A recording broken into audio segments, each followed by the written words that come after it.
Young Master Calyx ran through the estate as fast as he could because he wanted to see his sister as soon as possible. The servants briefly replied to the boy that the mistress was in her private room and that everything was fine with her. However, the young gentleman could not believe such words until he was convinced of them himself, so he slowed down in front of the doctor. With poorly concealed worry in his eyes, Calyx asked the doctor what his sister's condition was. The middle-aged man did not notice how the boy was running towards him, so he was frightened at first and could not answer anything. But in the end, he admitted that the lady's fever had already subsided, so she had recovered almost completely. But from the doctor's face, it was clearly visible that not a single moment gave him peace. Calyx immediately noticed this behavior of the man and therefore clarified if something was really wrong. For some reason, the doctor could not find the words to tell him what was wrong, so he just wiped himself with a handkerchief. Then the young gentleman could not stand it and opened the door to his sister's room to find out everything personally. From the threshold, Calyx called the girl in the hope that she was completely healthy and that she would answer him. But for some reason, the lady remained silent, which forced her brother to find out what exactly was bothering the lady. He came very close and tried to catch Rosalind's gaze, but she seemed to be staring into space. A few seconds later, the boy could not stand it and alarmedly called his sister, trying to understand what was happening. With an absolutely mechanical and at the same time uneven voice, Rose stated that she was fine and that nothing bothered her. This answer was so different from the lady's usual words that it plunged Calyx into wild horror. During the recent battle, Rosaline was the only person whose body was searched for the longest time. The search was also complicated by the hunting competitions held in a small town called Vista. The necessity of these competitions was that the number of monsters and wild animals was growing very quickly, and the imperial family could not allow panic to grow among their state due to possible danger. Therefore, many members of the royal family, as well as nobles and knights, participated in these competitions. The most famous participants were the princes, one of whom held the title of White Knight, and it was the second in a row. The fifth prince wore forest robes corresponding to the name of his troop, which read Deep Forest. In addition to these most famous princes, several strong royal knights also took part in the competition.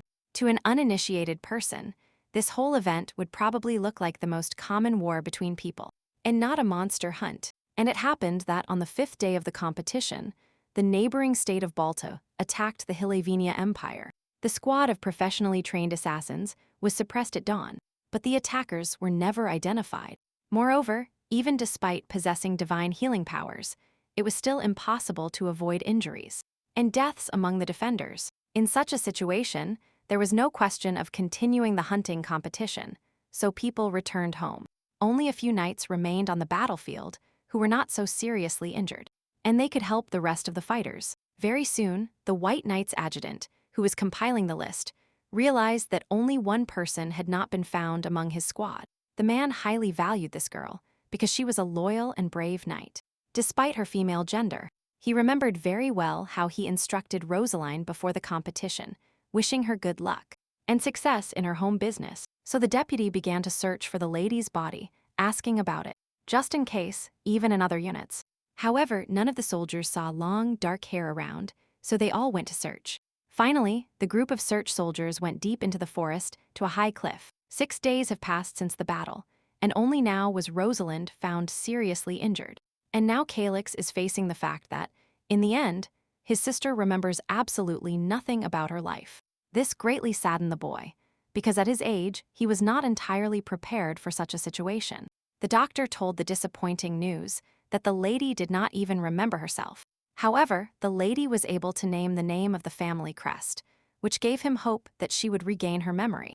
Until then, Rosalind's eyes will be somewhat empty and even stupid, as there is little knowledge in them yet. Although the lady was interested in everything around her, she was no longer a child to learn everything from scratch. The brother could only hope that his sister's memory would really return, otherwise they would have trouble. The doctor did not want to reassure the young man beforehand, so he said that it was difficult for him to predict anything now. And the gentleman understood what the man was telling him, because he himself saw that the lady was already very weak. So Calyx only asked to remove the white cloth from the walls of the estate, because his sister was alive. After this, the brother decided to thank the knight for finding the girl, for saving her and helping with the treatment. The master also gave orders that no one should visit Rosalind in particular, except for a single maid. The boy was still worried about the young lady's condition, so he asked the attendants if she had eaten anything. And the girls replied somewhat embarrassedly that Rose surprisingly ate well everything they brought. At first, the maids were very worried because they thought the lady would not eat anything at all.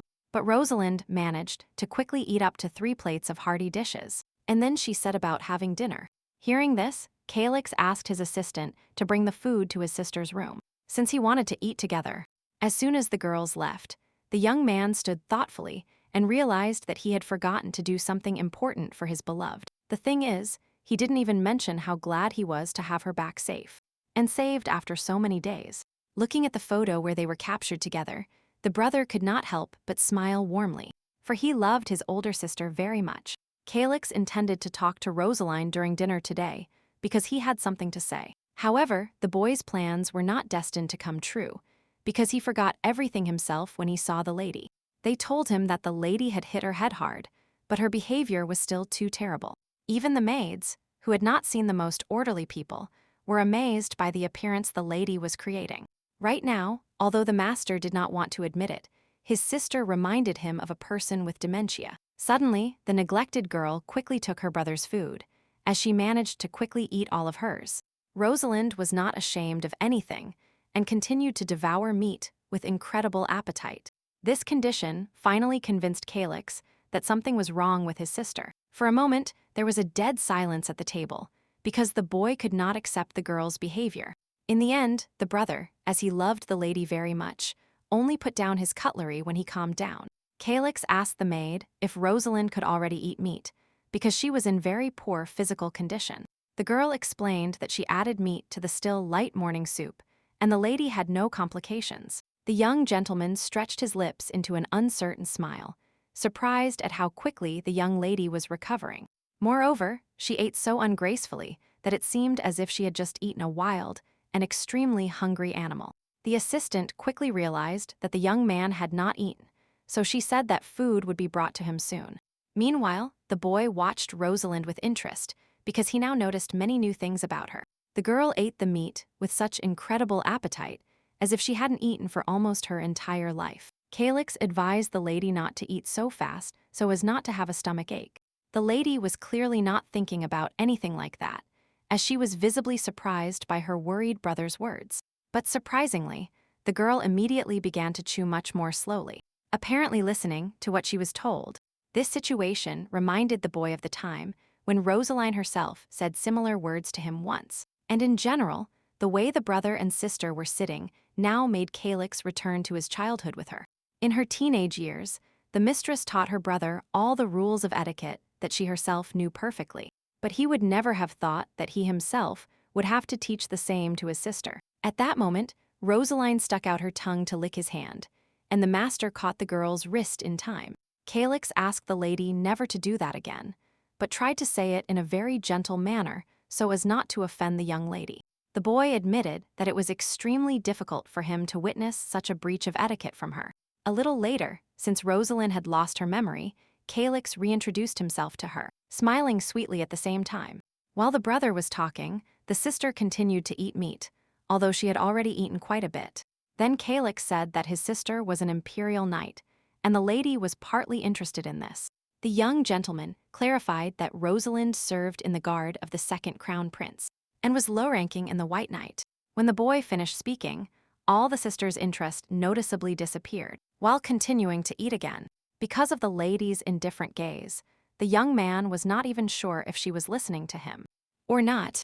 As a result, the boy decided to continue his story, just in case, so that at least something would remain in the lady's head. Calix explained that his father could not visit him only because he had a lot of work. Moreover, the man's face was so stern that children cried when they saw him. However, the head of the family was still so respected among the people that a wine was named after him.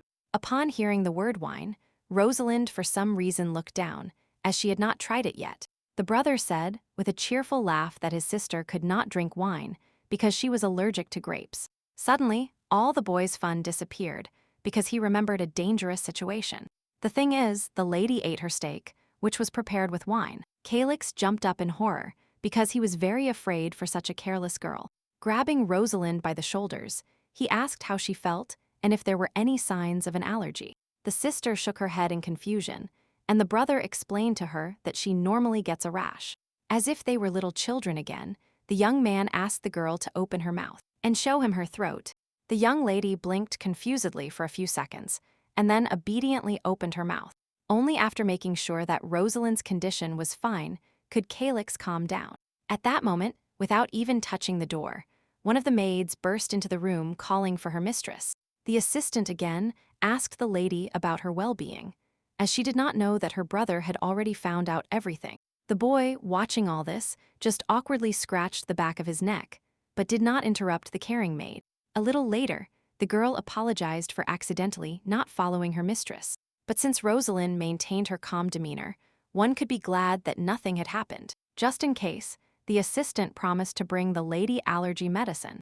As soon as she left, the boy looked awkwardly and closely at his sister, who had only recently been found. The girl sat and drank wine with absolute calmness, as if she had never suffered from allergies. But she didn't even taste the vegetable salad with avocado, which she used to like very much. These changes made the younger one think deeply about what happened to the lady.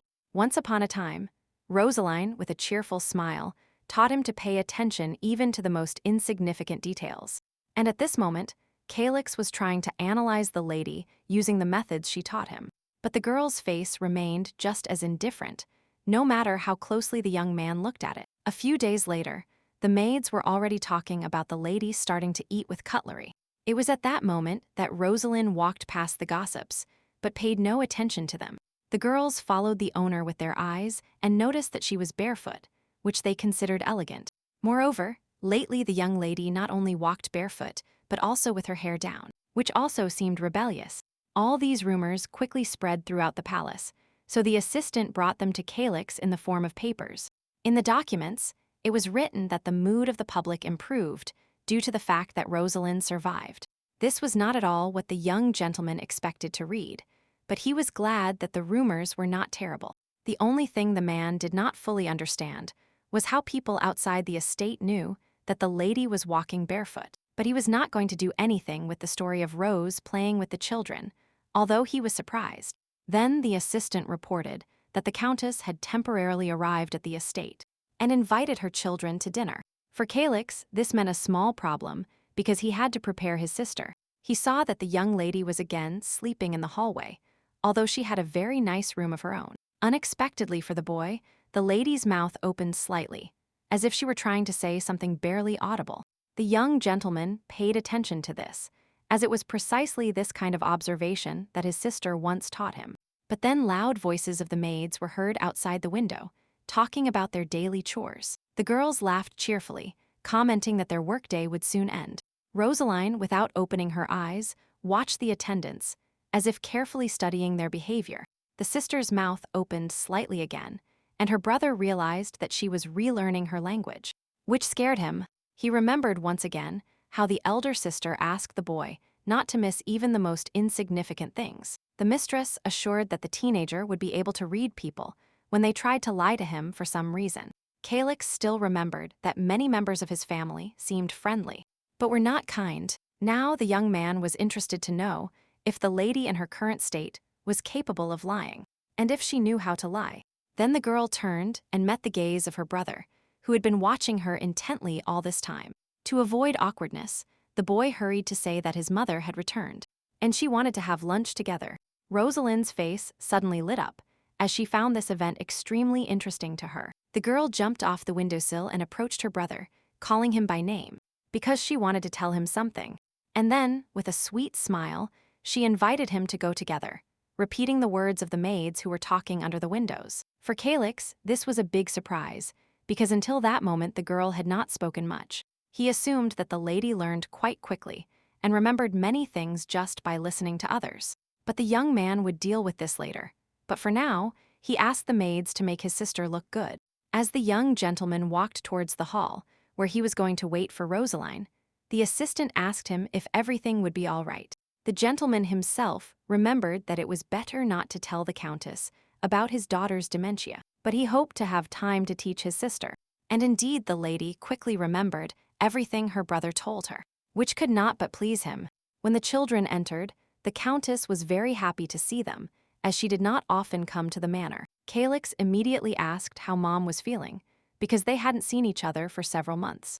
The lady hugged her son and then directed all her attention to her daughter, who remained silently nearby. The boy realized in shock that his sister could barely cope and answered his mother's questions only negatively or positively. To help the lady, the young man quickly invited Madame to the table, as she asked fewer questions during the meal. Calix briefly glanced at Rosalind because he was happy that she had handled everything and answered everything as she should have. He even had hopes that lunch would go well when suddenly the girl picked up the bread and dropped it. Without thinking twice, Rose picked up the bread from the floor because she really wanted to eat it and saw no problem. Then, without even peeling the roll, the young lady popped it into her mouth and began to chew it happily. Since it was delicious, the son and mother, who saw the whole incident, were horrified because it was a serious breach of etiquette. The girl herself wiped her lips as if nothing had happened, because she did not believe she had done anything wrong. Calix now realized that he had forgotten to tell his sister not to pick up food from the floor under any circumstances. So now, in order to explain to his mother what was happening, the boy had to tell her the whole truth. This made the woman cry, because she hoped that her daughter would get married, if not for her beautiful face, at least for her intelligence. Then the Countess remembered her husband and asked if he knew about Rosalind's dementia, to which Calix replied negatively. Madame turned back to the lady and looked her in the face, feeding her with a fork, because she could not believe what had happened. Rosalind sat calmly and ate, not paying much attention to anything, as she was very interested in the food. The mother said her head hurt from worry, so she decided to finish dinner, and her son offered to accompany his lady to her room. A little later, when Calix returned to work, his assistant dropped a pile of papers on the table. The boy was clearly displeased about having to work so hard and search for information on a certain topic. But the young gentleman himself was very interested in what his assistant could find. Even at the cost of so much work, the employee's eye twitched slightly when the young man stated that his work seemed normal. But instead of cursing, he admitted that he considered such a request from the young gentleman very strange. However, there was nothing unusual in the reports that the assistant brought. Suddenly, clearly very worried, the boy asked if everything he was looking for was true. To this, Calix replied that he only suspected, so he did not want to draw conclusions beforehand. That night, with the same documents in hand, the young man went out onto the balcony to reflect. The newspapers described the legend that in the dense forest there are shadows that can eat lost travelers. Otherwise, these shadows were called reflections, as they completely copied the people they chose as victims. Having studied all the existing information about these creatures, Calix began to read witness testimonies. One man said that he was collecting fencing in the forest, but stumbled and fell off a cliff, after which he lost consciousness. He had no strength to get up, so he just lay there and looked at the dense forest, when suddenly a creature appeared. At first, the man mistakenly decided that it was something like the roots of some tree, which was not true at all. Feeling indescribable horror, the man watched as this creature slowly approached him. The story of the reflection was famous in his circle, but he did not believe in all these legends, and only laughed at them. At the end of these stories, it was said that this creature comes when a person's death is near. But for some reason, the incomprehensible shadow did not kill the man, but only stayed nearby and observed him in silence. In order to survive and not fall into the clutches of this monster, the victim began to eat all the supplies he had. Thanks to this, 2 days later the bleeding stopped, and the swelling of the broken leg subsided a little. As a result, the reflection, having completely adopted the appearance of a man. Disappointed, he returned to the forest. While reading the story, Calix completely relaxed, when suddenly he heard a strange noise behind him. He turned around and saw that for some reason the balcony door was slightly ajar, although the guy definitely had closed it. Remembering that spies could periodically sneak into the estate, the young gentleman quickly hid the papers. And then the young man, knowing that no one should visit him at such a time, drew his sword from its scabbard. Without a second thought, he boldly jumped into the darkness of the office, asking who dared to disturb his peace. Imagine the brother's surprise when he put the sword to his own sister's throat. That he didn't even move. The smell of blood immediately filled the master's nostrils, and he noticed an already dead spy with a twisted neck on the floor. The idea that no person could kill with such precision occurred to Calix once again. So he threw Rosalind onto the floor, still holding the weapon to her throat. The girl was not afraid of such actions from her brother, but he, on the contrary, was trembling with fear and excitement. Not understanding what was happening, the lady turned to the boy and called him by name. But her face did not change. Calix remembered how his sister called him and always smiled with great joy. Once again, the boy realized that in front of him was not the same person he once knew. Without restraining his emotions, the gentleman began to cry and demanded an explanation from the girl about what was happening. The young man shouted, asking for what purpose the creature came here and why disguised as his sister. When Calix asked who it was, the lady's eyes shone, and there seemed to be something inhuman in them. Then, realizing that lying would be useless, the creature honestly admitted that it was a reflection. These words were exactly what the boy so desired, and at the same time was afraid to hear. And the creature suddenly smiled and admitted that it was a reflection of Rosalind. Calix remembered how, before meeting her mother, the assistant warned him that the Countess might be angry if she found out the truth about her daughter. The woman was already very weak, so she left the estate for a country house even before the girl disappeared. The employee asked if the gentleman would tell his mother the whole truth about the fact that his sister touched his head. So, Calix planned to quickly teach the lady all the manners so that she would become like before. As for the creature itself, it lived for a long time under a mountain in the forest and, often, it turned into different animals or insects. In any form, the creature tried to flee as far as possible from people because it was somewhat afraid. Although the creature ate dead animals, it never hunted them, only found them. In any form, it could wait a long time until someone fell off the cliff again. About a year ago, the Count of the Dry Thorn began to try to subdue the beasts, so their number decreased, and the creature was very hungry. Having sharpened its ears to catch any sound, the creature impatiently waited to eat. And then a man fell from a cliff, who was soon to die, so the creature had to wait. Out of fear of the darkness, people even began to beg for mercy before death when the creature appeared to them. And for the first time, the reflection saw such beautiful and fearless dying eyes. For some reason, this girl did not try at all to flee from the fog that surrounded her. She just approached it. She suddenly grabbed the creature and asked for help, saying she would give anything. Taking human form, the creature said that the lady had too much blood, and therefore it could not save her. Then the young lady suddenly smiled and said quite calmly that an unknown demon could eat her. But in return, the mistress wanted the creature to do her a favor, as this would be her last wish. For the first time in its life, the shadow saw that someone could smile like that in a moment of deep despair. It became interested and asked what exactly this strange and incomprehensible girl wanted. My sister told my brother all this at night, and the next morning he watched her very carefully. The mistress was surrounded by maids and was clearly loved by them, as the girls did not take a single step. The boy knew that these attendants had been watching and helping Rosalind for a long time, being close by. Therefore, the young man wondered if no one suspected anything when talking to Rosalind. At that moment, a maid called the lady and showed her how beautifully the flowers had bloomed. To this, the lady stated that the assistant was much more beautiful, which greatly embarrassed the girl.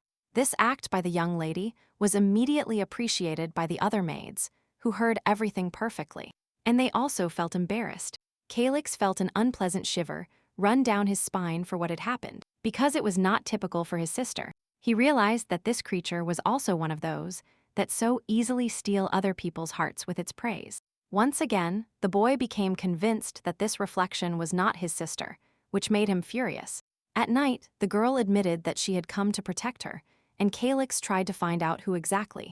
The young man did not believe that this creature could be trusted, so in his questions, he even resorted to shouting. But then the reflection said that it needed to protect the owner of the White Knight, and Calix froze because it was very similar to his sister. The guy sheathed his sword with a sigh, realizing that he still couldn't kill Rosalind, even if it was no longer her. He remembered that the elder wanted to protect the second prince, even though his father was helping the first one. So now the master completely retreated and left the creature alive, since he could not change anything. 2 weeks have passed since then, and Rosalind has learned to handle forks, spoons, and knives, and has even stopped picking up food from the floor. She also learned to speak quite quickly, although she still communicated mostly with short phrases. For the umpteenth time, Calyx was watching the lady when he suddenly met her gaze. Although he hadn't planned to, Rosalind calmly greeted her brother, as she was friendly with him, because he did not reveal her secret. The boy could not start considering the reflection as something strange, so he nodded back to the young lady. A little later, when the gentleman returned to work with a thoughtful face, the assistant asked him if everything was all right with him. Instead of answering, Calyx threw all the papers about the reflection into the fire, since the shadow fulfilled his sister's will. Of course, all the documents burned quickly, and now no one could guess what was written on them. The young man returned to work when he was suddenly informed that Lord Raymond wanted to see him, and his sister. Moreover, the boy was already sitting in the living room, which made his brother quickly run to him. On the way, he met the maid and scolded her for not stopping the gentleman when he asked to come in. Without listening to the explanation any further, the young man kept running, because he could not allow the gentleman to see his sister first. Before he could reach the hall, the young man heard a man scream, and he assumed it was Raymond yelling. Calyx was even more frightened, because he could not even imagine what Rosalind could do. And the girl really looked at the guest with a very angry face, although she did nothing more. It turned out that the boy touched the lady, as he always did, and she attacked him in response. The gentleman ran to his friend and asked what had happened, but he could not answer due to the pain. And the lady herself did not explain anything, only continued to look angrily at the gentleman who touched her. Suddenly, the boy, without explaining anything, lost consciousness and simply fell to the floor, which frightened the young man. When the doctor examined Raymond, he saw that he had bright red bruises all over his body. Calyx tried to find out from his sister why she did this to the gentleman, because it was unnecessary. The young lady, alarmed, explained that she did this because she considered the boy a very bad person.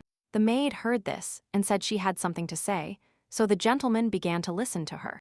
The girl said that Sir Raymond hugged Rosalind as soon as he saw her, and Calyx did not realize that the gentleman had done something wrong. The maid lowered her head and apologized, saying that it was all their fault because they had deceived the lady like this. The thing is, the attendants had previously explained to the lady that no stranger should touch her, and in the event that someone touches the lady, he will be a bad person who must be punished. And now the girl apologized for this, because she did not believe that her advice could result in this. Therefore, Calyx trained the reflection so that it would never hit people for nothing again. And Mise repeated these words many times to remember. Then, the gentleman explained to the girl that Sir Raymond was his friend and was also a member of the White Knight detachment. Like her, Rosalind again asked if she could hit him, and her brother explained that under no circumstances should she hit him. Calyx added that his sister could easily defend herself from any spy or people who attack her. But the boy scared the girl by telling her that she could end up in a very scary place if she beat everyone. Then the relatives were informed that the gentleman had awakened and could even speak so that they could visit him.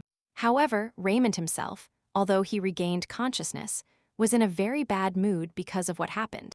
Rosaline obediently apologized to the boy and promised Calyx that she would. The gentleman asked with concern if it was really the same Rosaline in front of him, and the lady confirmed this idea. Then the gentleman asked if she really hit him for some reason, and the lady again apologized for her action.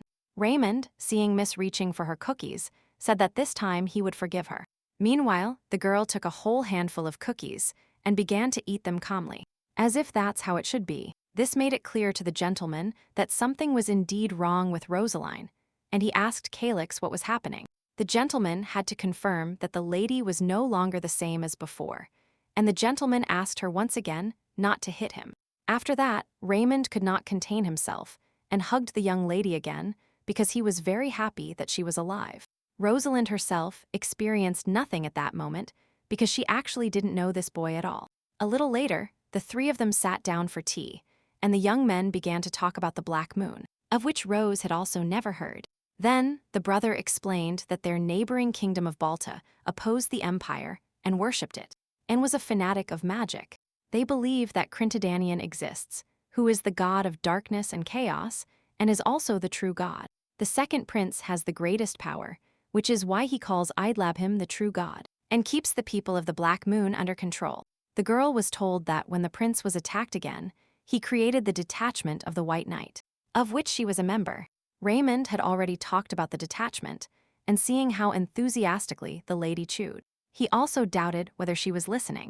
Then, the gentleman announced that, after a difficult battle during the hunting competition, he had been appointed the new deputy captain. Suddenly, Rosaline asked the gentleman if he was really happy about such a sudden promotion. And the boy admitted that, on the contrary, he was very afraid of this place, because now he had a lot of responsibility. Then Raymond announced that the lady had also been promoted, although to senior knight, because she passed the promotion test. Calix, upon hearing such news, immediately looked at his sister with alarm, because he remembered her goal. It turned out that the emperor promoted Rosalind, even though he knew that her whole family belonged to the faction of the first prince. No matter how the young gentleman thought about it, he still could not understand the act of the head of the empire, because it concerned his son. In any case, the boy remembered that he now had a much bigger problem ahead of him, and he looked at his sister. The thing was that, as a knight, the girl had to be able to wield a sword, but she remembered nothing. Therefore, Raymond asked the lady to draw the sword, and she obediently raised it above her head because she didn't know how to do it correctly. The gentleman said that the lady's movements were cute, but that the weapon should be handled a little differently. Suddenly, the young lady snatched the sword from the gentleman and asked if it was his, and the boy explained to her that no. To Calix's great surprise, his sister was able to lift the heavy two-handed sword with one hand. The young gentleman tried to explain this to his friend, telling him that the lady was supposedly restoring her body through physical training. Rosaline looked at her brother in surprise, since she had never done anything like that, but said nothing. As a result, Raymond believed his friend's words and laughed, saying he was glad that the lady was able to get into such good shape. He said that he was also offered to train so hard once, but the boy refused, which surprised his brother and sister. To change the subject, Sir asked if Rosaline really wanted to become a knight again, even if she didn't know how to hold a sword correctly. To this, the girl proudly declared that she was simply obliged to protect the owner of the White Knight, and, therefore, she was not going to retreat. With a smile, the gentleman noted that the young lady had lost her memory, but at the same time managed not to forget the most important thing. So he took the sword to at least teach the lady something, since she needed a lot of training. With a sharp movement, he put the weapon to the girl's neck and asked her to quickly regain her memory. The boy explained that this was the only way she could really protect the second prince, to which the lady paid attention. That evening, after training, Raymond hurried home, although Calix noticed that he was tired. But for the gentleman, too many things had happened since his training with Rosalind, when he desperately tried to teach her something. At sunset, the boy showed the lady a large number of strong techniques, in the hope that she would at least remember something. But when Raymond finished, the lady demanded that the gentleman show her everything again. Although the gentleman agreed, in the end, it exhausted him so much that he decided to go home. This is because he had to repeat all the movements almost hundreds of times. But everything was not enough for the girl. Before leaving, he reminded his friend that Rosaline's promotion would take place in just 2 weeks. Since the second prince will be engaged, it was necessary to work on the lady's behavior. This is because Miss could say something wrong at any moment, and it would be the end of her career. The boys were very afraid that something like this could happen, so they understood that they had to try. At this point, Raymond said goodbye for the time being, because he also had his own matters related to preparation for the initiation. So the gentleman asked if his training would be useful, since the girl had simply been watching him the whole time. To this, Calix replied that such a thing would not be a problem, because Rosalind had a good memory. And indeed right now, although it was already night outside, the girl repeated all the gentleman's movements once. And again, she was incredibly pleased with herself, because she managed to perform everything she was shown without mistakes. The creature still clearly remembered Rosaline's last wish to protect the second prince, and was about to fulfill it. After several weeks of preparation, the lady arrived at the castle of the owner of the White Knight for her initiation. Raymond noticed how much the lady's communication had improved and was very surprised. The boy even shed some tears when he realized how much effort Calix had put into this. Then the gentleman gave Rosalind festive clothing and ordered her to prepare properly. The young lady began to change her clothes right in front of the boy, but he immediately stopped her embarrassedly and asked her to be alone in the room. A little later, in a separate room, Rosalind successfully put on her holiday uniform. The gentleman began to tell her that after the initiation, the lady could choose any 5 students. Then the gentleman asked if the lady remembered the order of the ceremony, and she answered affirmatively. Raymond was worried that Rose, who had lost her memory, might perform well in the end. The lady remembered how Calix explained to her that if she simply remained silent, no one would believe her. Therefore, the brother came up with a way so that no one would consider the reflection's actions suspicious. He informed the commander of the White Knight, Nathan, that the lady currently had temporary amnesia. Raymond announced that since the young lady still wanted to protect the second prince, he decided to return her to duty. Then he gave the commander a medical report that Rosalind's memory would soon recover. Nathan, just in case, asked the girl how she felt, and the lady replied that she felt quite well. Then the man told the young lady to leave and left the gentleman in his office. So Rose left alone. Rosalind immediately felt the evil looks of the surrounding soldiers, which she noticed very well with her peripheral vision. The girl came to the conclusion that she was not loved because her father protected the first prince, not the second one. The creature felt sorry for the lady who had little respect for her, even though she tried very hard all this time. This was confirmed by the same evil looks that followed the lady who was going to the ceremony. Rosaline clearly heard how behind her back they called her useless and incapable of anything. Raymond had previously warned the lady that they might treat her badly, despite all her kindness.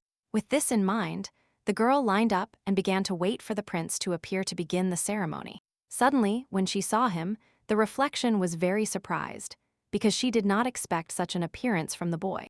The second Prince Ricardes had beautiful snow-white hair, a tall stature, and a fair face. The young lady caught his gaze and felt her heart beating rapidly for some reason. The master of the White Knight was surprisingly different from Rosaline's original ideas. Due to the increase in her heartbeat, the reflection even thought that for some reason she had been poisoned. Calix said that the second prince's mother was a commoner, which is why they underestimated him. However, due to Richard's integrity, many people still respected him, no matter what. But most of all, the boy was loved for his incredibly beautiful appearance, inherited from his mother. Looking at the prince now, the lady thought that she had never seen anyone more beautiful before. Rosalind assumed that this was the reason why her excited heart beat faster now. After some time, the ceremony began, and at the right moment the girl was called for the initiation. For some reason, Richard looked at her somewhat angrily and as if from above. However, he usually asked the lady to say her oath while she was kneeling on one knee. The young lady obediently swore that she would become a loyal knight and do everything possible for the empire. Ricardes then knighted the elder lady, touching her head with his finger. When Rosalind raised her head, she met the prince's gaze, something she herself did not expect. However, the boy immediately turned away and seemed unhappy with what had happened. Without understanding anything, the young lady returned to the line, as required by the rules. The sister could not find the answer to the question of why the prince's touch felt so cold to her. A little later, Raymond helped Rose with her papers, as she did not understand any of them. The boy did not expect that as a result of this help, he would have to complete not only his own papers, but also the lady's. However, Raymond comforted Rosaline in every possible way, and even gave her cookies to feel better. So the lady finally went to train, as her friend advised, and forgot about everything else. There was nothing difficult for the girl in such a task, so she calmly took the sword. But then, guys with a lower status approached the current senior knight, and who wanted to talk. One of them even congratulated the lady on her promotion, although the creature noted that it was not with good intentions. The blonde man said with a smile that he remembered well the moment when they both had the same status. The boy admitted that he did not think that Rose would be promoted so quickly, so he did not prepare a gift for her. The young gentleman knew very well that such words could not be said to those who were higher than him in rank, but he believed that Rosalind was too weak to face others, so she was arrogant. Unexpectedly, the blonde man asked the young lady to teach him something, if it wasn't too difficult for her. The boy begged the girl not to refuse to train with him, because it was very important to him. The reflection immediately began to think about what Calix would do in his place, since she was strongly oriented towards him. The brother warned that there might be arrogant knights who would try to do harm. Therefore, the master advised his sister to agree to fight the first of them, if necessary. So, to avoid repeated assassination attempts, the young lady agreed to fight. The referee announced the rules that the fight would only end if someone said they were giving up. The crowd around saw that Rosaline was about to fight Nestor and was very surprised.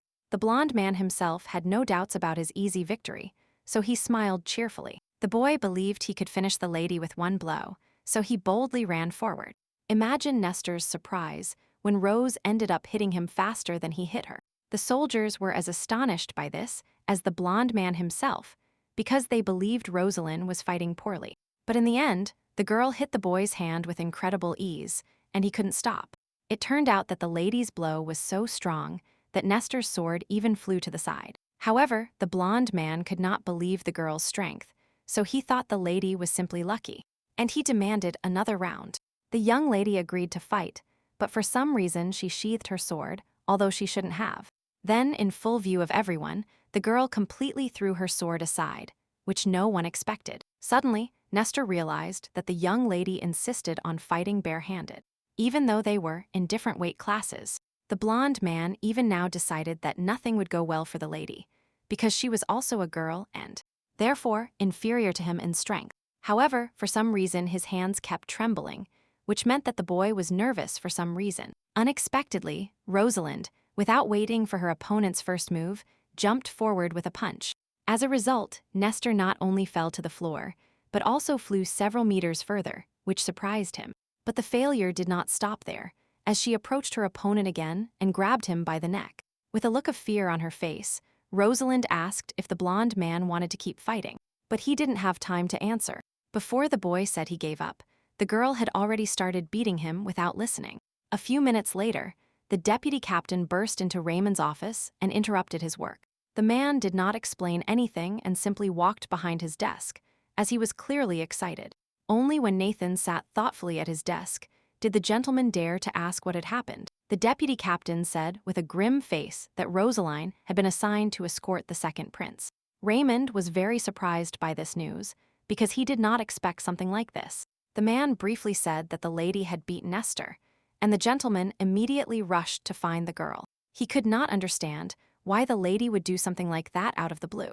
Raymond remembered very well that just a few weeks ago, she couldn't even hold a sword correctly. Suddenly, in the hallway, the gentleman ran into Rosalind herself, who behaved with complete calmness. It was impossible to tell by the lady's calm eyes that she had just seriously beaten someone. This alarmed the gentleman most of all, as he expected to see other emotions on the young lady's face. Moreover, in her arms, Rose carried the body of Nestor, who had clearly been unconscious for a long time. Raymond immediately asked what happened to the blond man, and the girl said she would take him to the infirmary. The boy's friends explained that they could not stop the fight because he lost consciousness. The gentleman asked Rose if she was injured, and the young lady replied that her opponent was too weak for that. So Raymond, just in case, asked the lady when Nestor would wake up.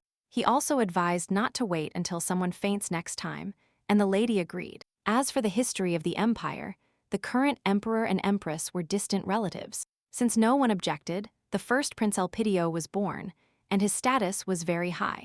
Initially, by default, the boy became the crown prince, and he was supposed to take his father's throne. However, when he was 11, the emperor met another beautiful girl, and not only did she become the ruler's wife, but the lady also brought her 2 sons with her. These children turned out to be the emperor's illegitimate sons, born in the border regions. As a result, the boy became an official member of the imperial family, and was named Ricardes. At the age of 10, his status was even higher than Elpidio's himself, and he was now the crown prince. Since then, the emperor's first wife and her son have not had a single quiet day in the palace. When Ricardes' sister accidentally died during an assassination attempt, he seriously entered the fight for the throne. Elpidio could not stand this, so he again tried to kill the second prince during the hunting competition. But this attempt also failed, and Ricardes himself began to understand his relative even less. At that moment, he desperately turned to the count and told him that he was upset about the dead soldiers. The man in this situation had no power, so he could only sympathize with his majesty, which is what he did. Ricardes himself ended up stating that he was not one of those people who could die so easily. However, the guy could not forgive himself for the fact that the soldiers simply took them away that night, and they let themselves die. The second prince wanted the first prince to experience the same feelings of sadness as he did at that moment. Ricardis's subordinates tried to calm him down by telling him that the knights were happy to die for him. But the guy didn't need anyone to die at all, but rather to remain alive. However, there were no other options, because Elpidio's assassination attempts only increased in number. So, one of the gentlemen turned to the prince, and the boy decided to listen to what he could tell him. The man very seriously offered to include Rosalind in his majesty's retinue. These words made the prince think hard, as he knew the girl's family, and he did not want to accept her. So, after some time, Ricardis honestly replied that he did not consider her a suitable candidate for him. The guy simply could not let in a man whose father was the first prince. That is, his enemy. However, the count did not back down and provided him with numerous letters of recommendation with Rosalind's case. The man continued to convince that there were already few good people around the prince. He boldly declared that he trusted the lady, even despite who her father worked for, because she had different views. The count's words made the prince think that perhaps the lady was strong enough and smart. Suddenly, Raymond's father cleared his throat, clearly attracting his majesty's attention. He added that his son also noticed Rosalind's talent, so she was a good candidate. The man admitted that Raymond described the girl almost as if she were his own daughter. Upon learning that the young lady was also able to get good grades, the prince became thoughtful. They communicated once, and he remembered the words of the lady, who was loyal to him. Rosalind promised, if necessary, even to die for his majesty, because she valued his life above her own. Remembering that Rose had lost her memory, Ricardis thought that she had brought misfortune upon herself. The prince still feared that the lady might turn out to be Elpidio's spy, but he had no other choice. So in the end, the boy decided to give the go-ahead because he wanted to see what would come of it. At that moment, in her room, Rosaline stood thoughtfully in front of the things she had chosen. Raymond approached his friend and asked what she was doing, and the lady replied that she wanted to visit a sick person. The gentleman immediately understood that the girl was talking about Nestor and sincerely praised her for this wish. The only thing that confused the boy was the things that the lady, for some reason, chose for the patient. Rosalind replied with all seriousness that she had heard that a family ring should be gifted, seeing, besides the ring, a children's book and pasta among the valuables. The gentleman was moved by the lady. A little later, Nestor was very surprised when Rosalind brought him a box of pasta. She also took a small bouquet of flowers and thanked him for the gifts, as he was afraid to refuse. Raymond looked angrily at the patient and hinted to him that he should not dare to say anything bad. Then the young lady asked how the blonde man felt, and he replied that he felt quite well. The boy was very surprised when after this the lady said that she was not worried about him. Nestor was confused and tried to understand why the lady and this gentleman came to his room. His hands began to tremble violently again, and the blonde man even thought about asking the guests to leave. But before Nestor could say a word, Rosalind suddenly grabbed his face, which made the boy freeze. Even Raymond was surprised by the lady's action, and she calmly said that the patient had a bruise. The blonde man immediately, just in case, fearfully stated that only the bruise hurt him, and nothing more. Rose asked the boy to be careful, but he was afraid that she might hit him again. But instead, the girl gently stroked the defeated man's forehead, brushing the hair off his face. Rose, smiling sweetly, asked the patient to recover quickly so as not to worry. These unexpected and sweet words even made the boy blush with embarrassment, which surprised him. Raymond was no less surprised, as for the first time he saw with what ease and simplicity the lady's charm worked. The blonde man at that moment tried to convey through the painting on his face that he would definitely recover. When the gentleman and the lady left the chamber, he once again remembered that the young lady would train the knights. Rosaline didn't mind being given this opportunity, but she listened. Raymond admitted that, in fact, at first no one wanted to go study with her.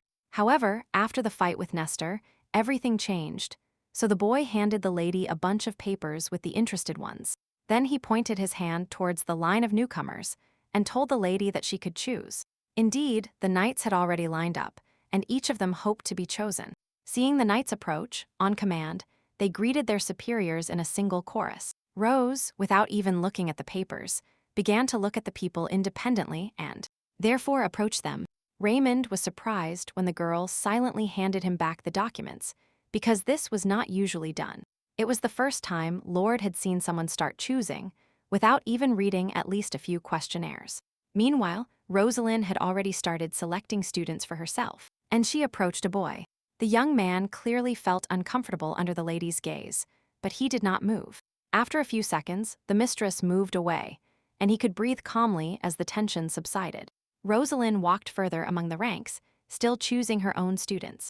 With the same speed as the last time, she suddenly approached the girl who was standing calmly in line. The lady then asked if she was obliged to choose 5, to which the gentleman replied negatively. So Rose thought for a little while and chose the girl who was watching as her student. After which, without a second thought, she also chose the boy who was watching from the beginning. Raymond did not object to this choice. He just checked the list to learn more about the chosen ones. But the rest of the knights were terribly dissatisfied because the lady chose students from among the commoners. Raymond called the chosen ones Eberhard and Letizia and told the rest to be free. As a result, only 2 of Rose's students, whom she had just looked after, stood in front of the senior knights. Cyr told the newcomers that they should listen to Rosalind in everything and learn from her if they wanted to achieve much. Everhard and Letitia immediately declared that they had no objections to this. Raymond immediately remembered that Rose was once just as young and hopeful, which made him smile. Several years ago, the girl assured that the gentleman would not regret taking her as a student at that time. Following this small incident, a few hours later the lady called Ricardes to her office for a conversation. The prince immediately said that he did not need the young lady to dedicate her life to him, as she intended. At the same time, the boy called the girl Rose, although it was an abbreviation of her usual name. The lady immediately remembered that Rosalind herself did not like being called by another name, but Ricardes took advantage of it. From this, the young lady concluded that for some reason she was not very pleasing to the second prince, even though she didn't do anything. It seemed so to her, partly because he kept asking the girl various questions, testing her ability to speak. In the end, Ricardes came to the conclusion that he could tolerate such a lady around him, even if only temporarily. Then the prince relaxed and almost brought the teacup to his mouth when Rosalind suddenly grabbed his hand.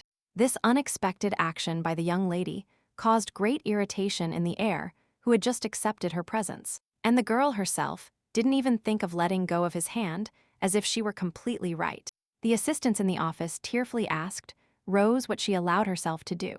In response, the girl said that the prince should not drink tea because something had been added to it. Ricardi often faced poisoning attempts, so he immediately became cautious, and even believed. Since the maid was serving him tea, the boy looked at her sternly and immediately began to suspect. The girl trembled with fear upon realizing that she was the one suspected of the assassination attempt.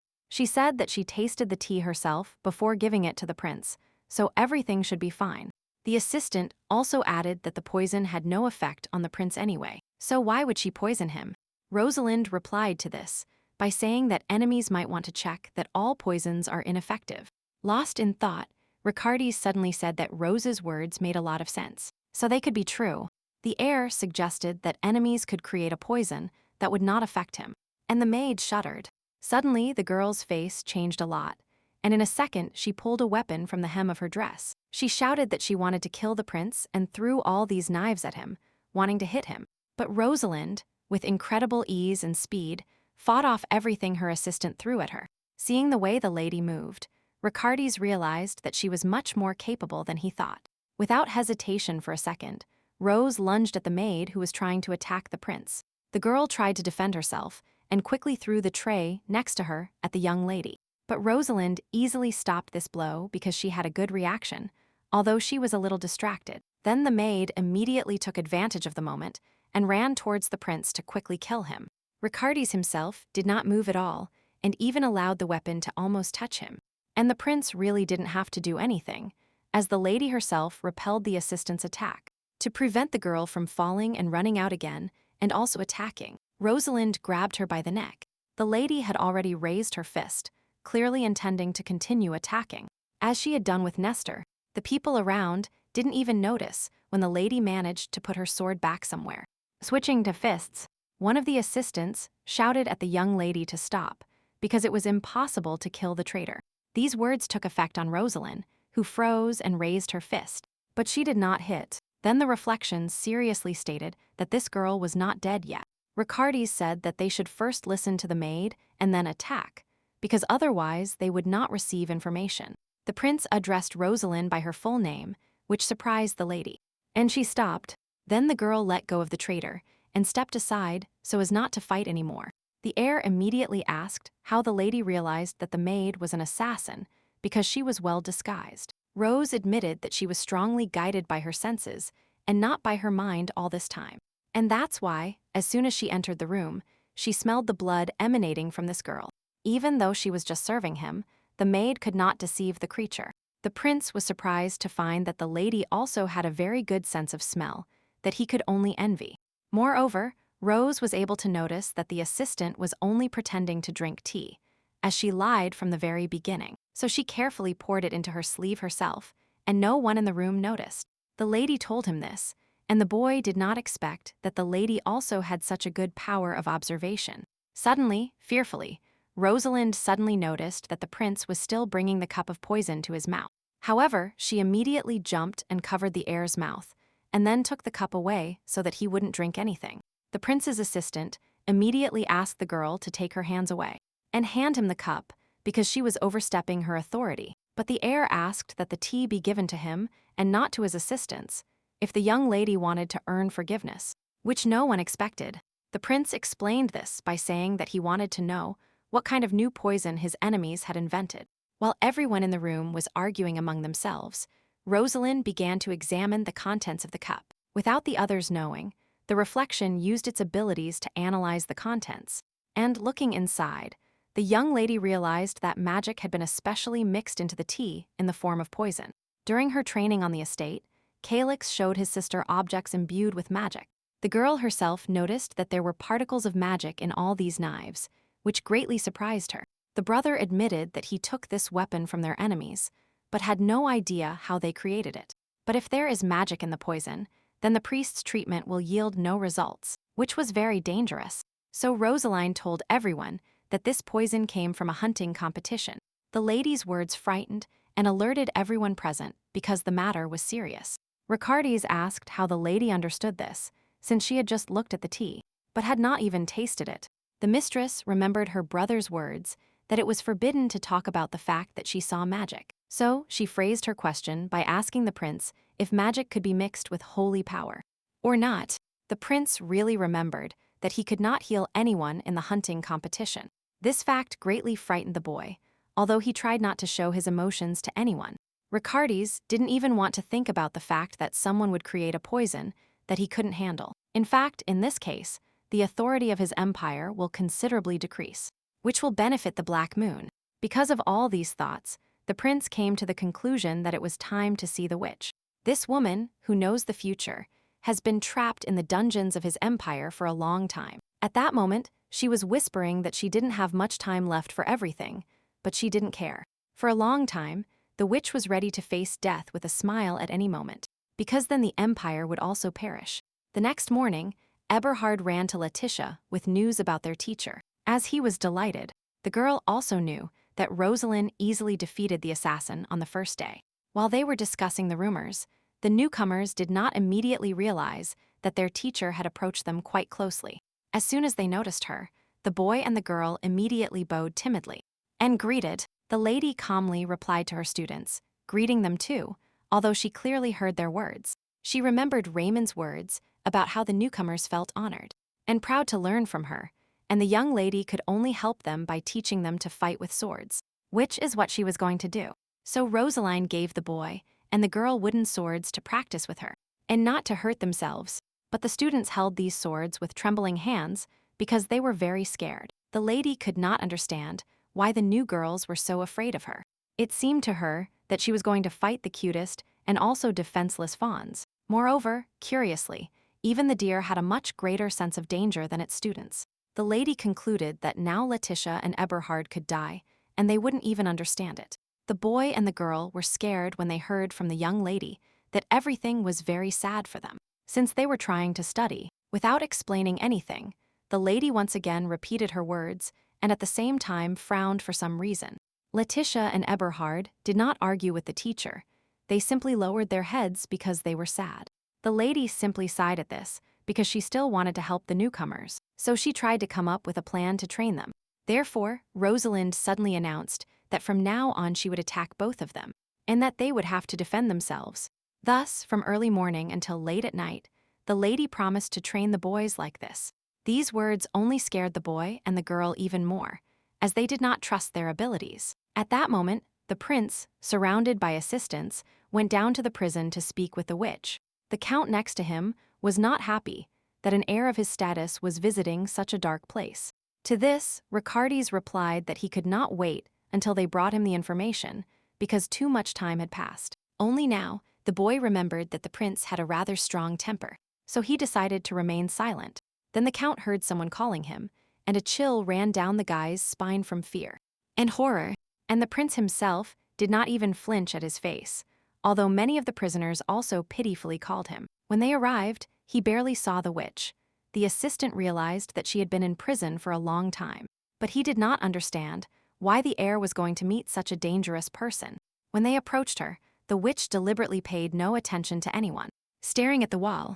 This angered Ricardes a little, but he tried to calm down, as he had not come here to say bad words. After a few seconds, the witch finally stood up and turned around to speak, because she was bored.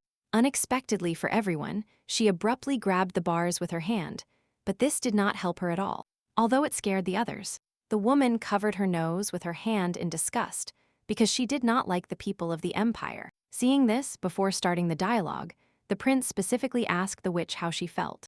She replied that she was still alive, although she was very unhappy, as she was in prison, and she was not free.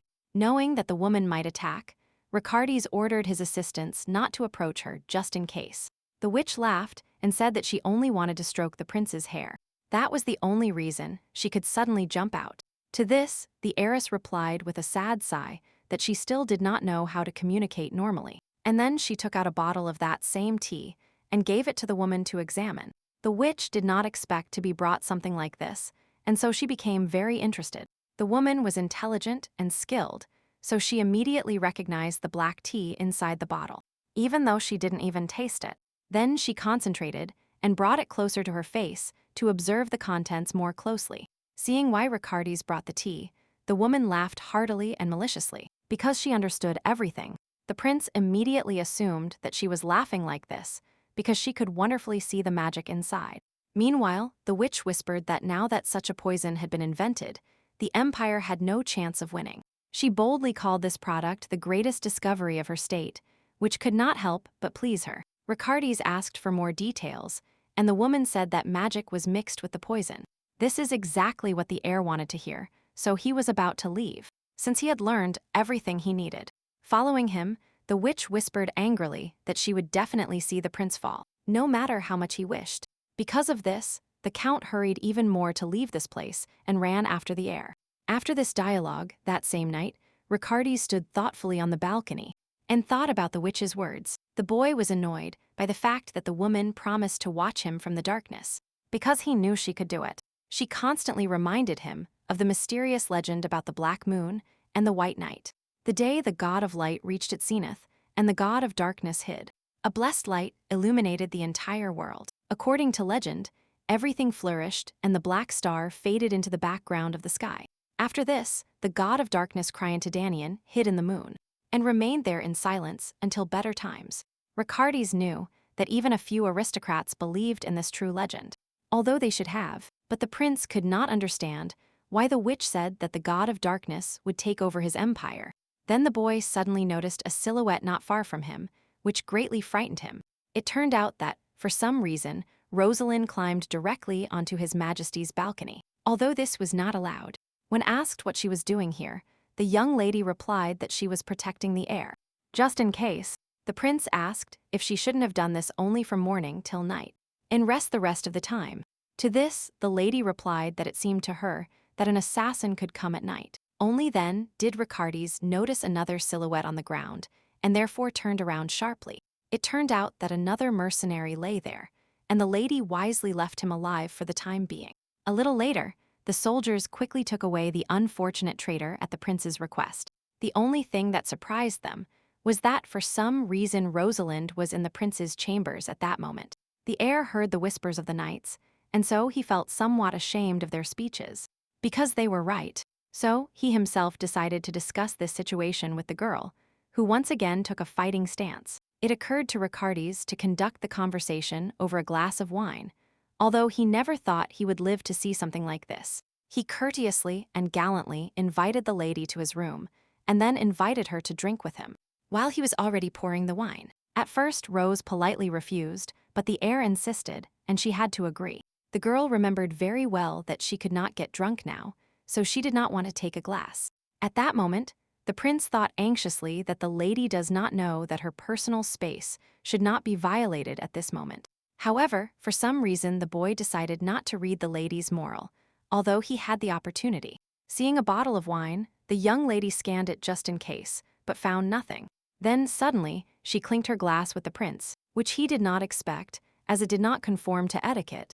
While Ricardes looked at the lady in surprise, she had already managed to empty her glass. Rose herself thought that she had done everything right, because this is exactly what her brother once taught her. Looking at the girl, the prince was still amazed by her behavior, but said nothing bad. It was the first time he realized that memory loss could change people so much. Although for the heir personally, Rosalind's eyes have not changed at all since that moment. He remembered how much he lost his temper, and so he shouted at the girl that he only wanted to help him. At that moment, Ricardes was extremely angry and had absolutely no control over his emotions and actions. The boy could not understand why this girl kept by his side, and continued to say that she would protect his majesty at all costs. At that moment, Rosalind's eyes filled with tears, but at the same time burned with incredible determination. However, the prince only gritted his teeth in anger when he heard that she would protect him, because he did not believe it. Then Ricardes rudely shouted that the lady could do nothing to protect him. Remembering that terrible day, the boy understood that the lady had definitely lost her memory, since after this she came to him. Personally, Ricardes himself would never approach the man who chased him away like that again. Then the heir met Rosalind's gaze and did not understand why she was looking at him like that. He poured her more wine, thinking about why the lady was trying so hard to protect him, no matter what.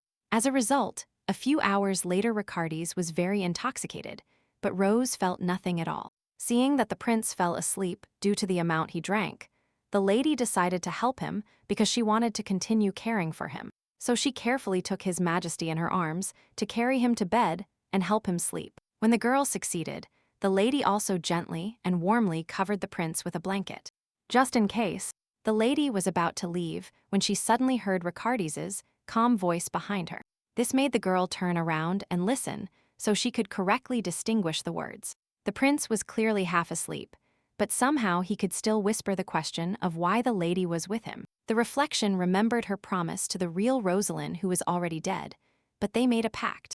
And that's why she once again repeated to the prince that she would definitely protect him, although she did not explain the reasons. At that moment, in another mansion, Elpidio was smashing plates in frustration because he had heard about the incident with Ricardes. He could not believe that Kakar came up with the idea of mixing magic and poison, and didn't even tell him. This greatly angered the boy, because it meant his temporary defeat and also put him in a dangerous position. Because of this, he felt powerless and shouted at his assistants, who also could not do anything. One of the counts tried to explain that nothing could be fixed, although it was useless. This is because Elpidio himself understood this perfectly, but did not want to admit it openly at all. Although he collaborated with Hakar, he found a way that could kill the first prince. Then the assistant suggested that Elpidio make another deal with the Alliance, which could help. The boy thought deeply when he heard that for any poison, there must be an antidote. The Count knew that Balta had tried many times to reach the White Knight, and they had information about it. The prince could not help but agree that they indeed possessed very important information, so he decided to try to find a way to get the antidote from Jacob, and thus gain power. An evil and brilliant idea had already appeared in Elpidio's head that could convert the heir. The first prince laughed and said that nothing could be delayed any longer, so he was going to act. Then the ex-heir asked his assistants to bring him the fifth Prince 10 as soon as possible. This time he definitely intended to kill Ricardes, so he was very happy. The next morning, at the appointed time, the assistant, as usual, came to wake up the prince, as he always did. He entered the room as usual, and as usual did not even look around much. When the boy noticed the chaos around him, he was very frightened, because this should not have happened. He saw a lot of wine bottles and even thought about the assassin, and then realized that he would not drink. A little later, the Count woke up Ricardes, who immediately began to complain of a headache. The assistant was surprised, because yesterday the prince drank a lot and thought he was completely alone. And the heir, for certain reasons, did not admit that he had company last night. He realized that, due to the amount of alcohol he had drunk, he did not remember at all how he fell asleep or where Rosalind ended up. The boy could barely remember some of the last and subsequent words of the lady about her protection, but the prince could not remember what exactly the lady told him before he finally fell asleep. Here the Count carefully called Ricardes and thus pulled him out of yesterday's memories. The point was that everyone was in a meeting, and his father was horrified by the information about the poison. Ricardes agreed with the emperor that they did not need him at all, but it happened very inopportunely. The prince understood that it was impossible for people to know that holy power did not work. The emperor was very serious because he wanted to solve this problem. He even asked his sons if it would be better to simply wipe the Baltu Empire off the map, as he had wished for a long time. But the second prince believed that it was too absurd to declare war on such a powerful state. Then Elpidio said that it would be possible to go to Balta and study it from within, and that would be much more effective. Ricardes immediately became cautious, because he still did not know exactly what his brother was doing. And the first prince smiled and continued to put forward his idea, proposing to send a delegation to Balta. Moreover, Elpidio did not nominate himself, but said that it would be best if Ricardes went. The heir realized too late exactly what the first prince's goal was, so he could not resist. And the emperor suddenly agreed that all this was a very good idea in order to learn more about the enemy. The second jumped up and asked if it wasn't too dangerous to send someone to Balta at that moment. But the ruler interrupted all his son's speeches with a single word. Since he had great power, he declared that his magnificent empire would not perish just because of the poison, as no one would allow this to happen. Therefore, the father appointed Ricardes for this operation in the form of a delegation, so that he could learn as much as possible about poisons. And magic, the guy perfectly understood how dangerous it was, but he could not argue with the emperor, so he remained silent. As a result, having no other choice, the prince bowed to his father and agreed to his decision. A little later, the count said that it was impossible to agree, because it was definitely a trap. But the heir himself understood it, but Elpidio set a trap for him, so he had to leave. Moreover, in this whole political game, not even the emperor himself defended Ricardes. But the boy was ready to fight once again for his survival, which is what he did his whole life. Rumors spread quickly, so very soon Rosalind found out that the second prince had been sent to Balta. Even the servants understood how dangerous it was to go there, so they whispered very carefully about this situation. Letitia noticed that everyone was silent, but at the same time, she slowly sank into sadness. The boy and the girl knew little about what they should do when the teacher left with the delegation. Suddenly, Rosaline interrupted their dialogue with her surprise sword attacked to practice again. Letitia barely had time to stop the blow. It was so unpredictable and strong. Eberhard came to the girl's aid, and together they began to face the teacher. The lady herself did not change an iota of her face, although she had just attacked seriously, and could have even injured her assistants. After a while, she put the sword away and explained that she would continue to attack the students at any moment. Then the lady ordered the boy and the girl to continue training even when she was gone. Only when the students promised to do everything and even more, Rosalind was satisfied. Unfettered, then carts loaded with gold passed by, and one of the coins suddenly rolled towards the students. Rose noticed it and decided to stoop down to pick it up from the path, as curiosity arose in her. The girl had never looked at coins before, so she became interested in something shiny. At that moment, a silhouette approached her, who also wanted to pick up the coin, since it belonged to him. Their hands touched, but the stranger was a little faster than the lady, who barely noticed it. Then the boy gently touched her hand, asking her not to touch the lost gold, because it didn't belong to her. The stranger explained to her that all this would be taken to the Prince of Balta, so it was impossible to take it away. To Rosalind's surprise, the boy smiled at her as if they were friends, and suddenly, as if to confirm this thought, he called her by her name, telling her that it had been a long time since they had seen each other. Behind the girl, the guards immediately bowed and greeted the fifth prince upon recognizing him. And suddenly Ten asked if the lady had a minute for him, as he wanted to chat. The young lady agreed, and they went for a walk next to the beautiful trees that the boy admired. The lady herself did not know what to think, because she did not remember what kind of relationship she had with the fifth prince. Meanwhile, the boy admired the sights around him with complete indifference, not in a hurry to start a dialogue. Suddenly, he turned around and said that he was worried about the girl because he heard she was injured. In response, Rose said that she was fine now, so he didn't have to worry anymore. Ten asked if the lady would accompany Ricardi's, and she calmly confirmed it. Then the boy admitted that he was very happy about this, because he no longer had friends traveling with him, which worried him. The prince said that he had already met Jacob, but they were not very friendly, so he was even afraid of him. After that, the young lady fell silent. She did not want to talk alone, and the boy was clearly embarrassed. And he began to search for words. In the end, he smiled and repeated once more that he was very worried about the lady, as nothing else came to mind. Rosalina noticed that Ten addressed her informally, but she didn't know if she had such a relationship with him. Then a tree petal fell on the girl's nose, which made her distracted from her thoughts. And look at him. Seeing this, the fifth prince smiled sweetly, because he was very amused by this situation. He gently approached and carefully removed the petal from the girl's nose, although this was not necessary. Rose quickly scanned the boy for danger with her eyes, but found nothing of the sort. Therefore, the lady simply thanked the boy for his help, delicately not saying that she did not need it. Ten felt a little embarrassed, and so he laughed, putting the petal away, as he himself understood everything. To change the subject, he suddenly asked if the lady remembered him, and she honestly shook her head. The fifth prince was visibly upset by this answer, but maintained the greatest calm he could. He admitted that when the attack began, he looked for Rosalind everywhere, but could not find her.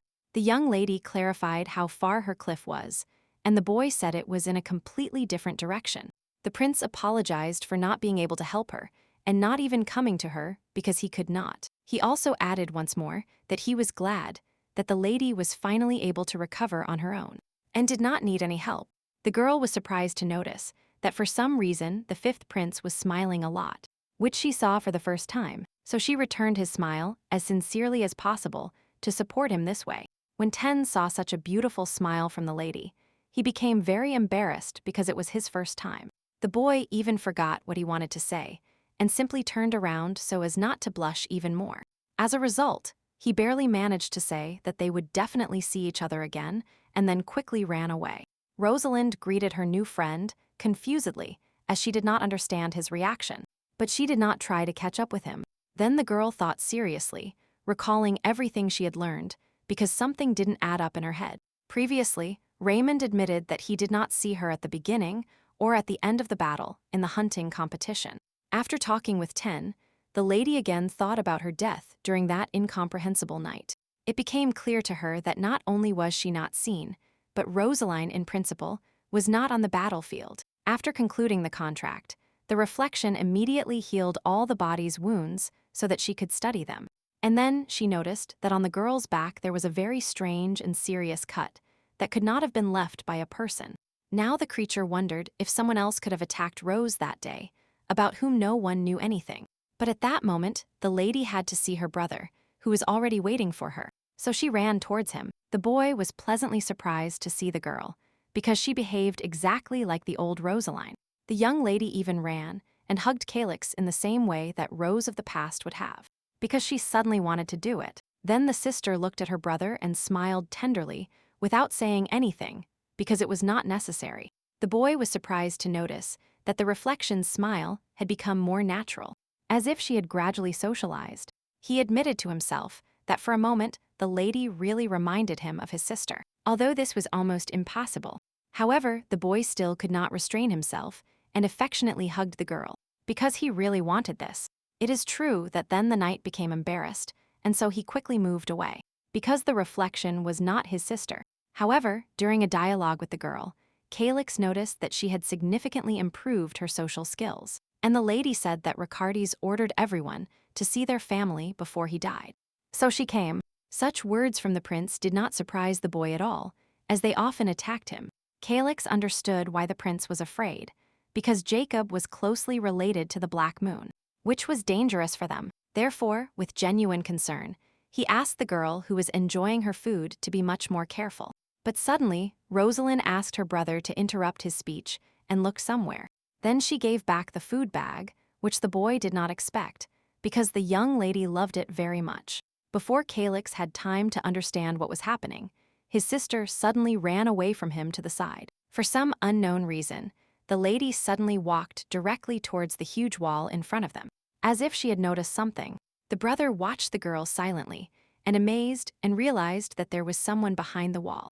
And judging by Rose's appearance, that was exactly the case, as she expressed poorly concealed hostility. Therefore, without thinking twice, the young lady sat down, clearly tensing all her muscles, and preparing for the next jump. And before her brother had time to say anything to her, the girl jumped over the wall in a few bounds. The lady's actions greatly scared and alarmed Calix, although he knew he could not stop her. However, when Rosalind disappeared from his sight, the boy decided to follow her to understand the situation. Moreover, the gentleman heard screams on the other side of the wall, which worried him even more. Running quickly around the wall, Calix asked what had happened, although he did not get very close.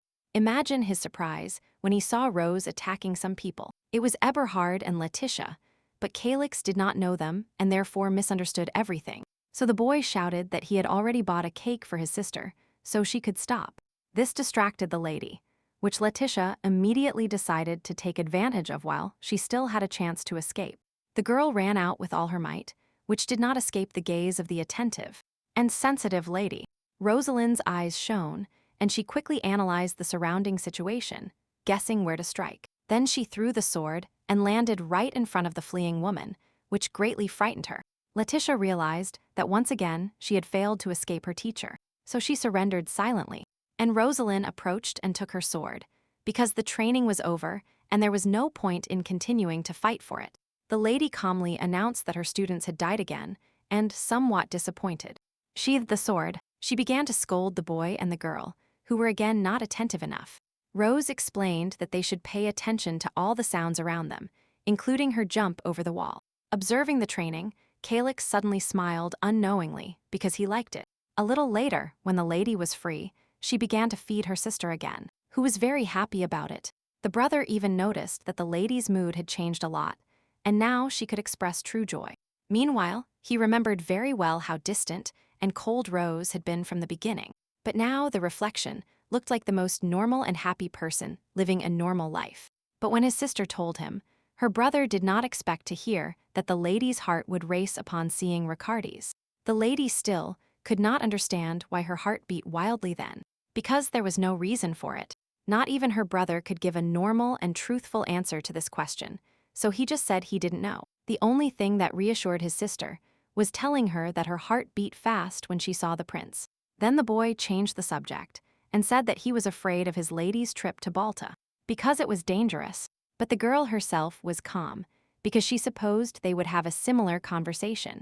But the master was very afraid that his sister's body would be in danger again, because he did not want this. Seeing that the boy was lost in thought for some reason, the young lady cautiously called him.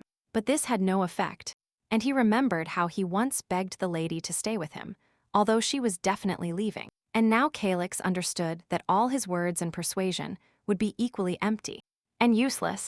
However, looking at the girl, the boy still found no reason to worry. It so happened that the lady found good company and could start living at least a little bit again. Rosalind even somehow learned to smile, which made her look completely like an ordinary person. In common, so when the brother said he would wait for his sister to return with food, she smiled happily at him, and then, unexpectedly, she patted Calix on the head, saying that he was very good, which he did not expect. The boy suddenly realized that he had missed so much warmth from his sister for a long time, although he did not admit it to himself. To this they parted, and a little later, Rosalind saw a dark night with torrential rain. And then she realized that she was running through the forest as fast as she could, clearly tired and out of breath. The girl was in a great hurry to tell someone something, but the reflection could not understand why or for what purpose. It was clear that Rosalind had witnessed something important, but the creature could not see what it was. The lady stopped for a moment to catch her breath, and then continued running with the same speed. But unfortunately she got lost, and instead of the camp, ran towards the same cliff that was not part of her plans. For Rosalind, this was very unexpected and inappropriate, because she was already in a great hurry. A sudden pain in her back seized Miss, and she bent over because of it, freezing for a moment. The huge and deep wound caused her great suffering, but Rose tried not to think about it. She understood that now was not the time to relax, as she needed to move on to be on time. Suddenly, the lady in front heard a loud roar and realized that the enemy had been watching her all this time. The lady backed away a little in fear and accidentally lost her balance because she was at the edge of a cliff. Unable to stop her fall or change anything, Rosalind fell backward off the cliff. Suddenly, the reflection woke up from the memories and abruptly opened its eyes, trying to understand what was happening. The girl's breathing was very fast due to the fear she had just experienced. Although she was just patrolling the area, Rosalind herself could barely understand that these were the memories of the ex-lady, and not hers.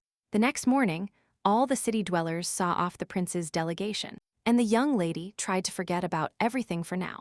The whole squad tried to leave as early as possible so as not to waste time stopping at night. Rosaline was on guard just in case and looked around carefully, but she felt no danger. Elpidio also watched the procession and became very angry at the joyful exclamations around him. The boy was sure that the second prince and his group would definitely die, which could not help but make him happy. However, Riccardi nobly said goodbye to the first prince before his departure. He even brazenly promised that he would definitely find out who was behind the creation of the poison. Although this was crazy, his brother's arrogant words and self-confidence only infuriated Elpidio, who hated him, so he ordered his assistants to make sure that Riccardi's would not return. The heir himself did not suspect such an order, although he had already guessed the assassination attempts. But several quiet days have passed since their departure, which has made the prince very happy so far. It is true that deep down, the boy still did not believe that everything could be so simple. He thought they would be attacked as soon as they left the empire, but this did not happen, from which the second prince concluded that Elpidio decided to ambush Riccardi's upon his return. The prince perfectly understood that this could happen and therefore prepared, and ordered the soldiers not to relax. But for now, the boy decided to at least rest a little while he had such a small opportunity. Suddenly, one of the assistants approached him because he wanted to tell him something important. The knight warned that it would be very hot in Balta, so they should prepare as best they could. Riccardi's asked if they had enough water, and the assistant said that Rosalind had found a clean spring. It remained a mystery to everyone why a girl of aristocratic blood could also navigate the forest. However, the prince was grateful that the lady helped him find water, because it was important for everyone. For some reason, she even went overboard and managed to hunt, bringing back the carcasses of several rabbits. The knights bravely and confidently handed their loot to the heir, who did not expect it. The heir became embarrassed and asked why the girl went hunting in the forest, since they did not ask her to. Rosalind replied by pushing the rabbits into Riccardi's hands, although he desperately opposed it. And then, smiling sweetly, she said that she wanted to share food with the boy because it was important to her. But the second prince was not at all happy with such a gift and became very angry, since he himself did not like hunting. Therefore, a little later, Raymond scolded Rose, saying that it was impossible to do this to a high-ranking official. The young lady said that she thought freshly caught meat would taste better, which surprised the gentleman. As a result, the gentleman sadly informed the prince that he would take responsibility for the lady's behavior. To this, Riccardi sighed and said understandingly that it was time to organize a hunting competition. The boy looked at the girl's sad face, who was sincerely trying to help all this time. Rosalind's emotions embarrassed the prince a little, so he changed his mind about punishing her. Instead, the heir asked the lady to catch rabbit meat for dinner, and decided to support her.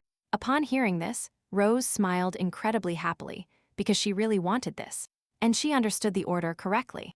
As a result, a little later, jumping from tree to tree, the reflection hurried to hunt as fast as possible. At the same time, the girl did not let go of that dream when memories came to her mind.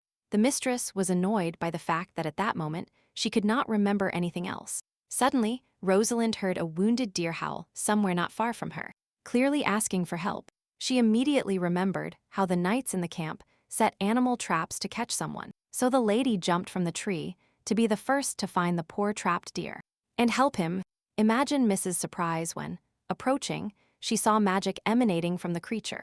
And not simple magic, but exactly the same as hers in the form of a reflection, which could only mean one thing. One look at the deer was enough for the creature to understand that it was exactly the same as her. But the reflection itself did not recognize the lady as a similar creature to him, so he behaved like a common deer. And common. Then, to her horror, Rosaline heard the voices of approaching knights, and they were looking for their next prey. The boys were discussing what and who they would catch, and one even showed a small frog. The girl could not allow a creature like herself to get hurt, so she told him to leave. But the creature did its best to pretend to be a common and ordinary deer, and therefore stubbornly did not flee. So Rosaline decided to take desperate measures and showed her hand, covering it with magic for this. Only now did another reflection realize that this was not a common person, and common standing in front of him. Rose once again asked the deer to leave, but he still blinked a little more. Just in case. Only after this did the creature easily and simply change its appearance and turn into a small squirrel that broke free from the trap. The lady watched the fleeing animal contentedly, hoping that it would not be caught anywhere else. The girl only now realized that in all her time, she had never met creatures like her. A little later, Lee brought many other spoils back to the camp, and everyone began to thank her. Among other things, the young lady somehow caught a huge wild boar and dragged it to the camp. The lady herself sat calmly and drank from the barrel without paying attention to the enthusiasm around her. At that moment, the camp's cook was skillfully preparing delicious dishes from the freshly caught animals. To do honor, the girl offered to taste with Rosalind first, and her eyes shone. The cook admitted that, thanks to the lady, she was finally able to show off her skills. When the lady tasted it, she immediately said that she liked it very much, because it was very tasty. This pleased the cook, who began to give a long lecture on how to cook all this correctly. In response to this, the young lady simply repeated once more that these dishes taste rich and wonderful. The girl's simplicity and spontaneity captivated the cook so much that she promised to cook for her at any time. His Majesty, sitting a little distance away, observed the soldiers' lunch unnoticed from the outside. What interested him most was Rosaline's behavior, even if he didn't admit it to himself. The boy looked at the lady's happy smile and thought sadly that she was not smiling at him like that. Realizing this, the heir felt ashamed, because he was behaving like a 16-year-old boy, which he didn't like. For some reason, he constantly thought with shame about that day, after his sister's death, when he cursed the girl for it. But Ricardes was sure that Rose herself didn't even remember that stupid situation. Looking up, the prince suddenly saw his brother, who was also sitting somewhat far from everyone. At the same time, for some reason, the boy's face did not look less fascinated than the heir's own before. Suddenly, Ricardes realized that it was obvious that his brother was not looking at the ground or the soldiers with such enthusiasm. He turned sharply, trying to follow Deeze's gaze as accurately as possible. Who was accidentally daydreaming? Imagine the prince's surprise when he realized that his brother was looking at Rosalind. Ricardes did not like this very much, but for the moment, he had no right to say anything. That night, when the knights were making their timed rounds, they could not find Miss Rosaline anywhere. However, they assumed that she had climbed a tree again and did not worry seriously. And indeed, the lady was sleeping soundly up there, when suddenly the same small rescued squirrel approached her. Rose tried not to move, and another reflection jumped directly into her lap. Then, the creature began to gesture actively with its paws, clearly trying to tell the girl something. But the lady did not understand a word, and only said for some reason that she had never tasted a squirrel before. The little reflection did not like this, and jumped off Mrs. Feet, realizing that they did not understand him. Rosalind immediately felt the magic that the reflection released when it began to change. Just in case, the girl looked towards the camp and made sure that no one could hear them here. Then she took off her cloak and threw it at her new acquaintance, who took human form. This turned out to be very useful, since another reflection turned into a girl and was unclothed. She complained about the weak human body, and then asked if the lady now understood her. The lady immediately noticed that for some reason this reflection could speak very well, although she did not achieve it immediately. The girl proudly replied that she had lived for a long time with an old woman who considered her granddaughter. Then she asked how Rose lived among people and if she felt comfortable because of it, which surprised the young lady.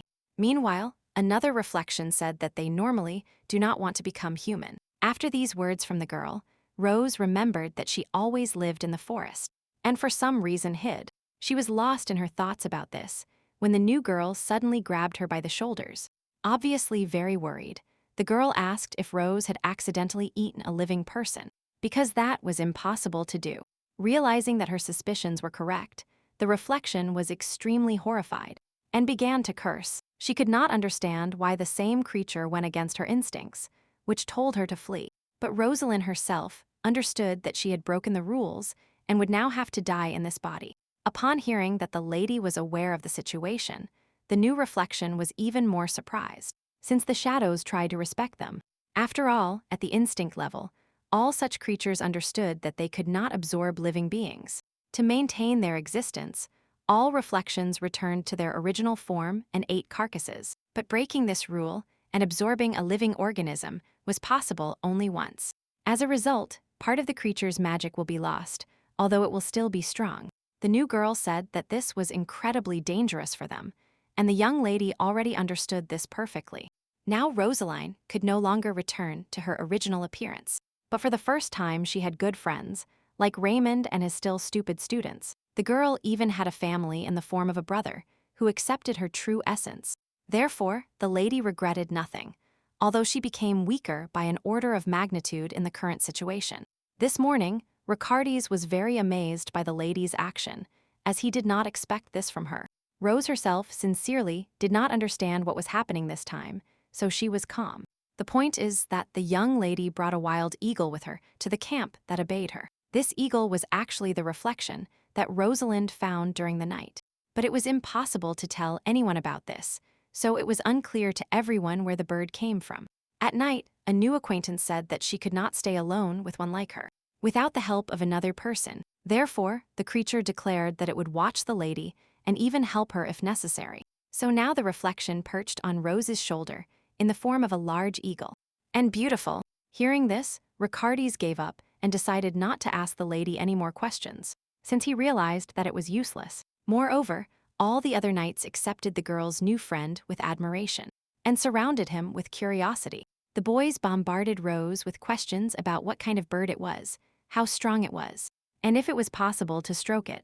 The only thing is that the lady had to lie that she had been raising this bird for the past few years, although she only met him yesterday. And the young lady could not even tell the exact age of the bird, because the reflection itself was several hundred years old.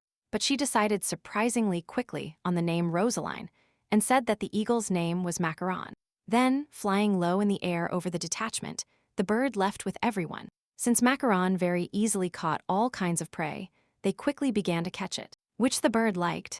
The second prince watched everything from the carriage, but he saw nothing wrong with the eagle, so he was relaxed.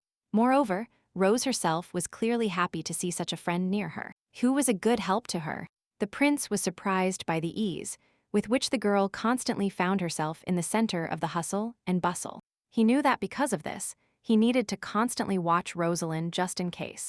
Ricardes noticed that Dees often secretly watches the girl so that nothing happens to her. Then one of the assistants approached His Majesty and told him that they would arrive soon. The heir immediately frowned, because he knew that it was in Balta that all the serious stuff would begin. He ordered the captain not to miss the moment they crossed the border. The man obediently formed the knights' ranks so that they would ride in a clear formation again. Rosaline did not know what to expect in another state, so she was cautious. Helping her, Macaron observed these vast properties from the air. When the detachment arrived, the Balta guards immediately ran to open the gate. They were huge, so it took some time to open them, but the captain was already ready to face the guards and any danger in their path. But the kind chancellor of Balta, named Atilak, immediately hurried to meet the detachment. The man greeted cheerfully and immediately made a courteous bow, because he wanted to make a good impression. After analyzing the situation, the captain nodded and said that it was possible to move forward, since he did not see any dangers. So Ricardes, as the head of the detachment, left the carriage to meet the chancellor to chat. Upon seeing the prince, Atilak even covered his eyes with his hand due to his blinding beauty. He immediately bowed to the air and asked if he was tired after a long journey. While the man was talking, the second prince again thought about how much he talks.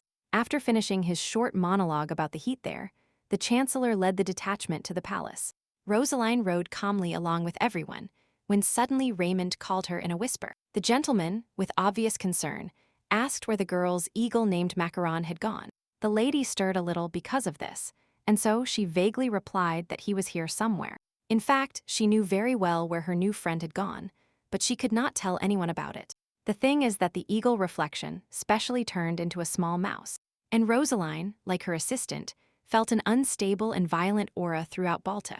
This greatly tensed both reflections, but they could not do anything for the moment.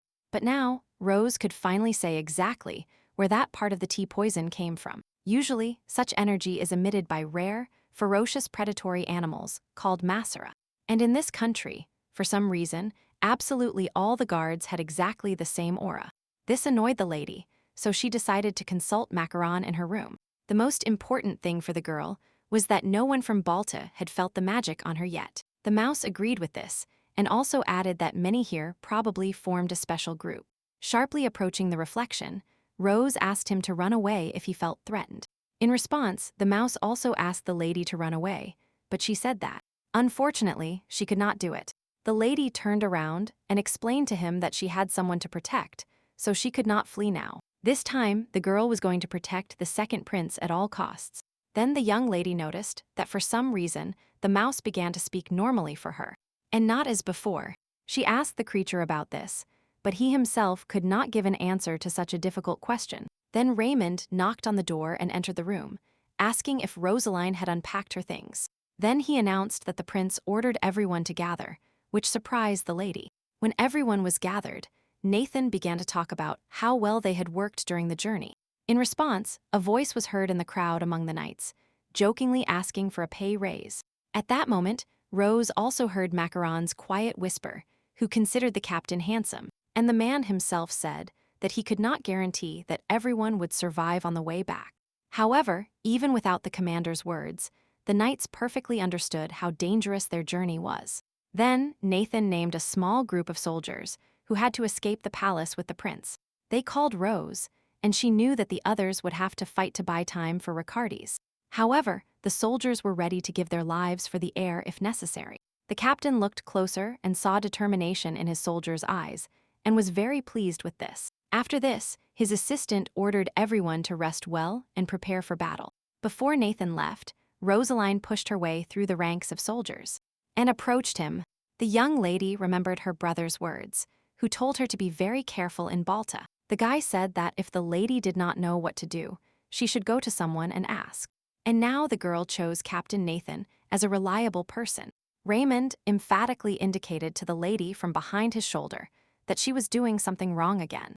But the young lady still said that since her arrival in Balta, someone has been watching them all the time. This news quite disconcerted the man, but he immediately believed the experienced girl. Rose suddenly admitted that these gazes from everywhere irritated her very much, as they put pressure on her psyche. Therefore, the lady very seriously suggested killing those who were watching them, so as not to suffer anymore. Of course, the young lady was not allowed to do this, so she had to leave with nothing. Macaron, sitting on her mistress's shoulder, did not understand why people worry so much about all sorts of trifles. This is because Nathan was greatly frightened when he realized that Rosalind's intention to kill was serious. Even Raymond said that the girl under no circumstances should kill anyone because they are in a foreign country. He explained that they came as a peace delegation, so they should not give reasons to start a war.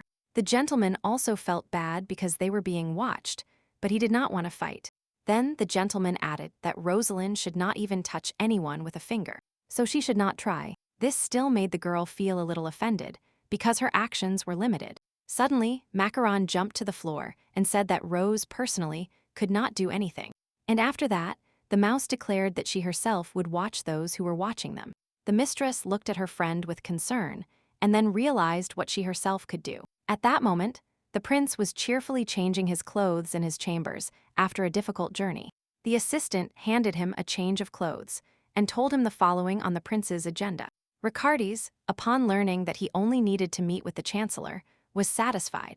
Suddenly, Rosaline burst into His Majesty's chambers again without knocking. The heir blushed heavily out of embarrassment and barely had time to cover himself with at least something. The second prince demanded that the girl explain to him what was going on and why she was in his room. But in response, The young lady said that she needed to check something and began to examine all the objects around her. The lady even looked inside all the vases to make sure everything was in order. However, in the end, Rosalind found nothing suspicious anywhere in the room. Moreover, even with the help of her magic, the lady still felt nothing suspicious. So, the young lady turned to the half-naked prince and suddenly unceremoniously declared that he was handsome. The heir was taken aback by such a brazen declaration and was paralyzed for a while. But the assistants were immediately horrified because it was impossible to treat the prince in this way. Meanwhile, the young lady continued to argue that she also wanted those muscles. And that figure, but that she was a woman. Then Riccardi whispered something, and the lady immediately became interested, and so she began to listen to him attentively. And the heir almost growled at the girl to immediately leave his room. As a result, the lady had to return to her chambers so as not to disturb anyone else. She immediately called the mouse in the hope that he had managed to return from his walk and had learned something. But the room remained silent and empty, no matter how much the girl called her friend. So the lady, having nothing better to do, went in search of macaroon throughout the palace. Suddenly, the girl saw a cat running out of the corner with a mouse in its teeth, obviously long dead. This circumstance greatly frightened Rosalind because she thought it was her friend. But then the cat spat out the mouse from its teeth because it had been playing all this time. And Rose realized that it was not her friend at all, although she was still scared.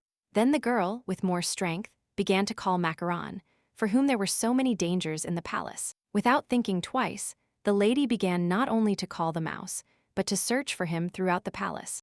But as a result of her searches, she accidentally stumbled upon another person.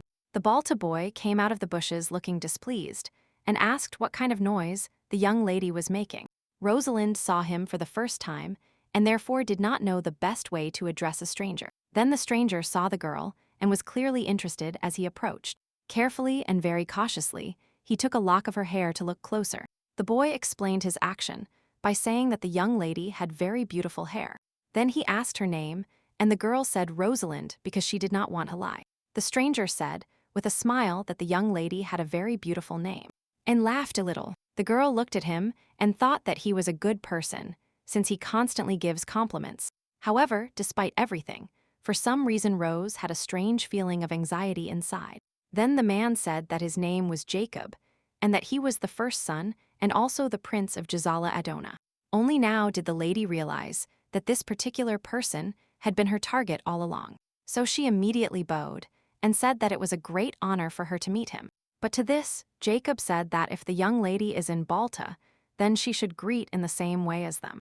After these words, the boy approached and kissed the lady on the cheek, which greatly surprised her. Then he moved away and stated that this was his father's will, so no one should resist. But Rose was very much against such closeness with a person from Balta that she did not understand. So she suddenly remembered Raymond's words that the local greeting method was different from theirs. The boy explained that high-ranking people kiss those of lower status than them on the cheek. Lord added that a simple handshake has always been normal for their status. This is the only reason why the young lady reacted calmly to the prince's unusual greeting. Since she had been warned, looking at the boy's smiling face, the lady wondered if she should kiss him too. As if hearing her uncertain thoughts, Jacob smiled even stronger and sweeter. And then he bowed his head towards the girl, apparently to make it easier for her to reach her cheek. But although the prince bowed, Rosalind did not want to kiss him at all, because it was the first time she did something like that. However, seeing no other way out of this situation, the young lady still reached out towards the prince's cheek. Suddenly, someone's hands pulled her back, away from Prince Jacoba. It turned out to be the fifth Prince Dees, who barely managed to see what was happening in time. The guy looked very sadly at the heir of the Balta Empire, which he rarely did. In response to this, Jacob only smiled confidently because he believed that he was right. Then Dees shouted at the prince that he was making fun of Rosa, following the customs of his state. The blonde reminded the dark-haired man that they had never greeted like this before, since foreigners were given concessions. Then he turned to the girl and apologized for abruptly grabbing her before. He said with a smile that Riccardi's was looking for a lady so that she could come to him first. Realizing that he could not stop Miss Huckab told Rosalind that they would see each other again. Since the girl did not want to argue with the princes, she simply bowed and left. The only thing Rose could not understand was why she heard so many footsteps if only 10 arrived. While the guys were talking, the lady still felt a strange aura everywhere. Moreover, these guys were as strong as the soldiers guarding the palace everywhere. After analyzing the situation, the young lady realized that both princes had agreed in advance to meet in such a place. However, the lady herself did not dare to listen to their dialogue due to the number of guards. As Miss walked through the palace towards Ricardis's room, she suddenly heard someone calling her. Looking up, the girl saw Macaron, who said that he had examined the entire palace. The mouse jumped onto the lady's shoulder and said that there were many people with a strong aura around. They were also bloodthirsty and had powers that could get out of control. The mouse concluded that these people were clearly not born with all these abilities, which was impossible for a person. Macaron noted that although the guards' magic was similar to theirs, the reflections were not so bloodthirsty. But the strength of the Balta people reminded the mouse more of rare demonic monsters. But the reflection could not understand how this was possible for people. Upon learning all this information, Rosalind approached the prince and climbed back up to him through the window. Only this time, the girl's way was blocked by swords by the heir's assistants guarding this entrance. Ricardis himself calmly said that except for the lady, no one would climb up like that, so he allowed her to be let in. Rosalind was happy to be able to enter the prince's office, although not immediately. But before the lady had time to take even a couple of steps, she suddenly heard a threatening voice above her. One of the assistants asked how the lady could think it was normal to enter the prince's room like that. He even continued to grumble for a few more minutes, and no one interrupted the man because he did not dare. As a result, they asked the young lady what was so important that she wanted to communicate that she entered through the window. Upon learning that the young lady went to the garden alone, the man immediately asked her if she understood that she was wrong to act alone. But the lady continued her story and said that she met Prince Jacob in the garden. This greatly surprised the assistant, who demanded to know what her enemy was doing there. The second prince at that moment thought why Jacobu would talk to another person's knight. As a result, he concluded that because of her black hair, the lady accidentally interested the enemy. Upon hearing that the prince kissed the lady on the cheek, the heir became very furious. When the young lady finally finished telling about her adventures, Ricardis suddenly approached her. He anxiously asked, looking her in the eyes, what else Prince Jacob did during their meeting. The lady replied that Prince Dees came and sent her here, so nothing else happened. Ricardis thought the dialogue was over, when suddenly the young lady continued to speak. It turned out that she managed to overhear another important thing that greatly amazed the heir. The thing is that Dees brought a message from the first Prince Elpidio to Prince Jacob. The heir said that he knew about it, but he did not expect the first day of his arrival for it to happen. Rosalina was surprised that the prince knew about Dees's affairs. Although she considered him a friend, the lady wondered if the fifth prince was also an enemy to her, although he had always been kind to her. Suddenly, Ricardis asked if the young lady really wanted to tell him something more important. The young lady really, at that moment, decided to spy a little on the conversation between the two princes. Since she was far away, she used her magic to listen to the dialogue. Jacob immediately asked once more what the crazy first prince needed from him. He explained that the combination of poison and magic between them is a very complex process, and it is called division. Dees conveyed the words of Elpidio, who greatly asked to trust him in their relationship. In response to the complete surprise of the fifth prince, the ruler of Balta's son suddenly burst out laughing. Jacob asked if Elpidio was asking him for an antidote, and the blonde confirmed it. The words about the antidote for separation brought an even bigger smile to the Balta prince. Then, calmly, although somewhat angrily, he stated that there was no antidote for his poison. The next morning, Ricardis, accompanied by his assistants, toured the palace attending to his business. Suddenly, Rosaline shouted at him to be careful and suddenly knocked the guy down. Only after this, the lady decided to examine the object flying towards the air. It turned out that the girl saved the second prince from a small common bee. The bee flew towards Raymond, and he tried to drive it away so that it would not sting anyone. As a result, Ricardis concluded that Rose was much more dangerous for him than this place. But the lady did not react to such words from the prince in any way, as she felt the magic around her becoming stronger. Therefore, the young lady began to shout at the air to be careful, even when they were bringing him a drink. And when a cute cat approached the prince, the lady asked Ricardis to be more careful. And even when one of the assistants tried to approach the prince, the lady became noticeably worried about this. As a result, Nathan decided to intervene in this situation and talk to Miss about her strange behavior. But looking at the lady, the man concluded that what she was doing was not so bad. So he praised her. Then Ricardes himself had to ask Rosaline to stop protecting him so much. He explained that her suspicion towards at least his assistants was very disrespectful. The prince could not understand why Rose suddenly started to suspect everything so much. As a result, the girl even apologized to Hale because she experienced certain inconveniences. That night, Ricardes could not sleep, as he was still thinking about Rosalind's behavior today. Suddenly, he heard a creak in the room and opened his eyes just in case. As the heir expected, the restless lady miraculously returned to him. The heir asked in surprise how the young lady entered, because he did not hear the doors opening. To this, the girl calmly replied that she entered the prince's room through the ceiling without any problems. The girl admitted that at first she wanted to go through the window, but she was caught. The heir asked how long she would stay here, and the young lady hoped that it would be possible until morning. To this, Ricardes replied that tomorrow would be a hard day, so it was better for her to rest.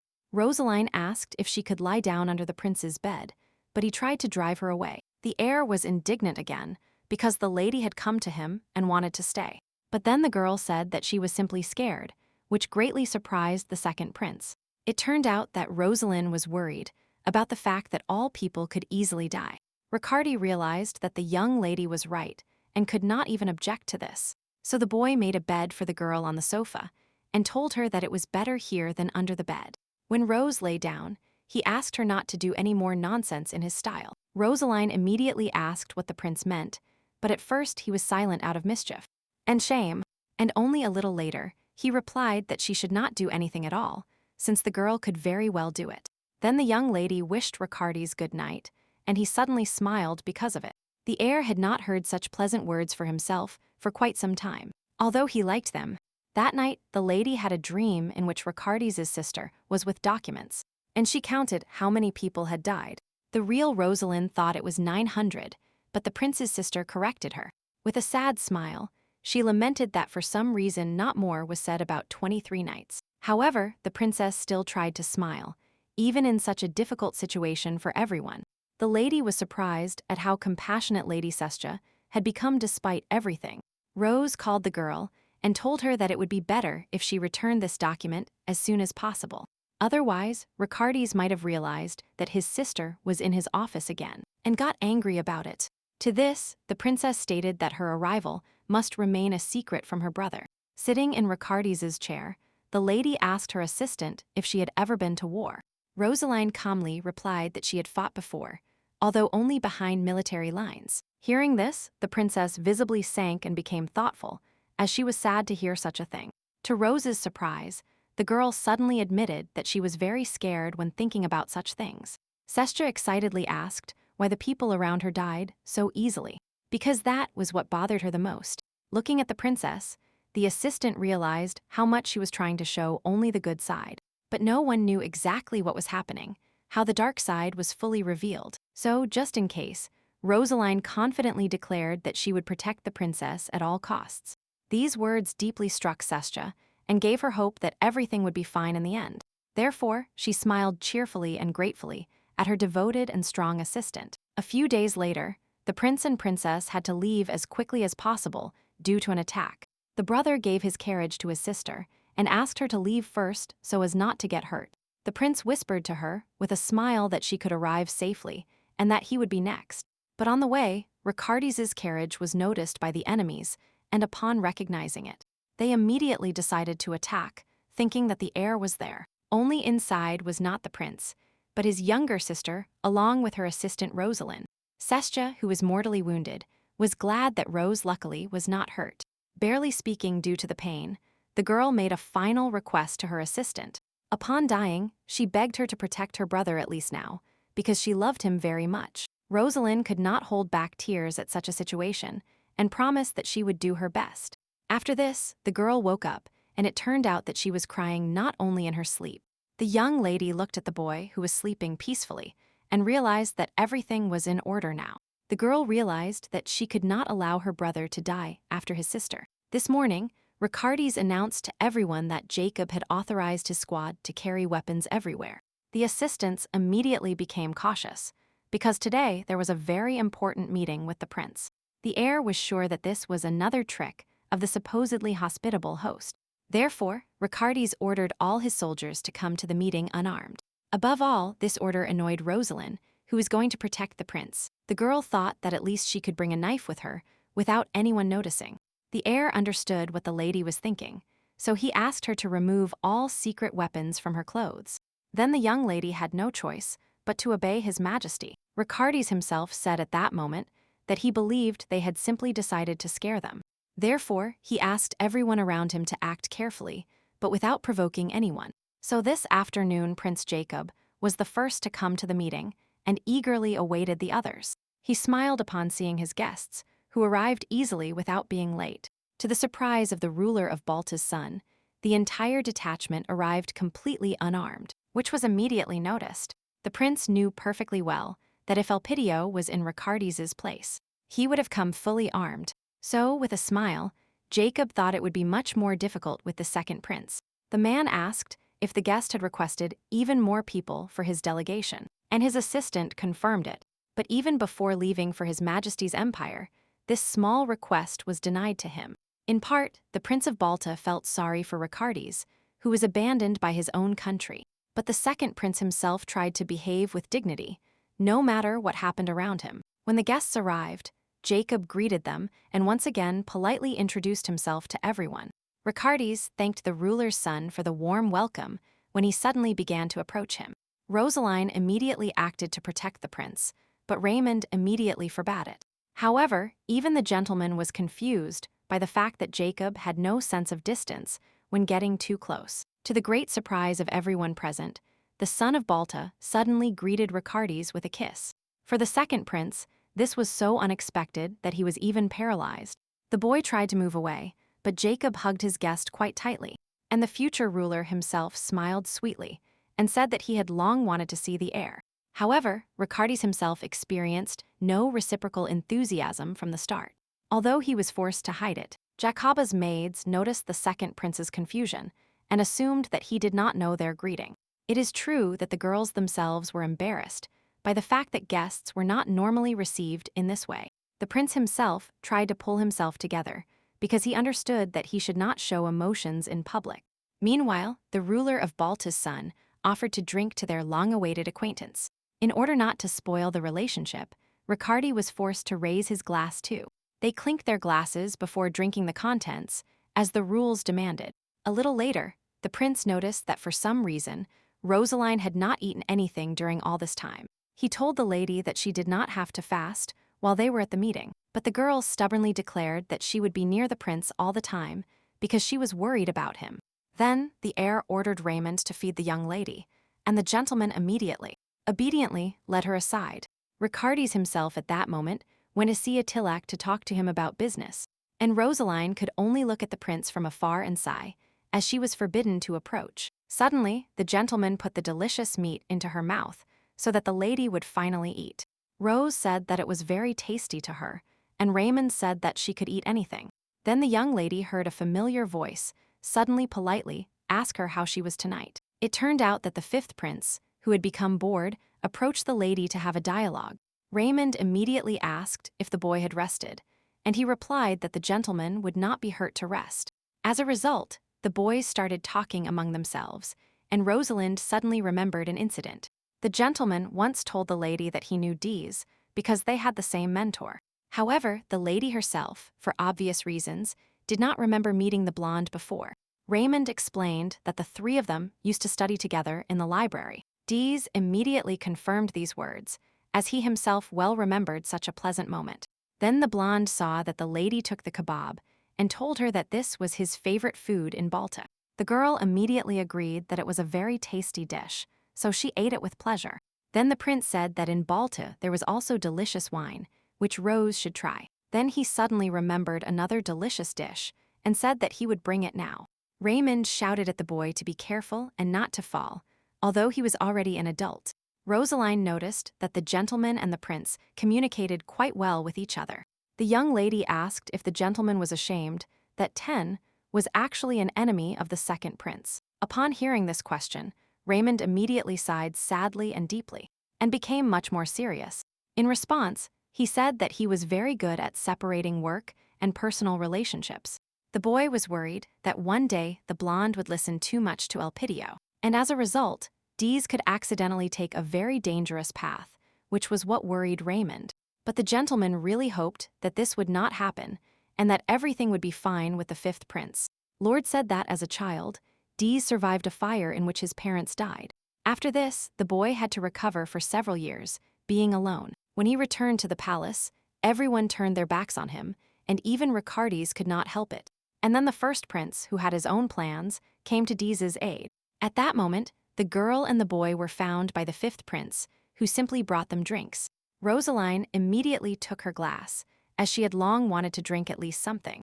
Then, suddenly, the girl clinked glasses with Dees, which frightened Raymond, as he disagreed with the rules. The gentleman asked how the young lady could bring her glass close to His Majesty's glass. But Dees suddenly laughed heartily at this situation, since he was not offended. At that moment, Ricardes went out onto the balcony because he finally wanted to be alone with himself. The prince could not stand so much communication at the meeting, as he rarely attended them. But before the boy had time to rest, he heard someone quietly calling his name again.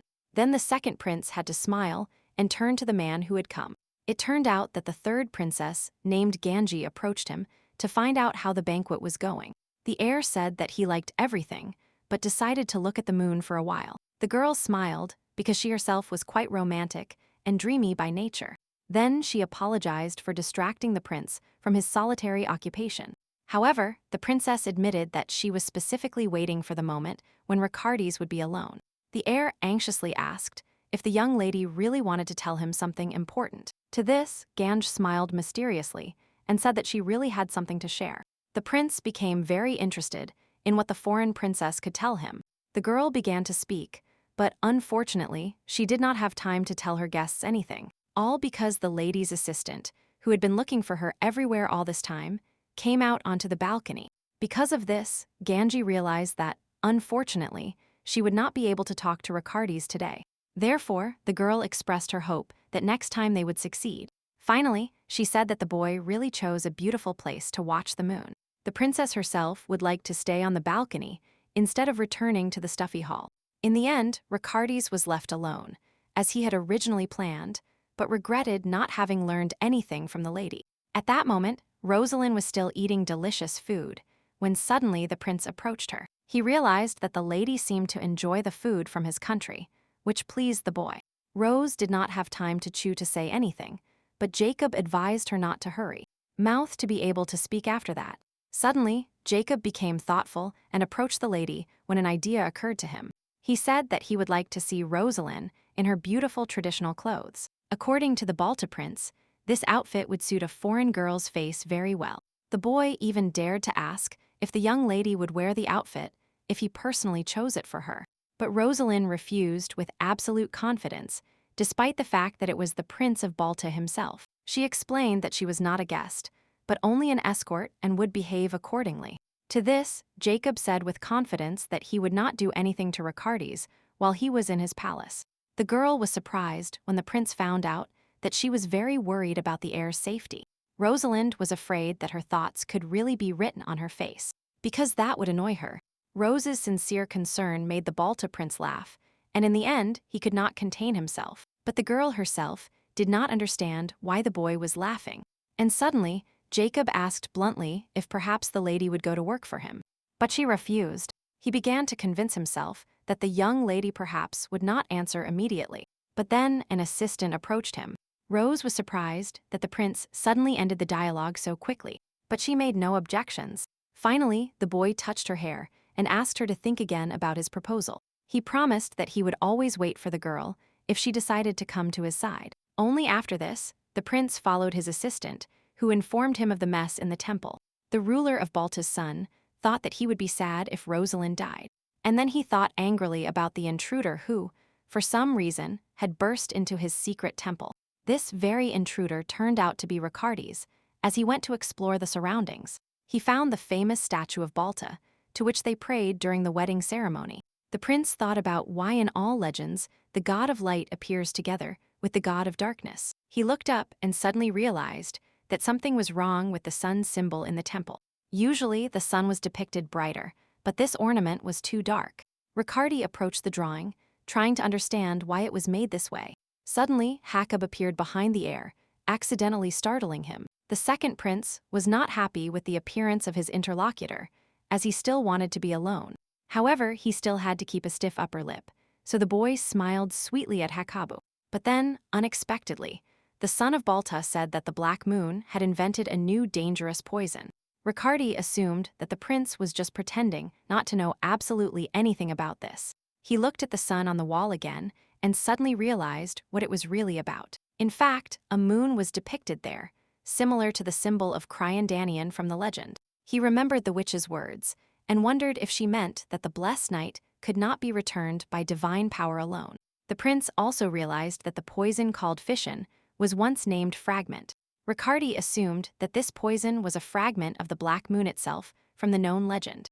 Hakob, who heard the boy's reasoning, smiled maliciously and said that he was very ingenious. According to the legend, during the blessed night everything in the world blossomed and lived. But when she left, a large number of wild animals began to appear on Earth.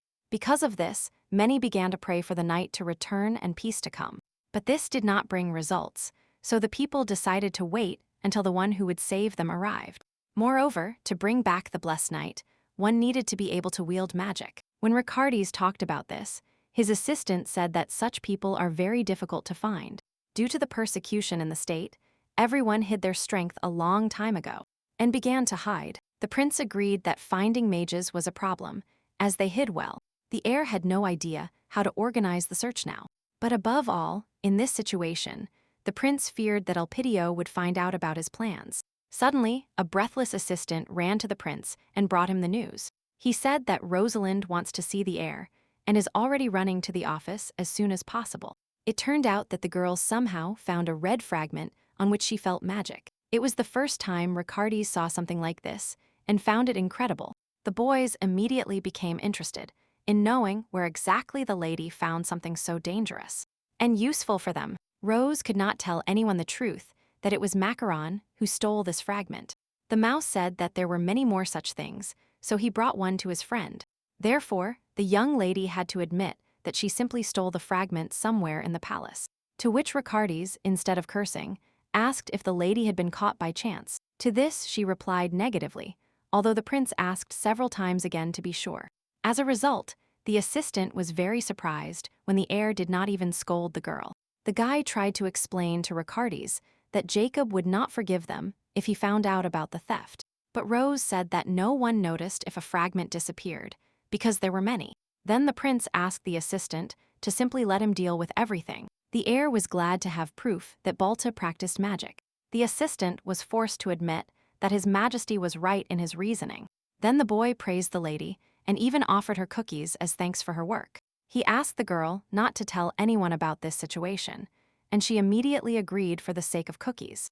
Then the count begged the young lady that if she wanted to steal anything else, she should consult him. Rosaline remembered that Calix had once asked her for something similar, so it was not difficult for her. At that moment, Riccardi thought that he had finally managed to get a very good clue. Therefore, now the team could only return home safely with this evidence. In the morning, Hakob politely bid farewell to the guests and blessed them in the name of his father. He also made eye contact with Rosaline, who personally interested him. But all the boy could wish the girl now was just good luck on the journey, since he had no intention of saving her. The lady herself did not rely on luck, but on her own strength, so she was as serious as possible. When they left, she whistled for help and called Macaron, who was an eagle again. The detachment arrived without problems at the first stop, and the prince took out a map of the area to study everything. He told everyone that it was important for them to cross the border as soon as possible, and then everything would be fine. Nathan began to help the prince devise a plan with ambushes where they could place people. One of the knights even suggested returning because he was worried about their fate. But to this, Riccardi replied that, in any case, the battle for them was already inevitable. Although they found a fragment of a new poison, they still did not know how to deal with it, so they could not use it.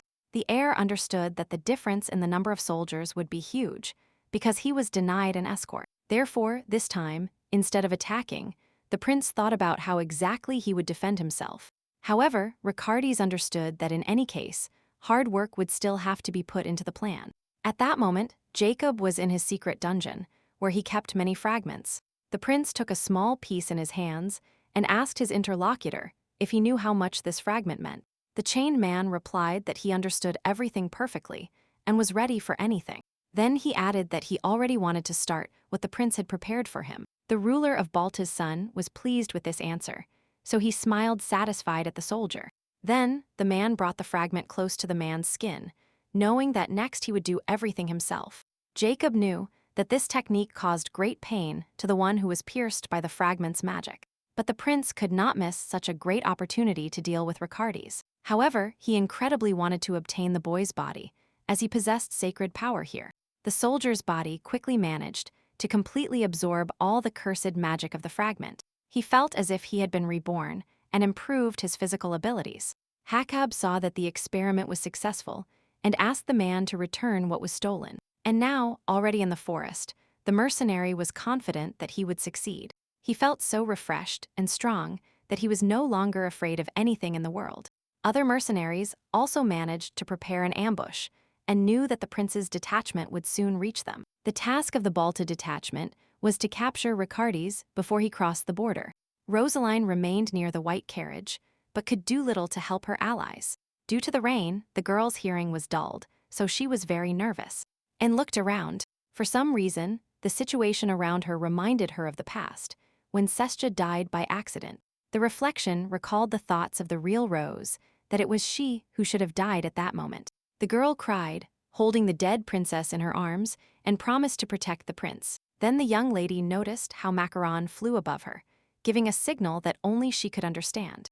It immediately became clear to Miss that the enemy troops were already very close to all of them. She listened and could even determine the approximate location of the enemies around the area. Commander Nathan also suddenly felt that something was wrong thanks to his good intuition. Therefore, he shouted to all the soldiers to prepare and protect the carriage properly.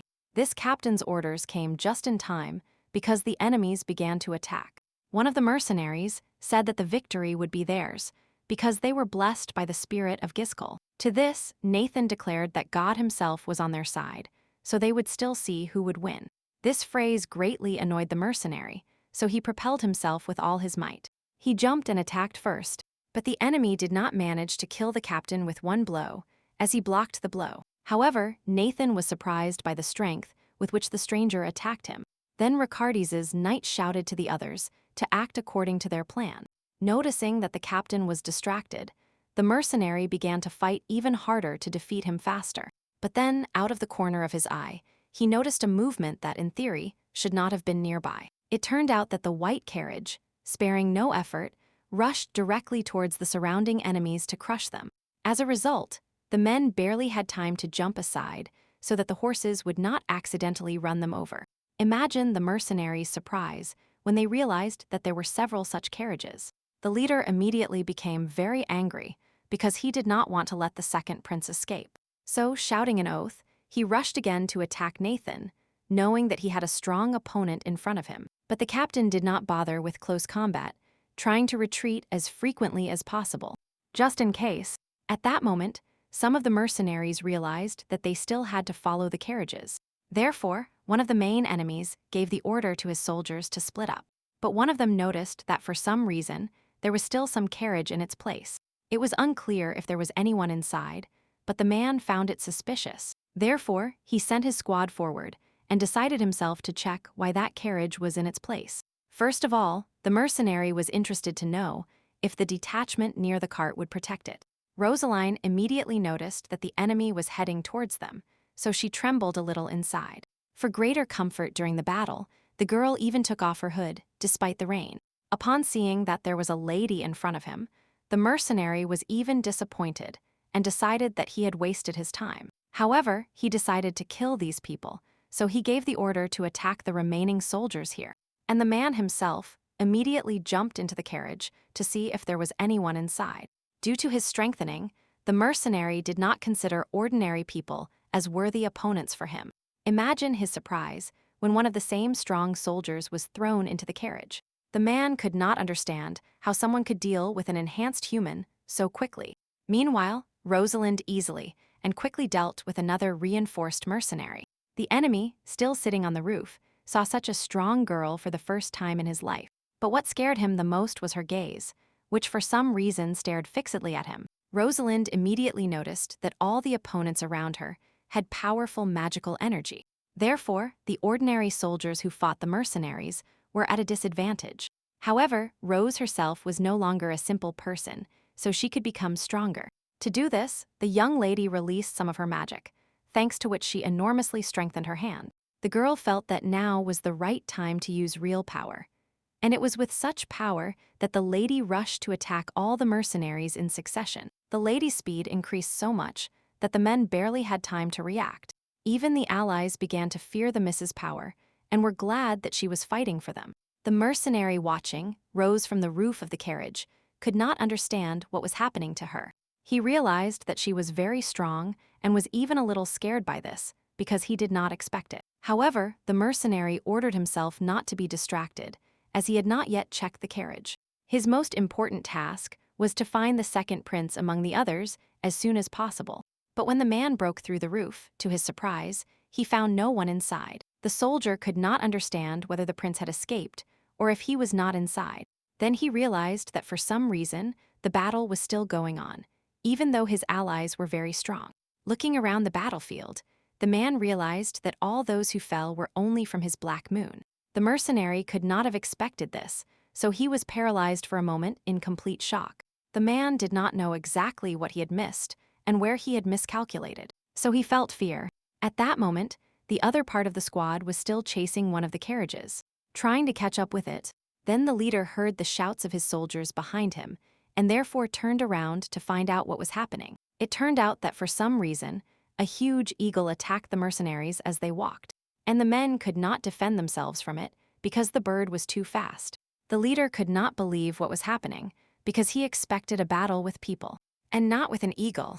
Meeting the bird's gaze, the mercenary even doubted whether it was really a common bird and ordinary. He remembered that the goddess of light, when she appeared before people, could not take her true form. Therefore, out of all animals and birds, she chose and appeared in the form of an eagle. But the man did not want to admit that it was the goddess who had come to protect the prince. Then the man shouted that all myths and legends were just fairy tales. And he attacked. He aimed his sword at Nathan, who noticed the attack too late. But the captain did not have to do anything, as suddenly an eagle appeared next to him. It easily caught the sword thrown at the knight and did not abandon the weapon. As a result, panic arose among the mercenaries, because now the eagle had another advantage. With this sword, the bird again began to attack the mercenaries around it, successfully frightening the opponents. Seeing that his squad was shrinking, the leader ordered them to hurry to reach the carriage in time. The enemies were lucky, because at that moment Nathan noticed a big obstacle ahead. It turned out that Ricardes' knights accidentally came across a cliff that was impossible to cross. Therefore, the captain had to stop his entire squad and carriage so as not to die. Realizing this, the mercenary smiled satisfied, as he believed that the enemies were essentially trapped now. The man got down and confidently demanded that the prince immediately approach him. And obeying him, the ruler's son went out to meet the enemies, only it was Dee's. At this point, Rosalind had almost finished fighting the surrounding squad. Since she was stronger than them, the girl used her power completely unnoticed by others, so as not to scare anyone. Raymond, although weaker than the enhanced soldiers, defeated them thanks to his experience. The guy constantly tried to circle around the same hooded silhouette who was guarding. This man, who was constantly protected by the Lord, noticed that he had been accidentally wounded, and therefore extended his hand to heal the knight, who constantly saved his life. At that moment, the two were attacked by a mercenary who found nothing in the carriage.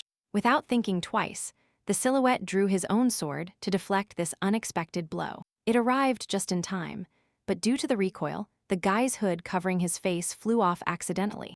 The mercenary was incredibly happy to see Ricardes in front of him, just as he had thought, and the prince himself was clearly displeased that his enemies finally found him out so easily. And quickly, during the development of the plan, the heir assumed that Jacob would not kill him quickly. Ricardes knew that the prince would need him alive, so he would not use poisonous fragments against him. So the second prince's plan was to deal with the enemies before they started acting seriously. After all, sooner or later the mercenary will want to use his magical power, with which he was superior to everyone. The prince feared that Jacob would have time to create a more powerful weapon than he imagined. However, Ricardes still rushed into battle, although for him it was the most dangerous thing. He immediately noticed that the enemy was much stronger than an ordinary person, so it was difficult to fight him. Just as the mercenary wanted to attack the air once more, he was stunned from behind. The man could not withstand such a blow from the back directly to the head, so he fell to the ground.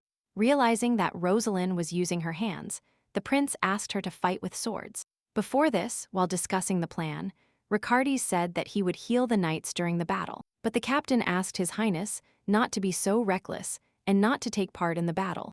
But the prince wanted to save as many people as possible, so he thought a lot. Nathan still could not get out of his head that Ricardes had put everything on the line in this battle. Not only was the man so tense, but the knights around him were also very worried. Somewhere in the forest, Dees jumped on his horse so as not to die during the battle. But the mercenaries let him go calmly, as the fifth prince was not their target at all. The only thing the enemies were worried about was that Ricardes was not inside the carriage. But the leader was very happy that the noisy bird finally disappeared somewhere forever. However, he still did not lose hope of finding the second prince, so he left only a part of the squad here. The man easily ordered the mercenaries to kill everyone near the carriage. But Ricardes's knights were not going to give up without a fight, so they prepared. Each of them was skillful in their own way, and therefore they fought desperately for their lives. And personally, the lady did very well, perhaps due to the adrenaline in her blood. She was quite tired, so she leaned her back against Raymond, but the enemies were not done yet. The gentleman himself admitted that for some reason the mercenaries were very strong and persistent, which no one expected from them. One of the captains was afraid that the enemies following the carriage had already realized that they had fallen into a trap. And now, the man had to get the prince out of the battlefield as soon as possible. Meanwhile, the enemies killed one knight after another, without even thinking of retreating. The mercenaries considered themselves stronger than others, but no one knew about Rosalind's existence, so it was she who killed them most skillfully and quickly, without anyone noticing. However, the girl could not pass by the other soldiers lying on the ground. So the young lady approached one of them and sadly sat down next to him, as he was already dead. Then she simply covered his eyes, because there was nothing else she could do. Then Rosalind heard someone urging His Majesty to leave the battlefield. She turned to the prince and noticed how one of the mercenaries suddenly woke up. The guy only pretended to be dead and threw knives at Ricardes as soon as the opportunity arose. In such a situation, the heir could not dodge such an unexpected blow.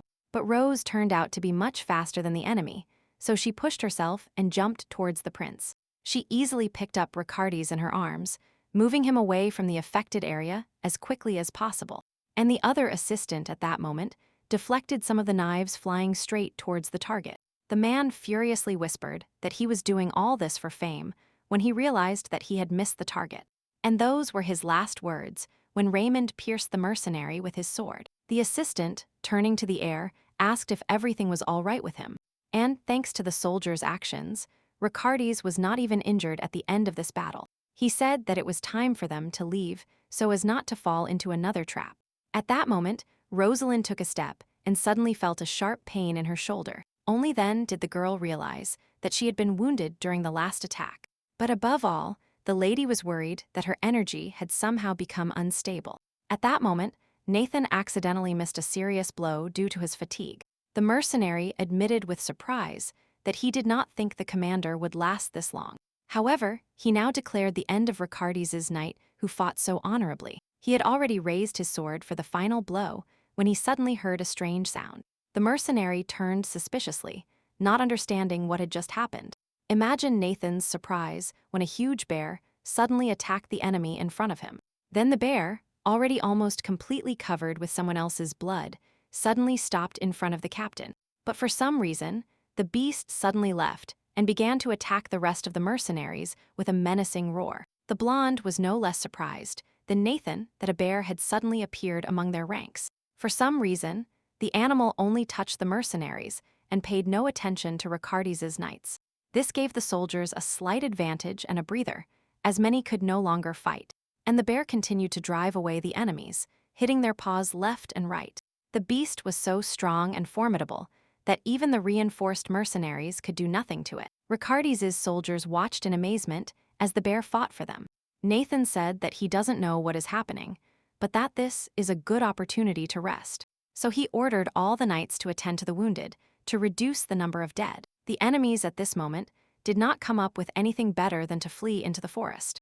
And not in vain, because the bear became even angrier that the number of mercenaries was decreasing too slowly. When all the enemies had fled, Ricardi's knights noticed with horror that the beast was staring at them. But suddenly, the bear turned around and went after the fleeing mercenaries. Because it was Macaron, the knights watched in fear as the formidable bear pushed the enemies deeper into the forest. The soldiers concluded that the mercenaries must have somehow angered the forest beast. The survivors began to express various assumptions about why the animal did not touch them. As a result, Nathan concluded that no matter why this happened, but the main thing is that they survived. At that moment, Rosalind, walking with the prince's detachment, was feeling worse and worse. When Ricardi's asked if everything was all right, the young lady, although trembling, lied, saying she was fine. Then Rose noticed that she was not the only one feeling bad, as the lady in front was also staggering. The young lady ran towards Madame Hale and managed to catch her before the girl fell to the ground. The assistant clearly felt very bad, although she did not tell anyone. Along with the mistress, Raymond ran towards the wounded lady, trying to find out what was wrong. Of course, Ricardi's also ran to his knight, as he was worried about everyone's condition. Only now did everyone notice that Hale's blood had turned black, which was very bad. The knights immediately guessed that the lady was now possessed due to poisoning from the shrapnel.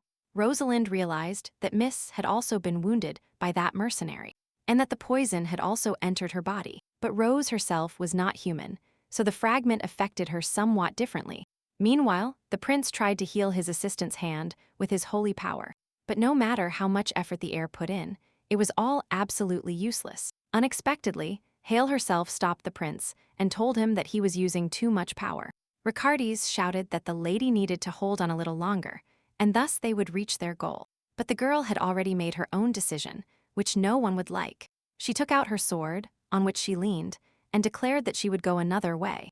Hale said that she would deliberately leave a trail for her enemies to follow her, after which the girl bowed to His Highness one last time, greeting. Before leaving for the forest, the assistant suddenly approached Rosalind to talk to her for a while. She leaned on the girl's elbows, as she already found it difficult to stand on her own. And then, with a smile on her face, she asked her to take proper care of His Majesty instead of her. Rose made that promise, but she herself suddenly felt an incomprehensible pain in her heart. At that moment, a still-living detachment of mercenaries from Balta arrived at the carriage, which was a trap. The leader did not expect that all his strong soldiers who remained here would be defeated. The mercenary began to search everywhere for clues to understand what happened in this place. Looking around, the man saw something that made him understand what the problem was. One of the killed mercenaries held in his hands an open container with the red substance they had been given. Of course, the leader knew that it was a drunkard's bottle with the fragment elixir inside. He approached the body of the second group's commander and took the container from his hand. The man assumed that the contents had not only spilled, but had been drunk during the battle, which greatly surprised the mercenary, because they were told to use it only in case of emergency. He became angry and ordered his soldiers to quickly find the fugitive second prince. Ricardi's squad itself found a cave in the forest, in which they decided to wait for the rain to pass. Rosalind took out her bag and discovered that she still had some food left. The girl turned to the prince and told him that she still had dried meat with her. Ricardi's could not see well in the dark, so he was surprised that the lady was close. Only now did the girl realize that everyone else did not have such sharp vision as her, so the heir could only find the lady after a while of searching in the darkness. Before the prince could do anything, the young lady put dried meat directly into his mouth. This greatly embarrassed the heir, but he obediently chewed the food given to him. Then Rosaline began to give the boy a cookie, and only now realized that they were too close. Ricardi's asked if the lady could not simply put the food in his hands so that he could eat it himself. Only then did the girl realize that she could really have acted so simply. At that moment, The knights were sitting at the entrance of the cave, wondering where Madame Hale had gone. In the end, they decided to simply not think about anything, because there were too many casualties. The prince listened to his soldiers' words and became very sad, because he did not want to lose people. The boy could not forgive himself for not having developed a good enough plan. Due to his worries, he himself did not notice how he fell asleep. And suddenly, he felt something tickling his nose. Ricardes realized with a start that it was Rosaline's hair, which meant they were quite close to each other. Upon opening his eyes, the heir suddenly discovered that for some reason, he was sleeping on the girl's lap. Rose herself somehow managed to fall asleep in such an uncomfortable position. Seeing her calm and beautiful face above him, the prince felt embarrassed, but he admired her a little longer. For some reason, feeling a strong heartbeat, the boy suddenly and quickly jumped off the lady's lap. This was the first time Ricardes had experienced something like this, so he even thought he had gone mad. Then he heard the young lady's voice, which asked if the prince could sleep at least a little. Out of shame, the heir flinched in surprise and then turned to the girl. He asked why she was straining her legs, but Rosalind replied that she was fine. But the prince was not fine due to the lady's next brazen actions, which he did not expect. The girl admitted that at first the boy was sleeping on her arm, which confused her even more. But then Rosalind decided that it would be softer for Ricardes to sleep on her lap than on her shoulder. Noticing some dissatisfaction from the boy, the young lady asked him if he really did not like sleeping standing up. But he refused everything. The next morning, Raymond was glad that the weather had become very nice and sunny. Ricardes also noted with satisfaction that, apparently, it did not rain today. Then the gentleman noticed how the lady rushed past them for some reason and asked her where she was going. The young lady replied that she wanted to look around, and the gentleman only asked her not to go too far. Only after this, Raymond noticed that the prince was reacting strangely towards Rose, but he explained nothing. Meanwhile, the girl ran away from the squad and climbed a tall tree. She took off some clothes and examined her hand where the poison was spreading. Although she was not human, her body was barely recovering at this moment. Rosaline even thought about cutting off her hand and stopping the spread of the poison. However, the lady quickly realized that at that moment, she would not be able to fight with one hand. So the young lady put aside the idea for now, as she could still fight in her condition. Rose was also given responsibility, because many people asked to take care of Ricardes. Then, in the sky, the girl noticed a signal that Macaron had given her especially by agreement. Because of this, the lady quickly realized that the mercenaries wanted to attack them again. The fact that the prince was in danger made Miss forget about her own problems.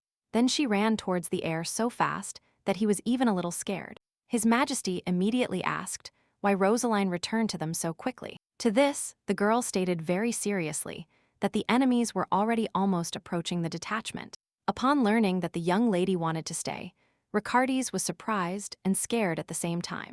Raymond was also against such an act by the lady, but she insisted that they leave. The second prince tried to convince the girl that she should not stay here alone, but Rose convinced everyone around her that she was the only good candidate for this. While the soldiers were still arguing with the lady, she took off her cloak and showed her wound. The girl explained that it was already infected and that there was no way to help her now. This information greatly frightened Ricardes, and at first he did not even believe the young lady. For the first time, the boy was so overwhelmed by emotions that he forgot to follow them. Realizing that the prince was out of control, the assistant tried to reason with him as quickly as possible. The heir came to his senses a little and wanted to say something to Rose, but his throat closed up once more. He assumed that, due to his status, everyone valued their lives much less and was not afraid to die for him. After realizing this, Ricardes was consumed by pure panic, as he could not cope with his emotions. Suddenly, Rosalind approached His Highness to try to calm the boy down. She, politely and a little sadly, asked the prince to leave this place. And leave her. Looking into the lady's eyes, he saw her gaze, calm and silent, which greatly surprised Ricardes. However, he still resisted the young lady's proposal, so he desperately took her hand. The boy said he would not go anywhere without the girl, even though she wanted to do the exact opposite.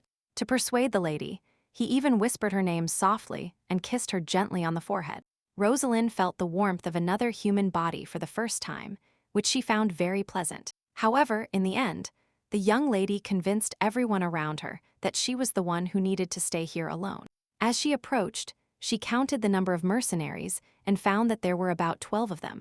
When the leader arrived, he told the lady that she could hand over the prince to them and live.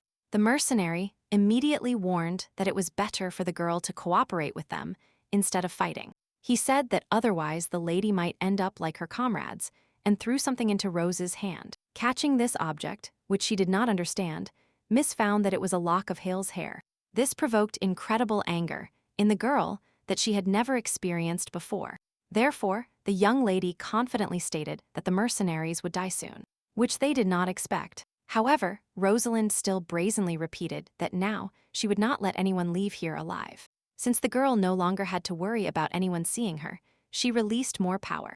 As a result of this, the lady managed not only to fight the mercenaries, but also to scatter them. Moreover, none of the enhanced soldiers could do anything to oppose the young lady. Fear appeared in the eyes of the enemies, because they began to consider Rosalind a real monster. The girl herself noticed that the more she moved, the faster the poison spread, so she decided to hurry before the poisoning spread throughout her body. Unexpectedly, one of the mercenaries was still able to wound Rosalind from behind, which she did not notice. In response to this, the lady slowly turned and looked coldly at her last enemy. The man felt a shiver of horror run down his spine at this gaze. He did not understand how the young lady could still move, because she was weakened and poisoned. He had never met an ordinary person with such incredible strength and speed before.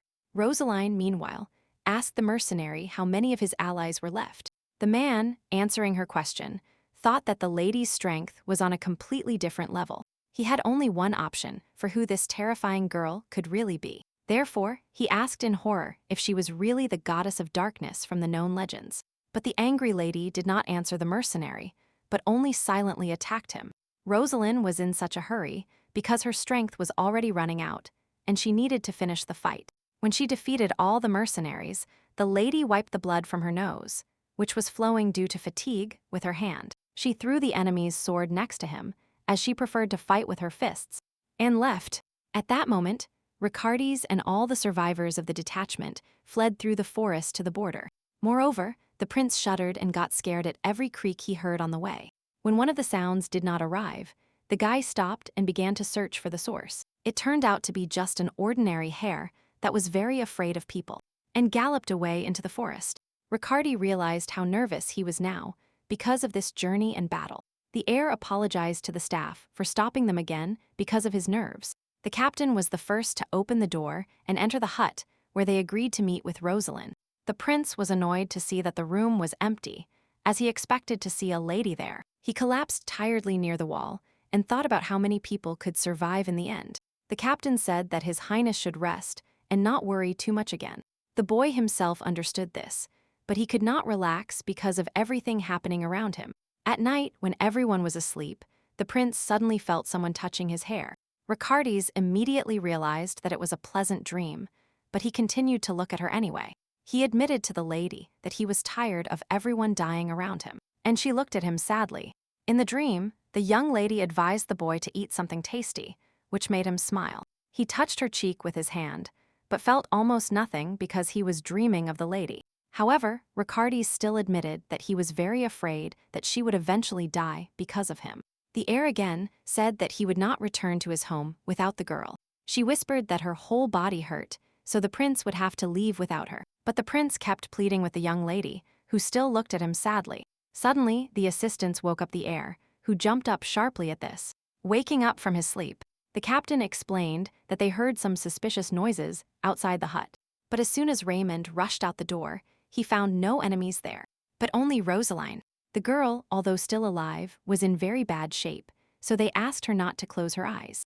The lady tried to tell the prince something, but he asked her to catch her breath first. As a result, a few minutes later, the girl reported that no one was pursuing the heir anymore. Upon hearing this, Riccardi's hugged the lady and told her that she was great and that they could return home. But for now, the squad waited until dawn so that Miss could at least rest a little, and they could return home. While trying to heal Rosaline, the prince realized with horror that his power did not help her at all. The heir understood that his magic would be useless, but he did not think that it would not be absorbed at all. Riccardi's concluded that it was all due to the poison, but he continued his attempts. Therefore, he did not take his hands off the lady's hand in the hope of helping her at least a little. At the same time, the prince kept incomprehensibly begging someone that everything would be all right with the girl. Even Raymond could not contain his emotions when he saw Rosaline's deplorable state. The captain, seeing how worried the boy was, invited him to visit the lady because no one forbade him. But instead of answering, the knight suddenly hit himself in the face with his fist, which scared everyone around him. The gentleman said that he would be all right, even though he was very worried now. The man agreed that the lady should rest because she had done a lot. So today was also a difficult day for him because it was unclear what would happen tomorrow. That night, Ricardes sat next to Rosalind and therefore did not sleep at all, despite his fatigue. From the girl's face, it was clear that she was having difficulty enduring the effects of the poison. Although she was still alive, she had a dream in which people were chasing someone because they found out that he was a reflection. This creature barely had time to breathe, as it tried to run as fast as possible. At some point, the reflection stopped and concluded that it was necessary to kill people. After all, it was people who reminded the creature of the most real monsters, and evil ones, and not shadows like him. Because of this terrible dream, the girl woke up abruptly, feeling fear spreading throughout her body. She jumped out of bed and at first tried to catch her breath and calm down, as her breathing had become irregular due to the dream. Only after this, Rosalind looked around with great surprise, because she did not understand where she was. As soon as she opened her eyes, Macaron in the form of an eagle immediately flew into the room, breaking the window in the process. The bird admitted that it was very worried about its friend, who was unconscious. However, the first thing the lady did was excitedly ask what happened in the end with His Highness. For this, Macaron pecked the young lady because she ignored the words about what worried him. After this, the bird replied that everything was absolutely fine with Ricardes, and even better than the others. Rosaline realized that the prince had heard her request and left accompanied by others.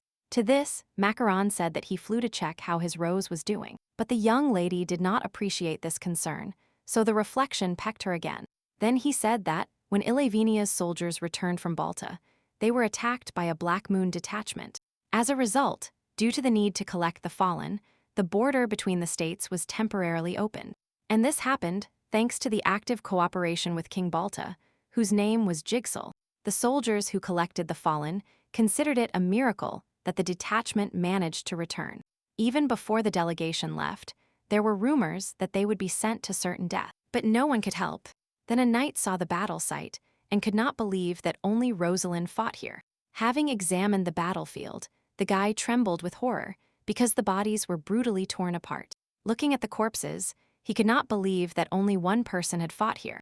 This story quickly spread, and now even the servants began to discuss it. The countess, who hosted Rose, perfectly heard what her maids were saying on the estate. However, for the moment, the woman has not yet done anything about these brazen conversations. Entering the girl's room, the countess found that she had not slept for a long time, but that she seemed wary. She immediately said that she was glad to see that the lady was recovering and waking up so quickly. But Rosaline herself was in no hurry to talk to the woman, as she did not know her. Realizing this, the countess immediately introduced herself with a smile and said that her name was Cecil. Only after this, the lady thanked the woman for the help she had received so opportunely. The countess shared that Rose looked very serious while sleeping, which the young lady did not expect. Then one of the assistants said that the visiting count wanted to see the guest, which Cecil did not like. Then the woman told the man to return to his home until Rosalind rested. Then the countess turned to the young lady and told her that many people wanted to see her now.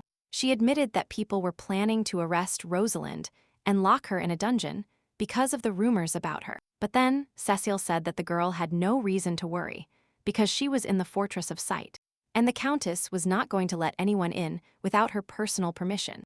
Before starting a more personal dialogue, the woman offered to eat and Rose accepted. First of all, the lady asked what was wrong with Ricardes, and was glad to hear that he had gone home yesterday. The Countess was surprised that the young lady, even in such a situation, was worried about the prince's safety. But she immediately remembered that the second prince was more worried about the girl than about himself. He did not even allow anyone to carry Rose to bed and did everything himself. And even when the danger to the young lady passed, the boy took care of her for some time. At first, Ricardes's personal assistants could not pull him away from the patient's bed. It seemed that the heir really wanted the lady to wake up, as he was waiting for a dialogue with her. Because of this, Cecil concluded that the prince had a special relationship with Rosaline, even though she was only his knight. Rose herself was surprised when she heard that the boy took care of her for 5 full days. But what struck the lady the most was that she had not eaten anything during those 5 days, because she was unconscious. The Countess was surprised by the young lady's reaction, because it would have been more correct to show gratitude towards the prince. In any case, by the heir's order, the site servants had already prepared delicious meat for the girl. Seeing all this delicacy, the lady could not restrain herself and even drooled because she was very hungry. She ate everything that was prepared very quickly and left only an entire mountain of empty dishes. The Countess and her servants were surprised to see such incredible appetite in the girl. However, the woman asked the maids to clear the table and bring more food. Rosalind could see how much she enjoyed the food, which made the woman happy. While the lady was eating, Cecil decided to tell her the latest news, because she loved talking about rumors. And the woman began with the fact that now the entire empire considered Rosalind a true demon. For this reason, one of the counts was especially in favor of getting rid of the lady. But Ricardes personally knew Rosalind and had no intention of harming her. So, any proposal to eliminate the girl caused silent anger in the boy. The man, meanwhile, kept shouting that the lady could not stop these people by herself. However, not even Raymond could listen to these stupid speeches, so he banged the table with his fist to silence the count. The boy said that all the knights of the White Knight are grateful to the young lady for everything she has done. Ricardes said that he did not care at all whether Rosaline was a demon. He explained that the girl, in any case, sacrificed her life to save everyone, and none of the counts could really say now that the prince's life was not important. Then the page entered the conversation and said that everyone should be happy for the return of their brother. Ricardes expected a trick, and as expected, the prince asked if it would be bad if a demon walked around him. Because of this, the heir could not stand it and clenched his fists, saying that he did not expect such care. The second prince attacked the first, saying that he would have a lot of work now, and the boy got angry. At that moment, Rosalind was communicating with the Countess and stubbornly opposed her, since she did not like the rumors. Cecil listened with a smile, as the lady declared that she was not a demon. As everyone said, Rose explained that she was able to deal with the Black Moon team alone because they were weak. The Countess was surprised that after Miss, due to her power, the entire forest was destroyed. As a result, the woman laughed cheerfully and noted that it turned out she really liked the lady. She ordered more desserts to be brought to Rose and said that no one believed in the return of the detachment. Everyone was very surprised when Ricardes was able to return, having lost only a part of the soldiers. But what surprised people the most was the fact that Rosaline was able to survive the shrapnel impact. Cecil explained that people could not overcome this poison, so they began to consider Rose a demon. The woman reported that the girl's father began to question this rumor and personally wrote many letters to the emperor. The fact that the father, with whom the reflection had no time to communicate, sided with her, surprised the lady. Cecil stated that her family hosted Rose not for a reason, but because she collaborated with her father. At that moment, Macaron cursed Rosalind, who had been thinking about the situation for too long. As a result, the lady suddenly accepted that she was a demon, which greatly surprised the Countess. She said that this is why people believe that the young lady serves Balta. However, Rosaline, despite everything, remained the loyal knight of the second prince. And then, the woman said that all the soldiers treated the girl with interest and respect. Rosaline thought that somehow the rumors about her had spread too quickly. Suddenly, Cecil announced that someone might have dissolved them, which quite surprised the lady. Suddenly, the Countess noticed that for some reason the girl had stopped eating the food they brought her. The woman decided that the lady had lost her appetite because she realized the situation she was in. But it turned out that Rose had just seen a prepared dessert, which was made with paste. Both Miss and Herr Eagle immediately tasted the sweetness and were very satisfied with its taste. From this, Cecil concluded that the young lady no longer cares at all what happens to her. At that moment in Balta, the prince was counting how many soldiers each side had lost. Adelac informed him about this matter, and therefore he was very worried, because he could not predict the master's reaction. And to the Chancellor's horror, Jacob simply tore up his entire report out of dissatisfaction. The heir could not believe that out of his entire squad, only 8 people returned.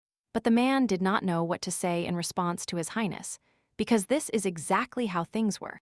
Moreover, Jacob could not understand why the Countess of Balta suddenly helped the second prince and hid Rose. As for why another count helped Ricardes, the prince knew the answer, because his daughter accompanied him. But the son of Balta's ruler did not know that Rosalind was alive, so he became a little sad. Suddenly, the chancellor announced that the lady had single-handedly dealt with 30 of his soldiers. Upon hearing this, Jacob could not contain his emotions and laughed very loudly, though not cheerfully. The prince did not expect that a single girl could handle almost all of his soldiers. Adelac said that one of the returning mercenaries said this, but he was wounded, so they did not really believe him. Jacob suggested that the lady might very well be a demon, as they are the strongest, although the prince also knew about other creatures that were very powerful. Realizing that Rosalind was a reflection, the heir even hit the wall with his fist. He, smiling crazily, declared that their meeting was destined by fate itself. Jacob was annoyed that he had missed the lady, so he ordered Ricardes to be left alone for the time being. The prince also thought that he urgently needed to contact Dees about this. However, the son of Balta's ruler understood that they might waste a lot of time due to letter delivery. Therefore, in order to see the lady as quickly as possible, Jacob decided to go alone.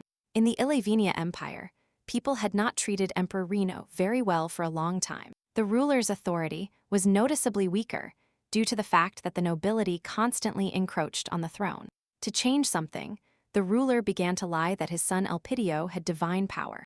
But suddenly Ricardes appeared, who actually possessed this very divine power.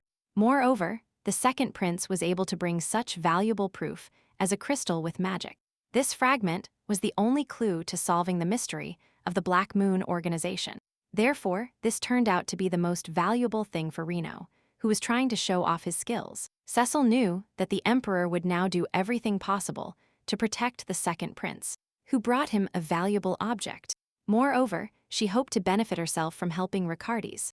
In addition, the countess calculated everything so that she could gain something not only from the emperor. Rosalind's father also came to visit her, who, however, was a stern man. The first thing the man did was demand that he be allowed into the ladies' bathroom. Because it was his daughter, only upon entering the estate, he saw how zealously he was served by the surrounding assistants.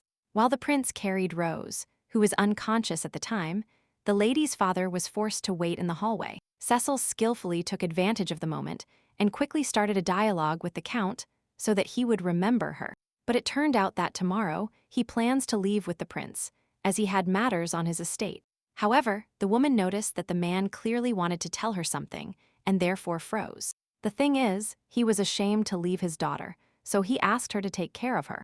The countess realized that the count was not as cruel as he initially seemed. Then she supported the girl's father, saying that the lady would probably get better soon, and that the woman herself would take care of it. In response, the man remained silent and only became even more severe in his expression, as he was worried inside. And Rosalind still lay unconscious on the bed at the site estate. Therefore, when after a few days the lady was about to leave, the countess did not allow it. She explained that the girl was still a patient, so she could not leave. Rosaline tried to prove that she was feeling well, but it was absolutely useless. Even Macaron asked the young lady to rest a little longer and recover for now. However, Cecil knew that it was cruel to lock Rose alone in a room after her difficult journeys. Although the countess could not let the lady go completely, because Ricardes asked to protect the girl. Then the woman told the young lady that there was a small market not far from them. Rosalind had never been to a place like this before, so she became interested immediately. As a result, the lady went to the market and even refused to be accompanied because Macaron was with her. The only thing was that the mouse could not help in any way with the escort, because it was also in this place for the first time. And Rose herself, during this whole time, had only seen the Imperial Palace and the Balta Palace. Therefore, the young lady knew absolutely nothing about how to behave in such a place. However, the girl tried not to pay attention to the whispers around her. But the rumors spread by people were not the most pleasant for the girl. Then, upon hearing that Rose was called a demon, Macaron wanted to attack, but the young lady forbade him. The lady understood that these neighbors were not to blame for anything, so she was not going to kill them. The fact that the young lady was talking to herself greatly frightened the people around her, so they began to avoid her.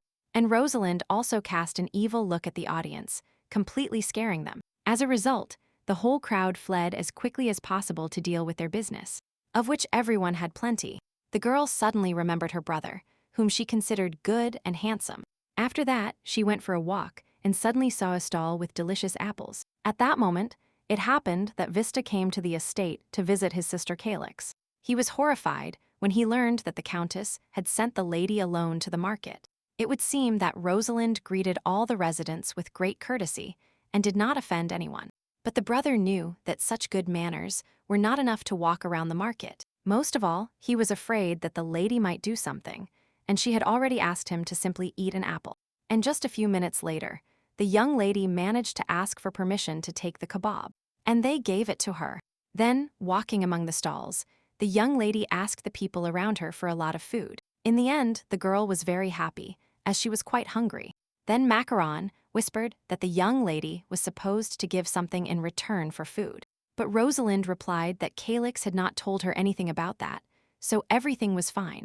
At that moment, in the Vista estate, the lady's brother was so worried that his head ached. He remembered the past, when the young lady left her family to serve under the command of the second prince. Then Rosalind declared that in her mansion she still had her brother, so there would be someone to take care of the building.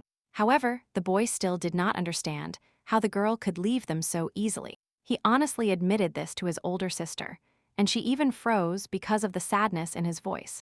Then Rose smiled sadly and said that she just had to do what she had planned. As a result, all that Calyx could do then was cry with grief, as he was still too young. But until now, he had been loyal to his sister, so he hurried to someone else's property as quickly as possible. The boy did not even have time to tell anyone about his departure, of which he was secretly proud. Because he showed courage, he knew that this was his first rebellion, so his mother would be very surprised by this. The Countess of the Vista estate did not understand why her brother was so worried about his sister. The woman explained that the lady did not leave alone, but Macaron was with her. But the boy did not yet know about another reflection, so he was surprised when he heard that a tame eagle was flying everywhere with the young lady. However, he went to the market, but there were many people there, so he still could not find Rose. Then, Calyx overheard some girls calling everyone to buy flowers. He became interested and approached the counter, and the girls promised to give him a flower for free. To the little one's great surprise, the knight bought all the flowers from her and even gave her more money than she needed. However, while walking through the market, the brother realized that he did not need to buy all the flowers at once. He managed to ask the flower sellers if they had seen his sister anywhere, describing her, and the girls immediately recognized the boy's description as the lady who had passed by them about 20 minutes ago. Upon hearing that Rose was taking food away from them and not even paying, the gentleman was horrified. Only now did he realize that the lady had been giving him her salary all this time, because she did not understand what the money was needed for. Then I started looking for people from whom Rose had taken something and started with the apple seller. The man was surprised to see such a strange guy, but confirmed that the girl took the fruit from him. Therefore, Calyx paid the seller and apologized for bringing the money so late. Knowing his sister's eating habits, the boy next went to the bakery hoping to find her there. For some reason, the old man behind the counter immediately called the knight by his name, as if he recognized him. The brother was surprised that the man knew him from somewhere and asked how he had guessed his name. He realized that information about his sister had spread quickly, so he paid quickly. To the knight's great surprise, the old man suddenly said that the rumors were true and that they would be recognized very quickly. Without paying attention to this, the guy found more kebab sellers, but they also reacted strangely to Calyx, although he once again did not understand anything. Moreover, the brother was afraid to hear about the rumors that quickly spread throughout the market. Then, out of the corner of his ear, he heard someone calling the black-haired lady a demon. Then, for some reason, people said that Calyx was a handsome and rich boy who loved his sister very much. Because of this, the knight blushed very much and hid his face among the purchased flowers. He realized that his sister had told many people about him, and the flowers only reinforced this story. Looking closely at the crowd, the brother saw hair that was very similar to his sister's. This lady was already standing without purchases and did not even turn around to look at the boy. But her hair color was exactly the same. But when he called her, the young lady turned around, and it turned out that it was actually Rosalind. Having jumped over several people, the girl instantly reached Calyx. because she was very happy to see him. The boy immediately heard people whispering. Because of this, that demons were very fast. But instead of anger, the crowd for some reason felt tenderness for the beauty of their relative. Completely embarrassed, the brother could barely ask what his sister was doing at the market. But Rose did not understand the question and could only smile happily at him in response. Seeing this, the boy happily realized that she had completely recovered and was fine. Then he asked no more questions, but simply handed the lady the flowers he had bought for her. After which, Calyx hugged the girl tightly, because he had been very worried about her the whole time. Rosalind did not even suspect such emotions from her brother, but she was pleased to feel his warmth. Then she happily whispered to him that she had returned with him, and he waited, as promised.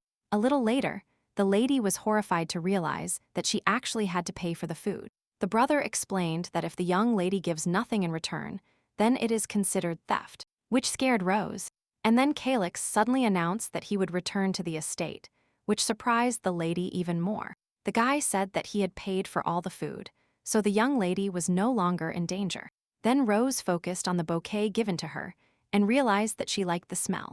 Then the young lady remembered what Raymond had taught her, so she put one of the flowers behind her brother's ear. The boy himself was embarrassed once again, and Rosalind said that it suits him very well, and that he is quite handsome. Calyx assumed that the gentleman had deliberately set a trap for her, but he did not disappoint the young lady. While they were there, the lady suddenly heard that someone's wallet was suddenly missing. Moreover, it turned out not just from one gentleman, because the pickpockets stole a lot. The boy who took the wallets passed by Rosalind, but paid no attention. But the young lady herself noticed him, and her eyes shone cruelly with restored magic. When the girl looked in the direction where the boy had fled, the brother asked what was wrong.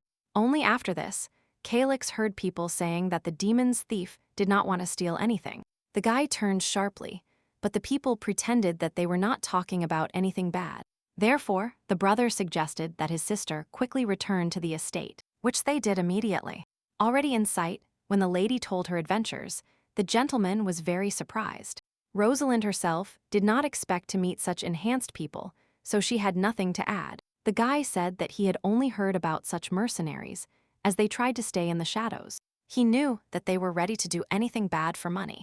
The girl became worried when she realized what bad people she had been fighting with. Only now, when they had almost finished talking, the boy finally decided to ask the young lady. He clarified what kind of mouse was on the lady's shoulder, and Macaron immediately became angry. To her brother's surprise, Rosalind suddenly introduced him to this unknown mouse for some reason. And then she said that this was Macaron, who for some reason looked angrily at the boy. Calyx remembered the Countess's words that Macaron was an eagle and was even more surprised. And the reflection itself became very scared when the lady suddenly said that the eagle and the mouse were the same creature. Then the girl told the reflection that her brother could be entrusted with her secret, which she had already done. My brother listened once more that he was good, which made her very happy. And the mouse, although dissatisfied with what was happening, still obeyed Rose because he believed her. Then it slid off the lady's shoulder and began to transform, which greatly frightened Calyx. Only then did he realize that these were two reflections at once, which was extremely rare. The mouse turned into a girl and said that she still did not trust Calyx, no matter what the lady told him. She even severely threatened that the boy should not dare to talk about her, but he had no intention of doing so. The reflection touched the flower behind the knight's ear and said that letting someone go is always very difficult. Macaron hoped that Calyx would not make mistakes and did not want to harm his sister even without her words. The girl turned to Rose and said that she really did not like this boy, but that the young lady did not care. Then Macaron allowed Calyx to communicate with her, although she was very important at the same time. The lady noticed that her two friends began to communicate without her, and therefore smiled cheerfully. That night, Ricardes dreamed that he and his family were moving to the palace for the first time. When he was still a boy, he looked anxiously out the window and observed the unfamiliar terrain.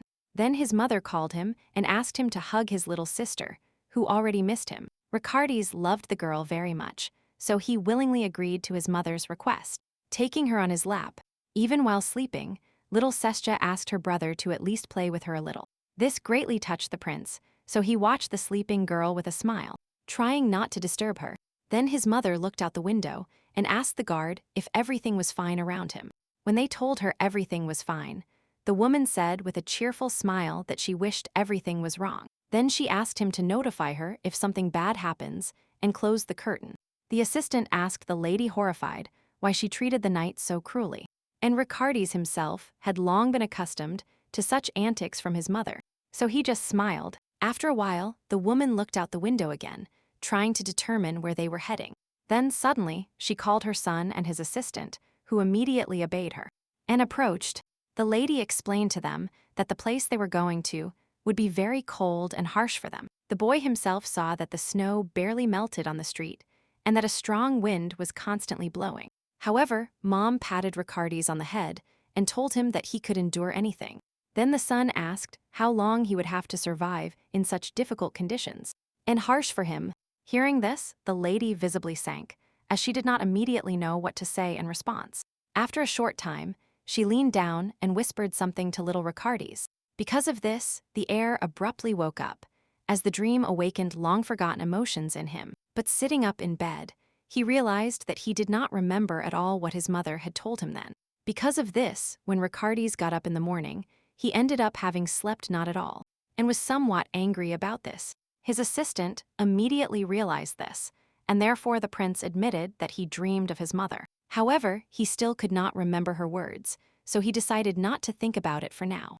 The count said with a smile that perhaps the queen was still trying to protect her son, but Ricardes was already ready for work and asked if there was any news for him. Suddenly, another prince entered the room, which surprised the heir because he did not expect it. It was Levon, who jokingly claimed that he came at the call of his own heart. But in fact, the guy was sent by the emperor, who was worried about the state of Balta. It was known that Jacob planned to visit Ilivania, although it was not clear why. Ricardes could not understand the thoughts of Balta's ruler's son, who for some reason was coming to them after all. Levon said that Ricardes's gift had already been sent to Elpidio, which alarmed everyone. Since the prince took liberties in communicating with the heir, the count began to insult him. Then Levon asked more calmly if Ricardes had been attacked, and he answered in the negative. The second prince was not used to such silence, so he expected any trick everywhere. But at that moment, he asked Levon to find out what was happening with Rosalind, which the prince did not understand. He did not understand why his brother was so worried about a knight of the White Knight Squadron. However, the boy told Ricardes nothing, only obediently accepted his order. Suddenly, the heir asked why he was fighting, and Levon even shuddered at the unexpectedness of the question. The second prince wanted to know if people could become stronger for something important to them. When his brother answered positively to this, Ricardes lowered his head and smiled to himself. He still remembered how painfully he had tried to heal Rosalind that day in the hut. At that moment, Prince X arrived at Elpidio's estate on personal orders. Inside, he immediately discovered a complete mess that the servants did not even have time to clean up. The boy anxiously asked what happened, but Elpidio only laughed in response. He claimed that by asking such questions, the fifth prince looked very stupid, which he did not like. Hearing this, Dees immediately apologized because he was very scared, as he did not want to interfere. Only after this, the page explained that the people of the Black Moon had broken cooperation with him. But what surprised the fifth prince the most was that he heard that a gift had been sent to the first one. Elpidio said that the cook almost lost consciousness in the morning when he saw the gift in the cauldron. Dees did not expect Ricardes to send his brother the body of one of the dead mercenaries, and it was the first time Elpidio himself saw the second prince act so decisively. And cruelty, the prince suggested that the heir began to act this way because of Rosalina, which made Dees shudder. Plucking the petals from a rose, the first one said thoughtfully that the lady, somehow, influenced the fifth one's behavior. The page was angry because Rosaline had known Ricardes's dead sister since childhood. But holding the petal in his hands, he said that people become weaker when they have something valuable. But the Pidio had no idea that the same words applied to 10. Then the first prince remembered that the fifth had known the same girl for a long time, and that Ricardes had become very dear to him. Clenching the flower with trembling hands, the blonde admitted that it was indeed true. Then the Pidio grabbed his brother by the hair and cheerfully declared that knowing him would only benefit him. He honestly admitted that he keeps 10 close to him because he knows a lot. Only now did the blonde realize that he would have to destroy with his own hands what he loved. However, he still said that every night he hopes that the page will become the heir. The first prince patted the fifth prince on the head to ask for the words he wanted to hear. And then he turned around and invited them to have a cup of tea together, smiling maliciously. Only now Dees did not have time to drink tea, although he could not refuse the first prince. The boy was very worried about what would happen to Rosalind now that the page decided to turn against him. But for a long time, he was secretly in love with a girl, but he did not have the opportunity to admit it. Now Dees realized that this love was weakening him, so he himself trampled on the flowers. The next morning, Calix read news about the palace while still at the Vista estate. He did not fully understand Ricardis's actions, but believed that this was necessary for everyone. The boy's assistant suddenly said that many aristocrats had been in trouble recently. They did everything possible to let as few people as possible know about it. But they did not solve the problem. The assistant pointed out that most of the problems fell on the first prince. After these words, Calix remembered that the rumors that his sister had saved Ricardis had spread too quickly, from which the boy concluded that it was the second prince who for some reason began to protect the lady. The brother thanked the prince for such behavior, but did not understand why he did it. Since he could not change anything, he decided to hope that this would continue. Then the assistant remembered that there was a letter that had arrived for him separately. Calix realized that it was a message from Ricardis and was very surprised. The letter said that all the knights of the White Knight should return, which the brother reported to the lady. Upon hearing that the boy would also go with her, the girl was indescribably delighted. And Calix himself remembered that Ricardis also asked to talk in detail about Rose. He could not understand why someone would need such a thing, but he had no right to object. Then Rosaline asked what would happen to her brother's estate if he went with her, which made the boy happy. And he immediately said that he would ask his uncle to take care of all his territory while they were away. When the siblings had packed their things, the Countess came out to wish them a good journey. At the same time, she almost did not let go of Rosaline's hands, which bewildered the girl who had not yet grown fond of Madame. The woman confidently said that they would see each other more often than the young lady thought. But the lady said nothing to the Countess, because she did not know what to say in such situations. The woman suddenly blew a kiss to her new friend as a farewell. For her simplicity and lack of world knowledge, Rosalina immediately repeated this gesture, which her brother asked not to do again. While they were on their way, it began to rain heavily, although the weather was fine initially. Upon hearing Calix's complaints about the rain, Macaron immediately began to scold him for his weakness. The brother still did not understand what the bird meant, so he asked his sister to explain everything to him. But Rosalind herself was terribly nervous about the rain, so she had no time for dialogue. However, when the boy asked what had happened, the girl did not explain anything to him. This surprised Calix, but he concluded that it was better not to touch his sister for the time being. The boy assumed that the lady was afraid of another rain in the forest, so he remained silent now. The only thing he suggested was to spend the night, which is what the young lady wanted. They found a cave and lit a fire so that the lady could dry off and warm up quickly. The whole atmosphere around her reminded the lady of that day of the home competition when she died. Now even more memories were revealed to Rose, and she could see the reflection of someone's hand. Then the girl saw this for the first time, so she did not immediately understand that it was dangerous. When the light from the lantern illuminated the blood on the floor, she became very frightened, because this should not have happened. Realizing that she could die, Rosaline ran into the forest, trying to flee as far away as possible. But the enemy managed to seriously injure her in the back, which finally stopped the girl. Rose fell to her knees, feeling a burning pain in the place where she was wounded. Then she turned around, because she wanted to understand how far away her attacker was now. And this monster found a new victim, whom he had no intention of letting go. But the worst part was that he was not a stranger, as he was a member of the White Knight detachment. Only now Rosalind could remember all these details of her death on that fateful night. Although the lady jumped up abruptly, the brother waited to sleep, and only Macaron opened his eyes. The mouse noticed that something was wrong with his friend, and therefore called her by name. And Rose realized that she had witnessed how a person from the palace became a traitor. Then, the second prince was currently in much greater danger than he himself thought. After all, the emperor had many assistants, and it was not clear which of them was a reflection.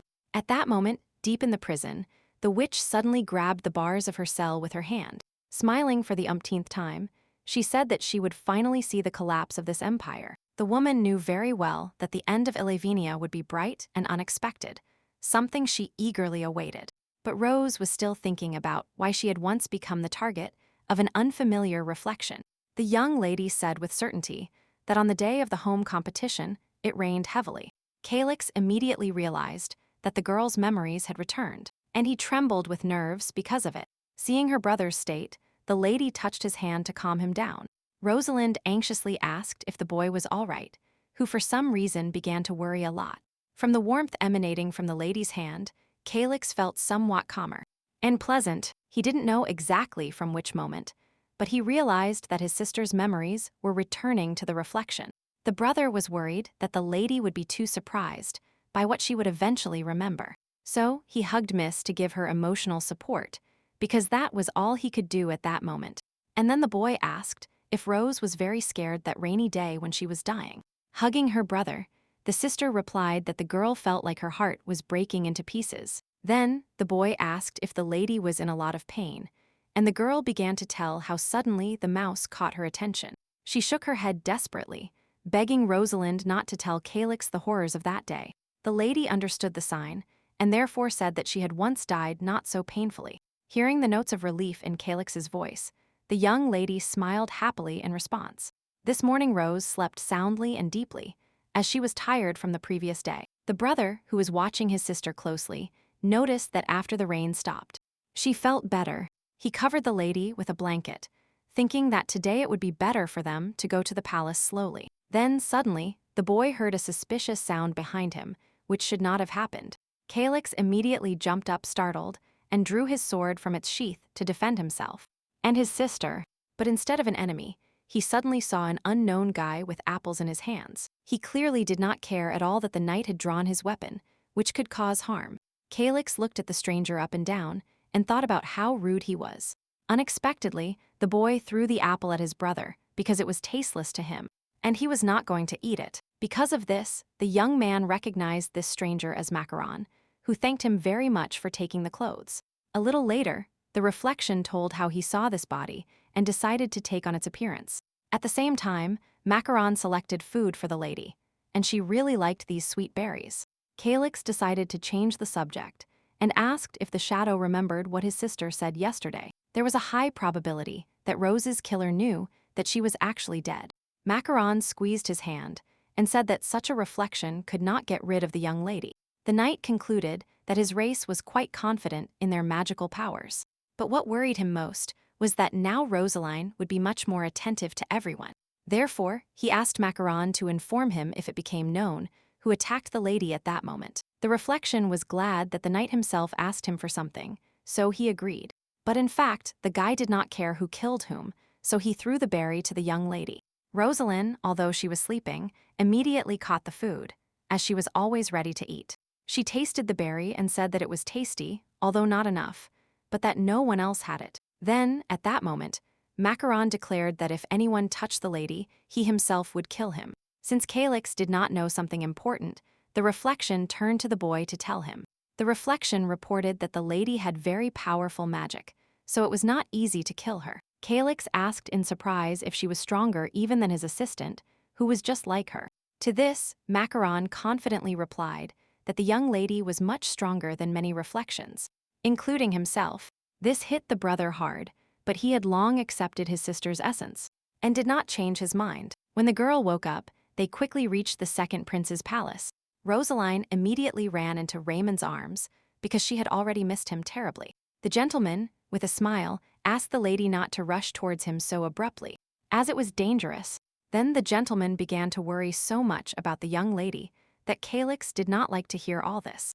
As a result, Raymond noticed his brother's dissatisfied look and shuddered in surprise, because he did not know why he was looking at him like that. And the master asked since, when the gentleman had been so kind to his sister, because he had never acted this way before. Moreover, for some reason, the boy asked Raymond not to be in public with Rosalind, so that rumors about them would not spread. But when the lady said that one should not speak to elders in that way, Calix immediately stopped being angry. Then the gentleman asked the young lady to change clothes and go with the captain, because he was very worried about her, and the young lady obeyed. But his brother was already dressed in formal clothes, so his master immediately took him before the prince. The boy obediently went to Ricardis's office and even greeted him according to etiquette. The heir repeated that he would like to know from the master everything about his sister. Calix really did not trust the prince, and therefore did not understand why he needed all this. At that moment, Rosalind had already managed to change clothes and get dressed, when suddenly she heard someone calling her name. But although the lady heard voices, when she went to the call, the room was empty. Suddenly, Everhard and Letitia jumped out of nowhere, happy that their teacher had returned. But as soon as Rosaline saw these two, she immediately attacked without warning. But the girl easily dodged the lady's attack, saying that they had cleaned her room. And the boy had no trouble dodging the blow, so he added that they were waiting for the miss. Having finished her attack, Rose concluded that her students were very well prepared. Everhard and Letitia froze in place, clearly preparing for Rosaline's next attack, trying not to lose concentration. But the young lady finished the training for now and praised her students. The boy and the girl said that they were bored without their teacher, so they trained constantly. The lady was sure that the two knew the rumors that she was a demon, but they pretended that everything was fine.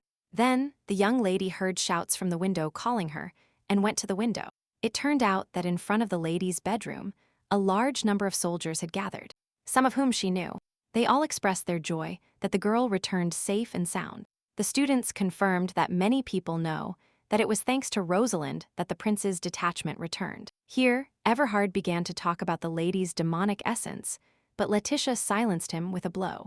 These discussions brought a sincere smile to the girl who missed her friends. At the same time, Ricardis was explaining to Calix why his sister returned sooner than expected. The boy said that his sister was already feeling well, so they decided to come. But the prince feared that the lady was not completely healthy, so Calix had to assure the heir of this. The only thing is that the gentleman could not understand why Ricardis had so many questions about his sister. And the prince himself was glad that the young lady ate in every settlement along the way. Seeing that the heir would not rest until he found all the answers, the brother patiently waited. Here Ricardis asked, very seriously, if the lady preferred beef or pork. Calix remembered that his sister preferred roasted meat and spicy pork the most. But the girl's attitude towards fish is much calmer, although she can also eat it, since she generally loves this activity. Suddenly, Calix noticed that for some reason, all his words were being recorded by his assistant, due to the fact that the prince continued to ask questions about his sister. The boy wondered why he had come here, and almost everything that interested Ricardis was fulfilled when he asked the last question. The heir asked what the lady liked the most, which greatly surprised the boy.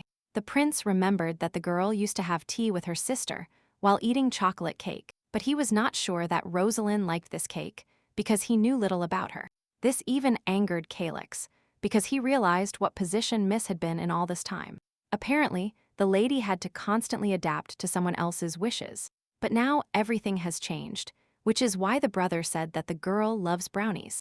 Above all, this made Ricardis happy, because his chefs knew how to best prepare these sweets. He offered Calix a cup of tea, which the boy accidentally spat out when he heard that the prince had found rumors about him at the market. The heir explained this, saying that he was absolutely interested in everything related to Rosalind, including her loved ones. The brother was very surprised when Ricardis guessed from somewhere that he liked the taste of lichen. His Majesty also found out that even though the lady is called the god of darkness, most people treat her well.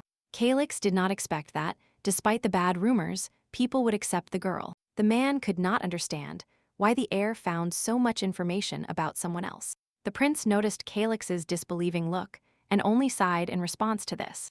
Then Ricardis, very seriously, advised the boy to be moderately alert. The brother feared that at this rate, he would stop distinguishing between friends and enemies. The second prince explained that it was a bit harsh, but he just wanted to help the young man. For the first time, Calix seriously thought about which side he would ultimately choose, because it was a difficult decision. At that moment, the heir hinted that it would be good if the boy chose his side. For his brother, it was too difficult a decision, although he himself noticed that the first prince's position had become more precarious. However, the guy had a lot on Elpidio's side, which made him clench his fists. Most of all, the young man was worried about what his father, who chose the first prince, might say in the end. But Calix knew that neither the emperor nor the page would end up supporting his sister. But the young man himself perfectly understood that he would never give up Rosalind, even if he had to choose between his father. Moreover, he no longer wanted to find himself in the situation where he was watching his sister's back as she left. Instead, the boy would like to be close to the lady and be responsible with her. Therefore, Calyx suddenly stood up abruptly, which startled His Majesty, who did not expect this. He even asked if the young man had remembered something urgent, but this was not the case at all. In fact, the brother decided to confess his loyalty to Ricardes, and to do so, he knelt before the prince. But the heir himself was not prepared for such an unexpected turn of events, as evident from his face. His personal assistant was no less surprised than the prince, who also did not expect anything like this. The boy tried to explain to Calyx that he was still too young to make such a serious decision. But no matter what they told him, the young man still swore an oath of allegiance to His Majesty. Then the secretary tried to force Ricardes to do something about it, but not even the prince had such power. So, despite all persuasions to change his mind, Calyx completed his oath. And now he intended to serve the second prince. Both the second prince and his assistant were stunned as they thought about what they should do now. And the brother reminded Ricardes that he could not break the sacred oath, so the boy sighed. Seeing how uncomfortable the heir felt about his actions, the young man laughed heartily. At the same time, he stated that he was not going to join the White Knight detachment, although he would be on the prince's side. Hearing this, Ricardes concluded that it was not in vain that the brother and sister were relatives, because they behaved the same way. Calyx explained that if he did not fight, but started helping with documents, he could get many more benefits. Moreover, when he becomes the successor to his father's business, he will show himself in full force. The heir sighed anyway and admitted that when he hinted at cooperation, he did not expect such a result. In any case, he decided to find out exactly how Rosalind's brother managed to draw such conclusions. And the boy honestly admitted that he sided with the second prince only because the lady valued him. So right now, Calyx made this whole decision solely for the sake of the girl he wanted to stay with. Ricardes looked into the young man's eyes and saw in them both courage and what he had once noticed in Rose's eyes. However, he admitted that he could not bear to accept such a sacrifice, so the prince only hoped he would not regret it. Only then did His Majesty dare to extend his hand to bless his new knight. Calyx eagerly awaited the end of this ritual and was already too proud of himself. And the assistant, who continued to silently watch the conversation of the young people, was very surprised by the heir's decision. When the ritual was completed, Calyx admitted that he did not expect the prince to accept his oath. To this, Ricardes replied that he does not believe the boy, but that he truly values his sister. The young man clenched his fist, because he himself understood that his fear of losing Rosalind was too strong. Therefore, from that moment on, Calyx decided to serve the second prince as honestly as possible for the sake of his sister. A little later, while having tea, the young man tried to find out if the heir knew Rose's true essence. And Ricardes calmly replied that he had known for a long time, since it was impossible not to notice. Rosalind was a person inferior to everyone in terms of strength, and suddenly became invincible. Then Calyx asked if the prince thought that a demon could really have entered the girl's body. But His Majesty said that then she would not have tried to protect him so strongly, which greatly pleased his brother. The prince recalled the day he lost his temper at an innocent young lady about whom he was still embarrassed. Therefore, Ricardes suddenly asked his brother not to tell his sister that he knew about her true appearance. Calyx did not ask this time why the prince needed it, but simply obeyed. When the young man left, the heir called Chloe, and they began to discuss the fact that Empress Float was losing her power. This was also due to the fact that Jacob somehow made her fall in love with him. Such events made Ricardes worry about civil wars. His assistant expressed the assumption that it is unlikely that all these events will affect Illyvenia. Chloe got up to leave and promised that she would monitor the situation, when suddenly the prince asked her if she wanted to see the boyfriend. But the girl turned and replied that the meeting with Raymond would wait because she was busy. The prince's secretary trembled at the thought of how cold this fiancé was, but the heir himself accepted the lady's position. Here the assistant remembered that His Majesty could ask Chloe about what Calyx told them. Immediately, an image of someone pushing Rosalind off a cliff on the day of her death appeared in His Majesty's head. Moreover, the lady herself remembers little intelligibly, so no one can say anything about that day.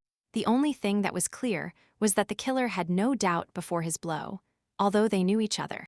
The fact that no one had betrayed themselves still let Ricardis know that they were fighting a dangerous enemy. According to Calix, it was not Rosalind who returned, but her reflection, but the lady's character did not change. However, even if the killer understood this, he continued to behave cautiously, which perplexed the prince. He understood that he had to resolve this matter as carefully as possible, so as not to get into trouble himself.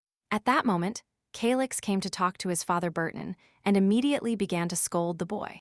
To this, the son asked his father if he himself was not worried about his daughter, to whom the young man had left. In response, the man furiously asked how the boy could even call that creature his sister. For the first time, Calix learned that his father had known about the girl's true appearance all this time. Although the fact that the man himself initiated the rumors that the lady was a good demon indicated that he suspected something. However, the young man was still surprised that the Count, even without knowing anything about reflections, was able to draw his conclusions. Calix said that it seemed to him that the father did not visit his daughter because he knew nothing about her. To this, Burton asked his son not to be so arrogant and to stop clinging to these evil spirits. But the boy could now make his own decisions, so he was not going to follow his father's will. Then the Count remembered that the man's duty was to protect the family and his native estate. But Calix believed that it was the first prince who posed a threat to Illavenia. The page was truly willing to risk the lives of everyone around him, just to achieve what he wanted. For some reason, the Count was sure that the first prince was a threat that could be controlled.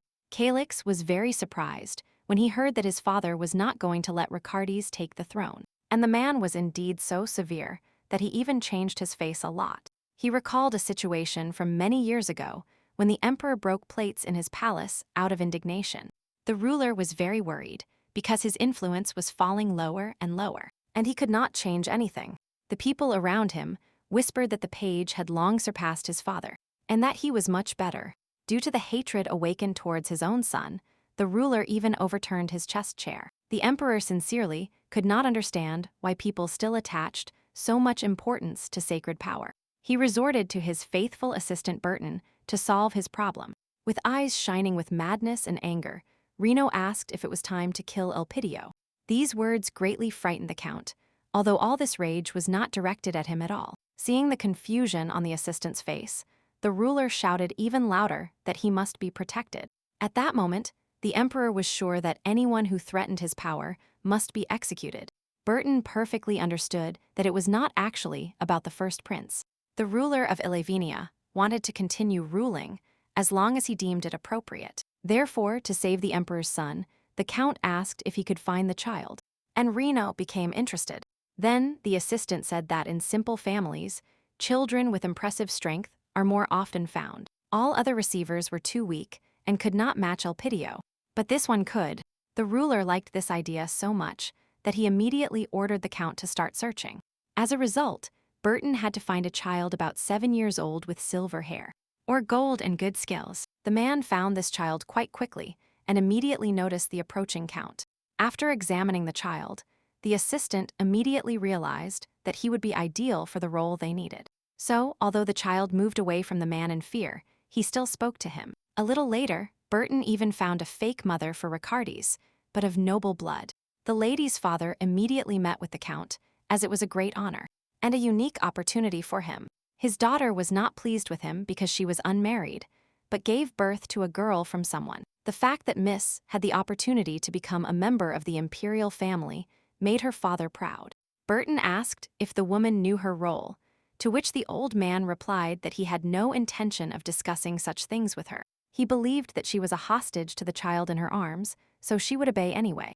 However, when he saw the lady, the Count thought fearfully that he should have told her everything in advance so that there would be no hysteria now. He pushed the child towards the woman, internally anticipating possible tears and protests. But to the Count's great surprise, the lady accepted the child without any problems and even smiled at him.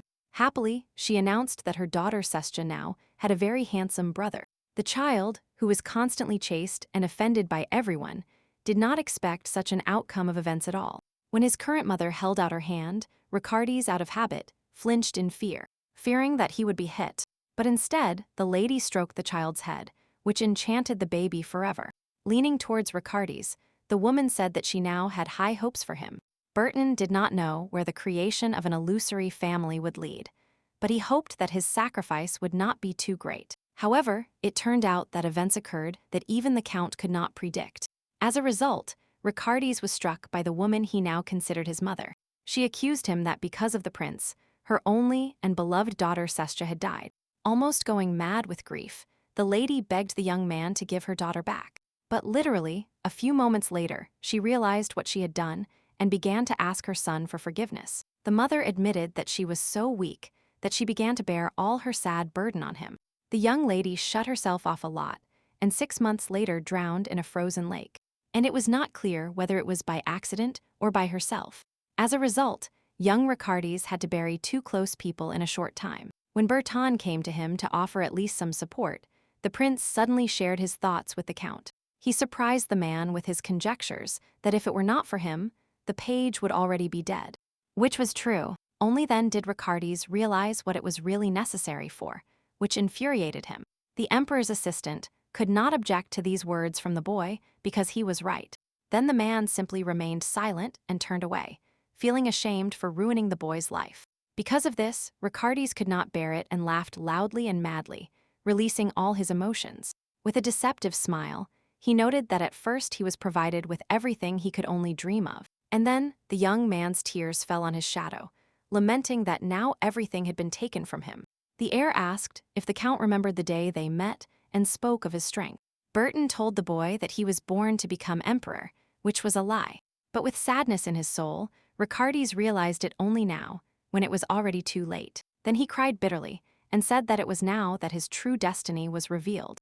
In the present, Nestor took Lady Rosaline out to pay his respects. The blonde was really happy to see that the young lady had returned safe and sound.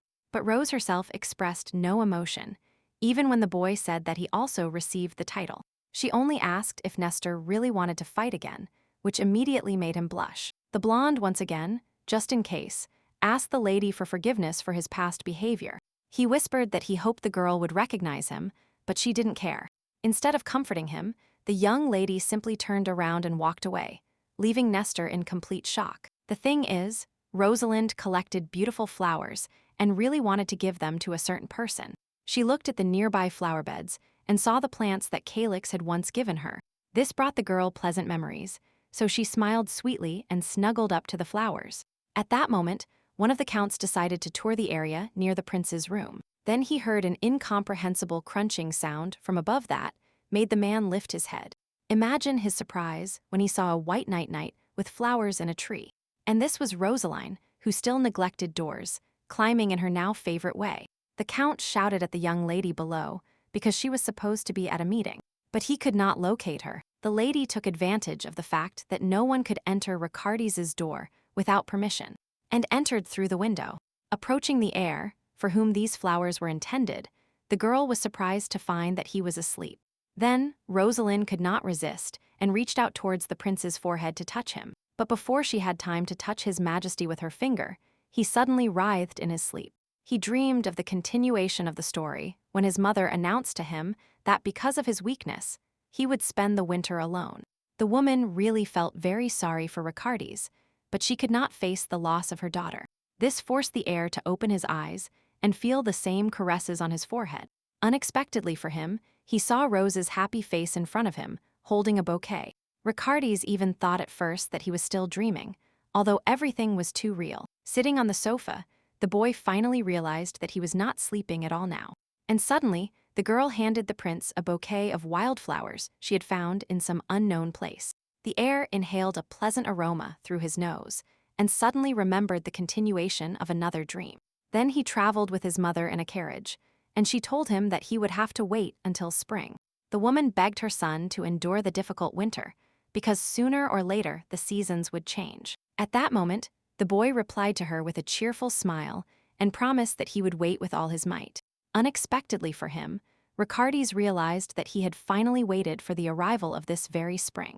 In front of him was Rosalind, who had no idea what the prince was thinking at that moment, and she reached out her hand to his face because she wanted to feel the warmth of his skin and the coolness of his hair. Then, His Majesty, visibly blushing, admitted that he had really missed the girl all this time. Hearing that the boy missed her, the young lady blushed a little, although she did not feel embarrassed. Ricardes at that moment looked very calmly and confidently directly into the eyes of the girl in front of him. Then the heir drew attention to the flowers and said that he considered them very beautiful. But in reality, this bouquet was very wrinkled, although it was still quite beautiful. The prince concluded that the lady had picked from the flower bed what the gardener had cut, but he thanked her anyway. Then the girl, who had been watching the boy this whole time, suddenly said that he was very handsome. These words pleasantly surprised His Majesty, who covered himself with a noticeable blush because of them. Ricardi was about to return the compliment to the lady, but noticed how ragged she was now. Therefore, the prince barely complimented that the lady's eyes were very sharp, and then added that her eyes were also very similar, which finally finished him off. A little later, when Rosalind sat down on a chair, an assistant came to the prince's office, and he was very happy with her. The boy noticed that the lady really looked good now, just as they had told him. Then he remembered that the girl needed to inform Captain Nathan about her return, which she had not done yet. Ricardi heard the assistant scold the lady a little and smiled happily because of it. In the end, he asked the secretary to stop, explaining that the young lady was already quite tired. Rose happily thought that it was finally over and continued to eat with pleasure. Seeing this, His Majesty smiled satisfied and even once again accidentally blushed slightly.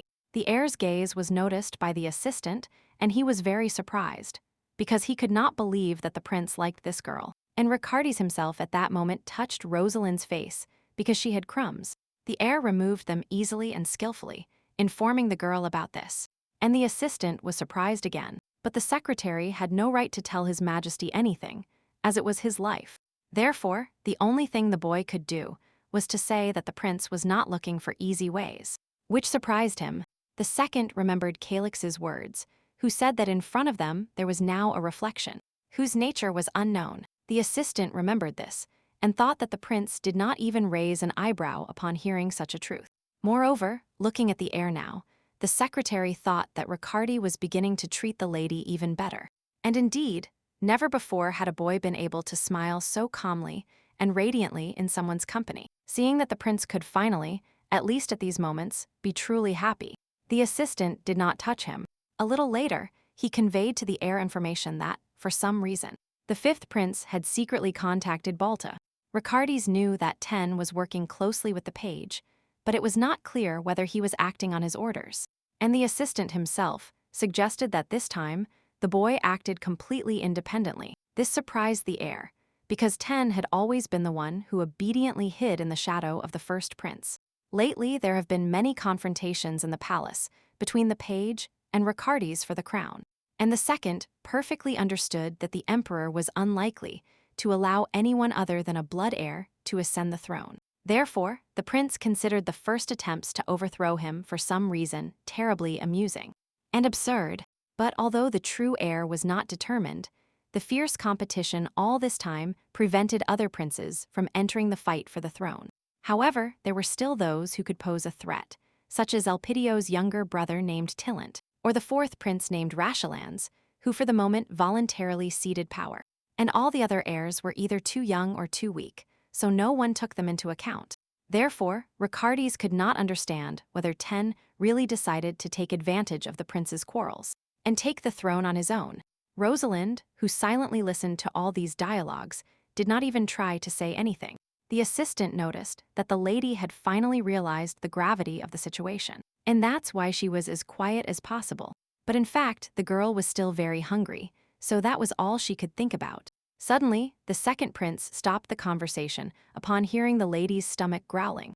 As soon as the boy asked if the young lady wanted to eat, she immediately smiled and answered in the affirmative. Seeing this, the heir concluded that Rosaline is a very pleasant girl. Then he allowed her to go rest and eat, but the lady objected that she had to take care of the prince. Then the assistant remembered that it was festival time and that the young lady could walk around the city. He told Rosaline about the event and mentioned several times that food was available, but the girl still stubbornly declared that she had to protect the prince, and that she would do it. However, it was clearly visible on the lady's face that she wanted to go to a festival where there would be a lot of food. So Ricardes took Miss with him and approached Nathan and said that he wanted to go to the festival. The prince was forced to consult with the captain whether he would allow him to go out to the city now. What surprised the man most was that it was Rosaline who volunteered to accompany His Majesty. To this, Ricardes explained that he suddenly had things to do, and the young lady kindly agreed to go with him. But at this moment, the captain could not so easily let go of the girl who was going to the festival, all because the young lady never came to him with the report that all knights had to complete. As a result, only in the evening was the heir able to wait for Nathan and Rosalind to finish everything. The man proudly said that it was he who sped up the process, otherwise it would have taken much longer. Therefore, Nathan asked the lady to reread the knight's letter upon returning from the festival. His Majesty understood that he could not help Rose in this matter, so he simply prepared to leave. The captain was once again surprised that the second prince suddenly decided to go to the festival. But the man was not going to let the heir go without protection, so he assigned him a detachment of strong men. For some reason, even Levon, whom no one considered a target, was included in this detachment. Moreover, Nathan, in addition to the higher-ranking knights, also gathered a lower group, although strong. And so, a guard detachment for the second prince was formed very quickly, which the heir did not ask for. Because Rosalind's and Ricardes's hair was too visible, the assistant asked them to keep their hoods on. The Shadowless Night Festival was held on the day the moon shone brightest in the sky. But what impressed the lady most was the incredible amount of delicious food everywhere. His Majesty watched the girl with a smile, because he was pleased that she liked everything around her. But the prince himself was very stressed about something with which, unfortunately, he could not fight in any way now. The fact is that his guard stood out incredibly in the crowd, although the boys themselves did not notice it. As a result, the heir asked the boys to come up with nicknames and not behave like military men. For a while, chaos began among the soldiers, as they were really choosing names for themselves. But Ricardes simply turned a blind eye to this. Then, one of the assistants approached the girl who chose the name Rose and told her that they were selling delicious meat around the corner. Unexpectedly for him, the lady suddenly rudely asked the man to stop calling her that. At the same moment, the prince called the young lady by the exact same name and offered her a piece of kebab. His Majesty, smiling, asked if the girl was hungry because she hadn't tasted anything for a long time. And to the assistant's great surprise, Rose suddenly accepted a gift from Ricardes. While the lady was happily chewing the delicious meat, something interesting caught her attention at the counter. She noticed beautiful jewelry that attracted her with its shine and grace. The prince immediately offered to buy something for the lady, but she declared that she had money herself. The girl remembered very well that if she didn't pay, she could be arrested, which surprised the heir. In the end, Rosalind chose one of the two decorations she liked the most. The seller noticed that the lady had good taste, as she chose everything very carefully. Ricardes also said that what the girl chose was very beautiful and sweet. Suddenly, the young lady declared that this decoration was very similar in color to His Majesty's eyes. The prince asked if that was why she bought it, and the girl answered affirmatively. The heir felt embarrassed and said that he often hears that his eyes are like a precious sapphire. Then he pointed his finger at another decoration on the counter, saying that it resembled Rose's eyes. The girl didn't even believe it, because she considered this color too beautiful for her eyes. As a result, Rosalind unexpectedly concluded that she also has very beautiful eyes, and Ricardes could not help but confirm it, although he did not expect such a confident statement from the young lady. Therefore, he laughed happily and nodded, since he himself generally believed that the lady not only had beautiful eyes. The knights, observing their master, did not recognize him at all because of such sweet behavior. Then the assistant himself made another attempt and shouted to the lady that there was a delicious kebab around the corner. This time, the young lady still fell for the man's persuasion and left after him, leaving the prince alone. And taking advantage of this, Ricardi went to the cellar and bought a green decoration. The lady herself was incredibly happy at this moment to be able to find a huge kebab. And delicious. The girl was incredibly happy about this, so she was already anticipating exactly how she would eat it. Suddenly, Rosalind realized that she had been daydreaming a lot and ended up going somewhere completely wrong. Unlike the rest of the city, this part was not decorated at all. However, Rose was absolutely calm and decided to eat from time to time to keep herself busy with everything. However, the lady could not help but noticed that there was no festival on these streets, which meant that she was lost. She remembered that if the knights suddenly separated, they would wait for each other in the main square, when suddenly some unknown boys called out to the lady and were clearly hostile. But as soon as they approached Rosalind, someone from behind gently put an arm around her shoulder. He hugged the lady so that she was under his protection, and none of the boys dared to touch her. Rose did not expect that in these dark streets, someone would suddenly decide to defend her. But this boy was not a stranger to the lady, as she easily recognized the voice she had heard more than once. However, the boys themselves did not yet know who was in front of them, and therefore, they were preparing for an attack. The prince realized that his secret appearance alone was not really a reason for the bandits to leave. Therefore, Dees, and it was him, lifted part of his hood to meet the eyes of his enemies. At the same time, the guy looked at the stupid bandits with such anger, as if he was really going to kill them. Because of this disguise, the boys mistakenly decided that this man had come to them from the west. Dees asked the bandits if they were really expecting him to formally present himself in person. Then they apologized and said that because of the darkness, they did not recognize the stranger as a prince. Rosalind did not expect that everything would end up being resolved so simply and easily, but she didn't care at all. Then, when the danger had completely passed, the boy turned to the girl and asked if she was really lost. Since this was true, the prince offered to accompany the lady back to the festival. As they walked, the young lady intensely felt hostile glances from almost everywhere. But then, Ten told the girl that she did not have to worry about the enemies surrounding her. He explained that as long as Rosaline was by his side, no one would dare approach her.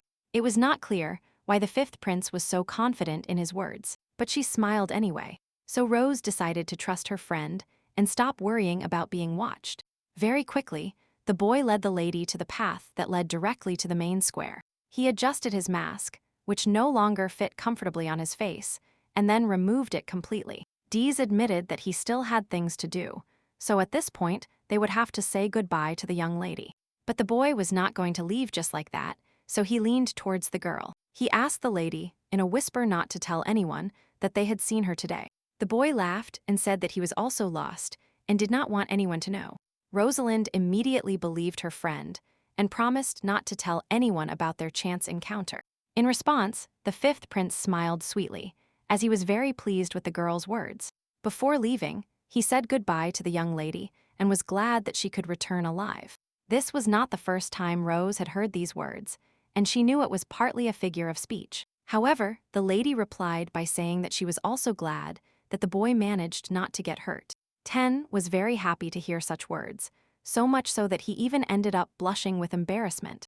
And the young lady silently followed the silhouette of the boy, who was moving farther and farther away from her. She could not understand how the prince knew that no one would touch them in that dangerous area. In any case, it was time for the lady to return, and upon finding her people, the assistant scolded her severely. The man said that the prince was very displeased without the lady, but another knight interrupted him just in case. At that moment, Ricardes himself called the girl, and she was very afraid that he would say bad words. But the boy, surprisingly, carefully touched the young lady and asked if she was hurt. Rosalind said she was fine, but the heir looked around just in case. As a result, he himself was personally convinced that the young lady really suffered no harm while looking for a way to them. The lady was very surprised because the prince was not angry, but very gently asked her about everything. Since she never had to fight, the young lady replied that none of that had happened. And suddenly, after this, Ricardes's mood changed drastically, and he became very strict. The boy said that he would tell the captain about the girl's negligence, so he would not be happy. Rosaline was very frightened by this outcome and began to beg the heir not to complain about her. As the lady began to cling too much to the prince, the assistant pushed her aside. Suddenly, everyone froze upon seeing the monks approaching to begin the ceremony. The men walked slowly and beautifully towards the altar so that the largest number of people could see it. This was the first time Rosaline had observed something like this, so she was extremely interested in learning as much as possible. Then a handsome young man, whom Ricardes knew well, came up on stage, removing his hood. The young man flashed his eyes, looking with great curiosity at everyone present. The prince noted with displeasure that this time the ritual was entrusted to the fourth prince named Rachelins. Rose had never seen another prince before, and would not have thought that this guy was of royal blood. Meanwhile, the current high priest smiled happily at everyone and said that it was time to start the ritual. This annual national festival has traditionally always been attended by high priests. Raymond said that these guys read sacred texts to the people and wished them happiness.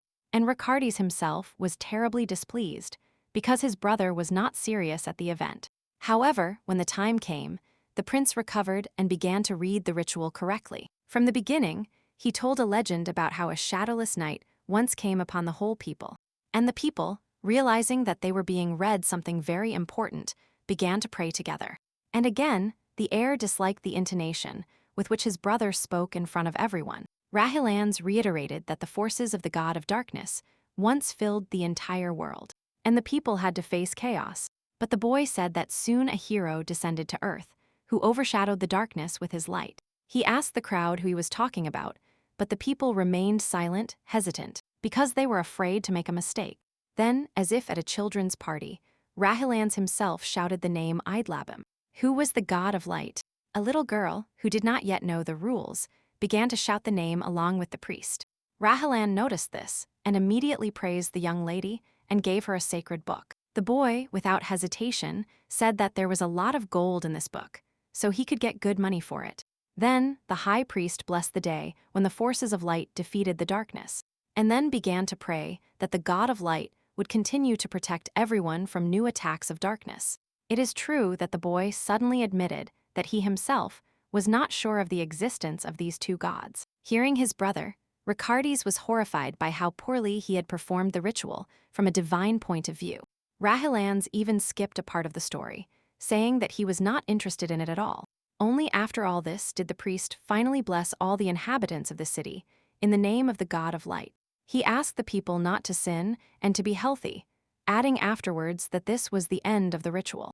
The prince asked the monks to distribute jars of holy water among the neighbors, of which everyone had to take a sip. A crowd of people immediately passed by the heir to quickly experience this recovery. One of the prince's assistants nervously noted that the fourth had finished his speech too quickly. Ricardes understood it himself, but he also knew that there was one part that his brother never ignored. That is why Rahilans himself personally sanctifies the water in jars for several weeks. Seeing how happy the people were drinking water, Rosalind also wanted to do so, but she was told that it would not work with her. At that moment, Ricardes suddenly remembered the situation in which the lady turned out to be seriously injured. He realized that he wanted to save her so much that he renounced all his divine power. The prince was not sure if these two forces were capable of resisting each other, but there was definitely an effect. However, only now did the heir realize that he could only make things worse with his own hands. And the boy didn't even want to think about what he would do if Rosalind suddenly died. Therefore, His Majesty promised himself to learn as much as possible about that dark force. He should have focused on fully exploring sacred and dark energies. And Ricardes could only do this in the temple, where his brother Rahilans happily served as high priest. A few days later, Everhard and Letitia were tremendously happy with their new swords. With them were Rosalind and Raymond, who were the initiators of these gifts. They announced that the ladies' students were now officially named knights, which surprised both of them. The boy and the girl were very blushy because they believed they still had a lot to learn. The master said that, according to custom, those higher in rank give good swords to the young ones. And so they did. Then Letitia and Everhard thanked their mentor once again for all the time spent with them. At the same time, for some reason Raymond himself remained on the sidelines, and no one said a kind word to him. Suddenly, the student asked if the lady could continue to teach at least something to both of them. To this, Rosalind replied with an incredible desire that she would definitely help her former students. But then the master distracted the girl, reminding her that she actually had other important things to do. He led the lady to the training ground, where the line of recruits was again formed in the hope of being chosen. Raymond was happy that the newcomers could greet their elders almost simultaneously. And then the master announced to the young lady that she again had to choose whom she would teach now. The boy said that he would definitely need new assistants, but the lady objected that she had not received any applications. To this, Raymond stated that Rosaline was so popular that selection was unnecessary. The master told the girl that even many consecrated knights idolize her, so he asked the young lady again to simply choose the students she liked. The boy jokingly added that as soon as Rose made a decision, the newcomer would immediately fall at her feet. After this, the master immediately laughed, saying that this was just an example in his head, and nothing more. But before Raymond could say a word, Rosalind suddenly approached one of the newcomers. The boy held a flower in his hand, so he handed it to the lady as soon as she approached him. Having examined the plant, the young lady immediately realized that it was as weak as the one who gave it to her. However, the boy's aura told Rose that he was definitely not a common person and ordinary. The young lady saw a demonic entity within the newcomer's eyes, something she had only encountered for the second time. This circumstance aroused Rosaline's great curiosity about this boy with demonic powers. Therefore, she announced very loudly that she would choose him as her new student. This unexpected announcement surprised not only the boy, but also everyone surrounding the girl. The boy blushed deeply as he realized that he would now be learning from Rosalind herself. After which, as Raymond had shown before, he quickly knelt down and thanked the lady for her choice. The master himself did not expect that the newcomer would take his words seriously and bow to the young lady. As the master was very nervous now, he lost his temper a little with the boy and scolded him for stretching out on the floor. Then the boy handed the flower to the lady again, who didn't even notice how she dropped it. He said that he was giving it as a sign of respect for the young lady and that he did his best to show it. Since the lady had no reason to refuse such a small gift, she accepted it. At that moment, the other newcomers began to whisper angrily because they did not approve of the young lady's choice. Raymond noticed this in time, so he suggested that they leave quickly, since all their business here was finished. A little later, the master looked up the boy's personal file and learned that his name was Essa, and he did not know fencing. Moreover, the boy was very new to etiquette, so it would not be easy to teach him. The master had already come to the conclusion that the girl would never be able to cope with such a bad student. He asked if Hesse understood all the responsibility that now rested on him, and the boy immediately replied that he would try very hard, although the master believed that this would not be enough. Seth explained that any careless action by a boy could disgrace his teacher. Blushing from ear to ear, the newcomer said that he understood all this perfectly, and that he would try to prevent it from happening. Then Raymond finally asked Rosalind what she thought about the boy's education. The lady replied calmly that her graduated students could help fill the gaps in Jess's knowledge. But the master was very displeased with this answer, as he was strongly implying that the young lady would hand over the boy. The newcomer himself looked at Rose with enthusiasm, hoping that she would not change her mind about teaching him. And Rosalind really said that she was ready for any difficulty in his training, so she would leave everything as it is. A little later, Hesse walked behind the lady and could not understand why she was so sure of him.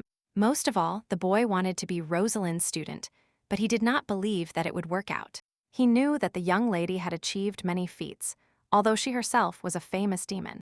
Then the girl led the boy to a place where no one would see them and asked him to show his magic. Essa had already decided to trust his teacher in everything, so he obeyed without question. Rosaline immediately noticed that the girl's power was different from both her own and the Black Moon's. For the first time, the boy saw someone admire his magic and not run away as fast as possible. So Jessa dared to ask the girl to show him her skills. Rose was surprised by such a request, as she did not believe that a newcomer would have the courage to ask such a thing. However, she saw nothing wrong, so she agreed when she suddenly heard an incomprehensible sound. It turned out that it was Macaron who flew to the window to be on guard, just in case. Essa had never seen the teacher he knew, so he did not know if she really existed. When the lady spoke with another reflection, she finally showed the little demon her magic. The boy, with his mouth wide open, watched in amazement as Rosalind's powers spread through space like a starry sky. He had always mistakenly believed that demons were just terrible creatures and incapable of accomplishing anything beautiful. But what Hesse saw at that moment struck him to the core because of its magnificence. A little later, Eberhard walked towards the boy to be the first to meet him, as he was of higher rank. He took advantage of his superior position and even patted Yisa on the head. Then the boy promised that he would try to educate the boy properly, although he was against it. The newcomer was already blushing because he did not like this teacher at all. Unlike Rosaline, when Eberhard patted him on the head again, Jessa even doubted whether he had really studied with Rose. The boy felt a strange aura emanating from the boy and therefore, just in case, withdrew his hand. And at that moment, Jessa asked if the one higher in rank should fight him so that he could start teaching. As a result, Eberhard ran to Letitia to complain about the arrogant newcomer. The girl was disappointed, because the boy had previously claimed that it was easy to make friends with a boy. The young man said that the boy suddenly challenged him to a duel, and the lady was surprised if he had really lost. Eberhard tried to explain that the moral victory remained with him, although he actually ended up on the floor. The boy still could not believe that the boy was so strong with his weak body. But what scared him the most was Essa's look at the fake teacher after his victory. Eberhard was very offended by the fact that in front of Rosaline, the boy was sweet again and harmless, so now he begged Letitia to take care of the newcomer alone, as he himself was afraid. The girl replied by scolding the boy for having to teach him, but he fought back. Afterwards, he held his hand to his head and sighed, because he understood that he could not leave his friend without help. At that moment, Calix was walking through the dark alleys of the city with his assistant, trying to find the demons. The master was not satisfied with the secretary, because he had gathered too little information before the trip. In any case, the boy at least found out where he had to go, which facilitated the search for his brother. Calix arrived at the place where the secret battles were taking place, because he knew that one of the demons was somewhere around here. At that moment, fierce fights occurred, so that one of the boys managed to be thrown into the net. At the same time, the people who were betting on him shouted discontentedly for the fighter to get up and fight more. The assistant could not believe that they had come to such a terrible place. However, Calix was not going to stop without achieving his goal, so he asked the secretary to find the demon. And the guy quickly looked around and almost immediately found the entity they were looking for. This creature turned out to be a middle-aged fighter, covered in scars and with prominent green hair. The assistant smiled at the man with the greatest humor possible as he approached them. He even offered the fighter a drink, but for some reason he immediately refused. Then Calix himself turned to the demon and apologized for calling him so suddenly. The green-haired man immediately recognized from the posture of this silhouette that one of the aristocrats was sitting in front of him. As soon as the brother removed the hood from his face, the man instantly recognized him. Without shame, he shouted that in front of him was that very handsome and rich young man. The fact that the assistant could barely contain his laughter upon seeing this situation only further enraged Calix. As a result, the man introduced himself and said that his name was Gyard, and also asked why they needed the demon. The young master was prepared for such questions in advance, so he was not surprised at all. But the fighter himself could not understand why the aristocrat needed to come to such a wasteland to see him personally. After all, he knew that Calix's sister herself was a very powerful demon, from whom the boy could learn everything he needed. The brother himself understood that his behavior defied logic, but he was not going to back down. Calix guessed that he could come up with a bunch of versions that would finally deceive Gyard. But the boy did not want to do this, so he honestly told the fighter that he wanted to prepare in case the situation worsened. When the man asked what the young man meant, he did not answer immediately, but nervously tapped the chair with his finger. Only after a short time, Calix replied that he was afraid of war, and this greatly scared Gyard. Calix explained that this is why he wanted to ask the fighter to convey his words to all the demons he knew. He swore in the name of his sister that he would not force them to do anything, but he hoped for their strength. At that moment in the palace, Jessa was stubbornly trying to pronounce the words of greeting to the knights, and he was still stuttering. In response, Letitia easily said her part of the sentence, and then introduced herself to the boy. Because they did not know each other yet, the girl decided to take the training of a beginner seriously, so she brought a list of requirements with her and rules. But before starting to listen to the lady, Jessa suddenly invited her to fight with him. As it was with Everhard, the boy, hearing that the newcomer was trying to fight again, almost attacked him. But Letitia stopped her friend. The girl supposed that although this demon seems fragile, he hides great power. Therefore, she once again insisted that today she would tell him about his responsibilities. Responsibilities. At that moment, Everhard's mouth was closed, so he could only signal how dissatisfied he was. When Essa asked again if the young lady would not fight with him, she said that her family had a motto. She talked about how women of her kind never lose, and Letitia asked Hess about the meaning of this phrase. The girl said that this does not mean that they are very strong, because there is no person who cannot be defeated. She said that even Rosalind constantly loses to her in chess, although she is superior in battle. Essa could not understand the meaning of the motto, because it said that women never lose. Then the lady explained that this meant that one must understand when the time for battle has come, and only then fight to the end. Letitia even held out her finger when she explained the full meaning of the phrase. She said to the newcomer. Then the girl added that Jeez does not need to fight with her or Everhard now. She pointed to a list of duties to the boy and told him that he should help Rosalind. That's why everyone was here. The boy realized that no matter how good he was at fighting, at that moment he was still losing. Therefore, he obediently lowered his head, thus admitting his defeat to his superior in rank. To that, he sincerely apologized for his past stupidity and promised that he would try to study. Letitia was very satisfied with the work done, and Everhard could not believe that everything could be so easy. At that moment, Ricardes, accompanied by his squad, headed to the temple and on the way called Rosaline. Raymond and Alter, who were leading the way, immediately began to eavesdrop on the dialogue between the two. Then the master heard the lady say that her new student had hair the same color as the wine that he and the prince had recently drunk. The heir himself had not yet realized that they were being listened to, so he continued the conversation in a relaxed manner. But the girl noticed that the master was about to tell her something, which she did not like at all. So before anyone could stop her, she turned around and crouched over her horse, ready to jump, and then Rose unexpectedly burst into the prince's carriage through the window, which the boy did not expect. When curses were heard outside, the young lady simply closed the curtains and said that they would not bother them now. While the heir tried to understand what was happening, Rosalind turned to him. She approached and told him that she had something to tell him, which made Ricardes blush even more. As the girl got closer and closer, the prince closed his eyes, although he himself did not know what he was anticipating. And Rose suddenly whispered that her new pupil was a demon, which greatly surprised the heir. However, the lady was quick to assure him that the boy was not from the Black Moon, so it was possible to cooperate with him. A little later, Ricardes did not kick the young lady out of the carriage and asked if she had been to the main temple. The girl remembered that this had actually happened, and beautiful images of that place immediately appeared in her head. Suddenly, Rosalind heard a bell ringing, and her face changed a lot for no apparent reason.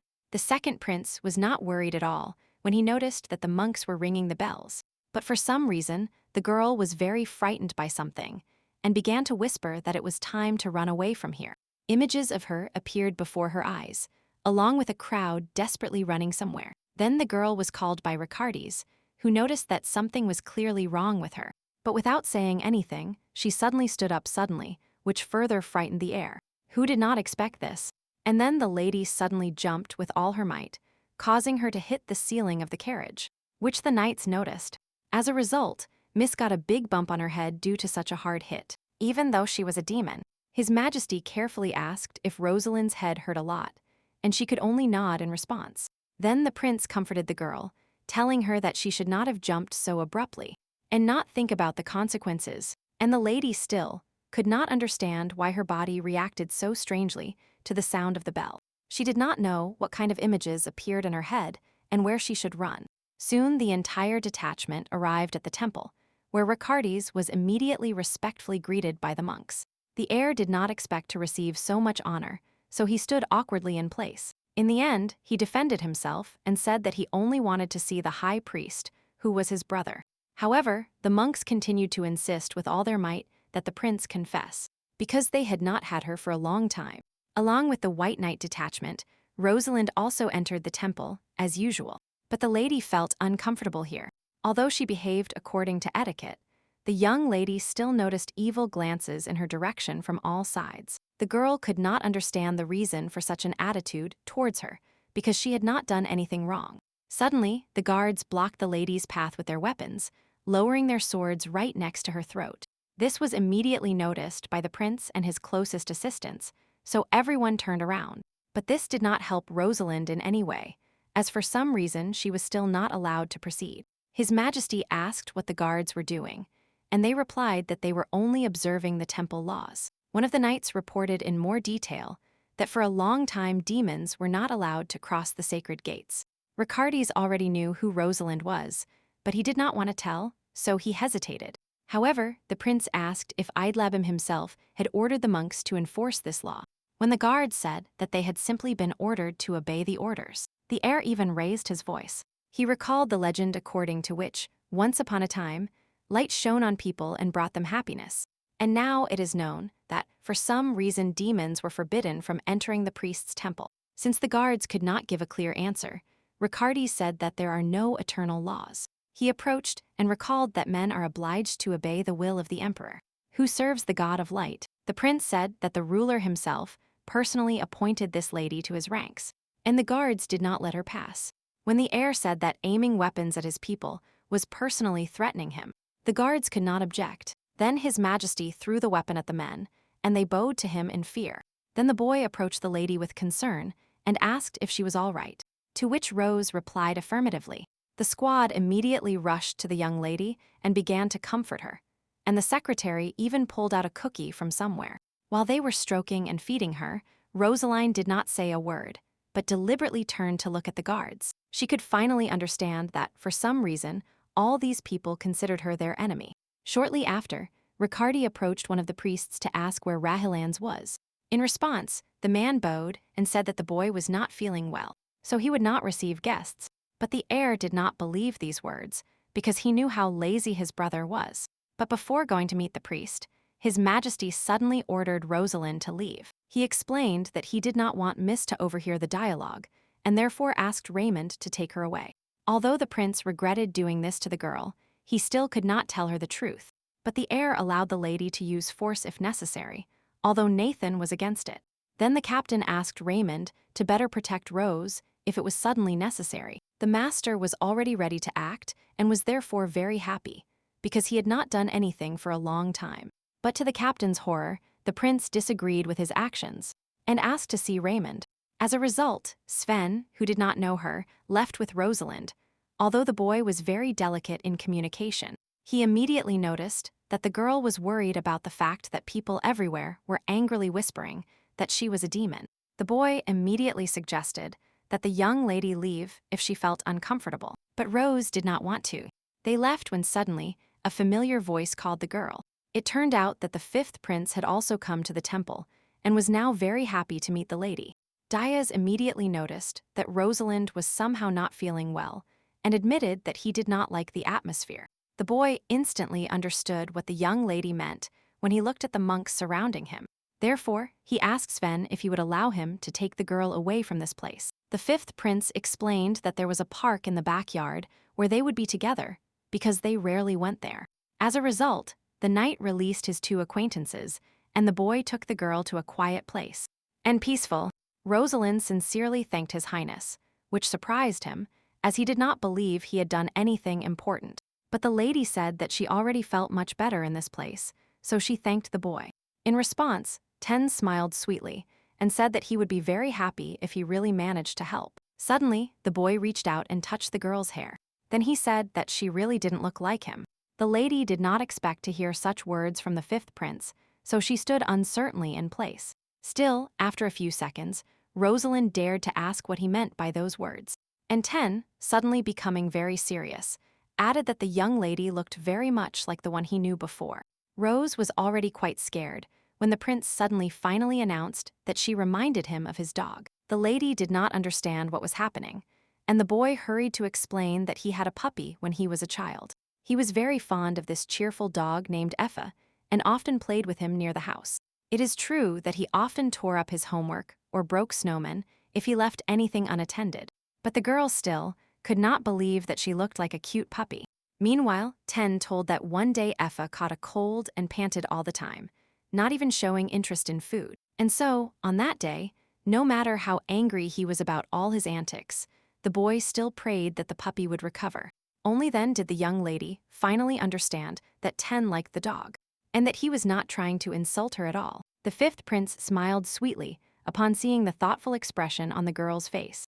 As a result, the boy could not resist and grabbed the lady by the cheeks, wanting to have some fun with her, and then he lightly squeezed her cheeks with his palms, which the young lady did not expect. And His Majesty himself smiled cheerfully, because the young lady was as annoying as his puppy. At that moment, Riccardi's was still allowed to enter Rahilans's room, and he weakly greeted his brother. However, the priest jumped up and said that if the heir had warned about his arrival, he would have received him. To this, the second prince said that he had spoken about his arrival and looked around, noticing what filth the guy was living in. Rahilans himself realized that it was necessary to tidy up at least a little, and so he picked up the books from the sofa. When Ricardes said that he saw his speech at the festival, the boy immediately blushed and honestly admitted that he was ashamed of it. But the heir decided to remain silent about the fact that if the emperor had seen the sermon, he would have killed his fourth son on the spot. The high priest suddenly asked him if he managed to act majestically, but the prince did not think so. Then Rahilans remembered that he actually had a guest, and therefore decided to present him with something. Ricardes said that this was unnecessary, but his brother did not listen to him and already began to look for something. He finally found something resembling food, but he was not sure if it was still edible. The second prince suddenly remembered that there were originally 6 princes and 7 princesses in the emperor's family, and he and his sister could not trust anyone until one day one of the brothers approached them.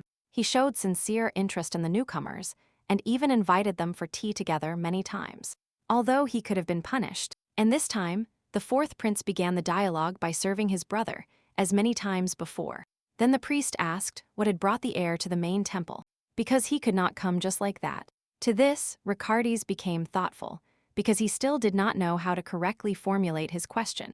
Then he asked what the power of the demons, who also live among them, was about. Rahilans chuckled and said that he did not expect his brother to forget all the lessons they had been taught about demons. He suddenly asked if Ricardes had learned anything about the Night of Blessing, and if he found new information in Balta.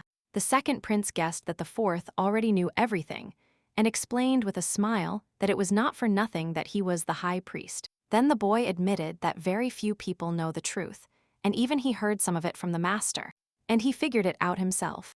When the boy mentioned his teacher, the heir became worried because he had heard a lot about this story.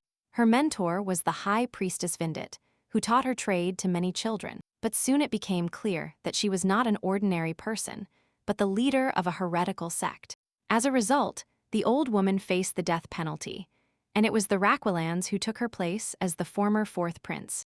At first, people thought it was a bad idea, but the boy started throwing tantrums. He claimed that he had no idea what his mentor was doing, so he was not guilty. And now Ricardes reminded his brother that he had claimed that he knew nothing about Windit's teachings. To this, Rahilan laughed and said that he had been with her for so many years, and that he could not help but know something like that. However, the boy said that his mentor did not create a new religion or spread it. According to legend, the White Knight cannot be the product of sacred power alone. It also required demonic power. But since antiquity, Ilavenia longed to rule the world, and that is why she expelled all the demons. The teacher tried to tell the truth, and that is why she finally paid with her life. The brother asked if Ricardes knew that the White Knight began thanks to the power of the imperial family, which he confirmed, and then Rahilans asked which family possessed demonic power and where these people disappeared, which surprised the second one. He had just realized that those with sacred power were simply born on the entire continent. But Ricardes had never thought the same way about demons, which saddened him. Rahilans again drew his attention and asked him to pay attention to just one thing. At this moment, a strong demon appeared among them, whose name was now known to everyone. That is why the fourth advised his brother to be careful if he wanted to protect the lady, which surprised the prince. Ricardes noticed that the priest had changed a lot since their last meeting, and the boy agreed with him. Then he asked not to tell anyone his secret, and the monk smiled mischievously in response. The priest admitted that he now wanted the second one not to get hurt, even if he had to take risks. After that, the conversation ended, and the heir was glad that he had learned even more than he had planned. His Majesty's head was throbbing from the overabundance of information, but there was no time for that now. Suddenly, he saw Sven alone and asked where he had left Rosalind. The knight explained that the fifth prince wanted to spend time with the girl, so he did not interfere. But this news greatly frightened Ricardes because he did not expect it. Angrily, he asked how Sven could so easily entrust the lady to a stranger. The knight tried to explain to him that Ten was not a stranger, but the prince looked at him so terribly that he fell silent. Ricardes himself rushed as fast as possible towards the backyard, where the young lady was now. Imagine his surprise to see that Rosalind and Ten were suspiciously close to each other. Moreover, The boy seems to be deliberately shortening the distance between them every second. What scared His Majesty the most was that these two now looked like a real couple of lovers. And the fifth prince continued to feed Rose as if nothing had happened, who did not resist this at all. This situation further enraged Ricardes, although he did not even suspect that he was jealous. The heir, barely restraining his anger, whispered how his brother dared to communicate with Rosalind like this. In order not to spoil everything himself, the prince turned to his faithful assistant and asked him to break up this idyll. The boy, clearly not understanding what was happening, asked His Majesty if this was what he had taught him. At that moment, Rosalind noticed that the group was approaching and clearly looked very seriously in her direction. Everyone was surprised when the girl suddenly stood up, because no one had yet had time to ask her to get up. But for some reason, the lady moved with an incredibly harsh atmosphere that scared everyone around her. As she walked, Rose suddenly tore a small stone from the nearby rock. But it was not clear for what purpose. Suddenly, the lady threw the stone with all her might, and it flew a few centimeters from Ricardes' face. But the girl was not aiming at the prince at all, but at one of the monks behind him. The blow hit the guy exactly on the forehead, and he immediately lost consciousness. He fell to the ground and did not move anymore. His Majesty looked at this incident with fear, and once again realized how strong the young lady was. And Rosaline explained her actions by saying that she felt that he was the prince's killer. From this, the heir concluded that the timid and quiet Ten could not harm the girl at all. He looked at the boy's face and discovered that it shone with joy and did not look like a villain at all. Upon returning, Rosaline went to the captain because she had to submit her reports. As soon as she entered, the girl immediately said the necessary greeting and then noticed something strange. Nathan, although he replied to the lady with a greeting, he himself was very captivated by the cat, which he was constantly stroking.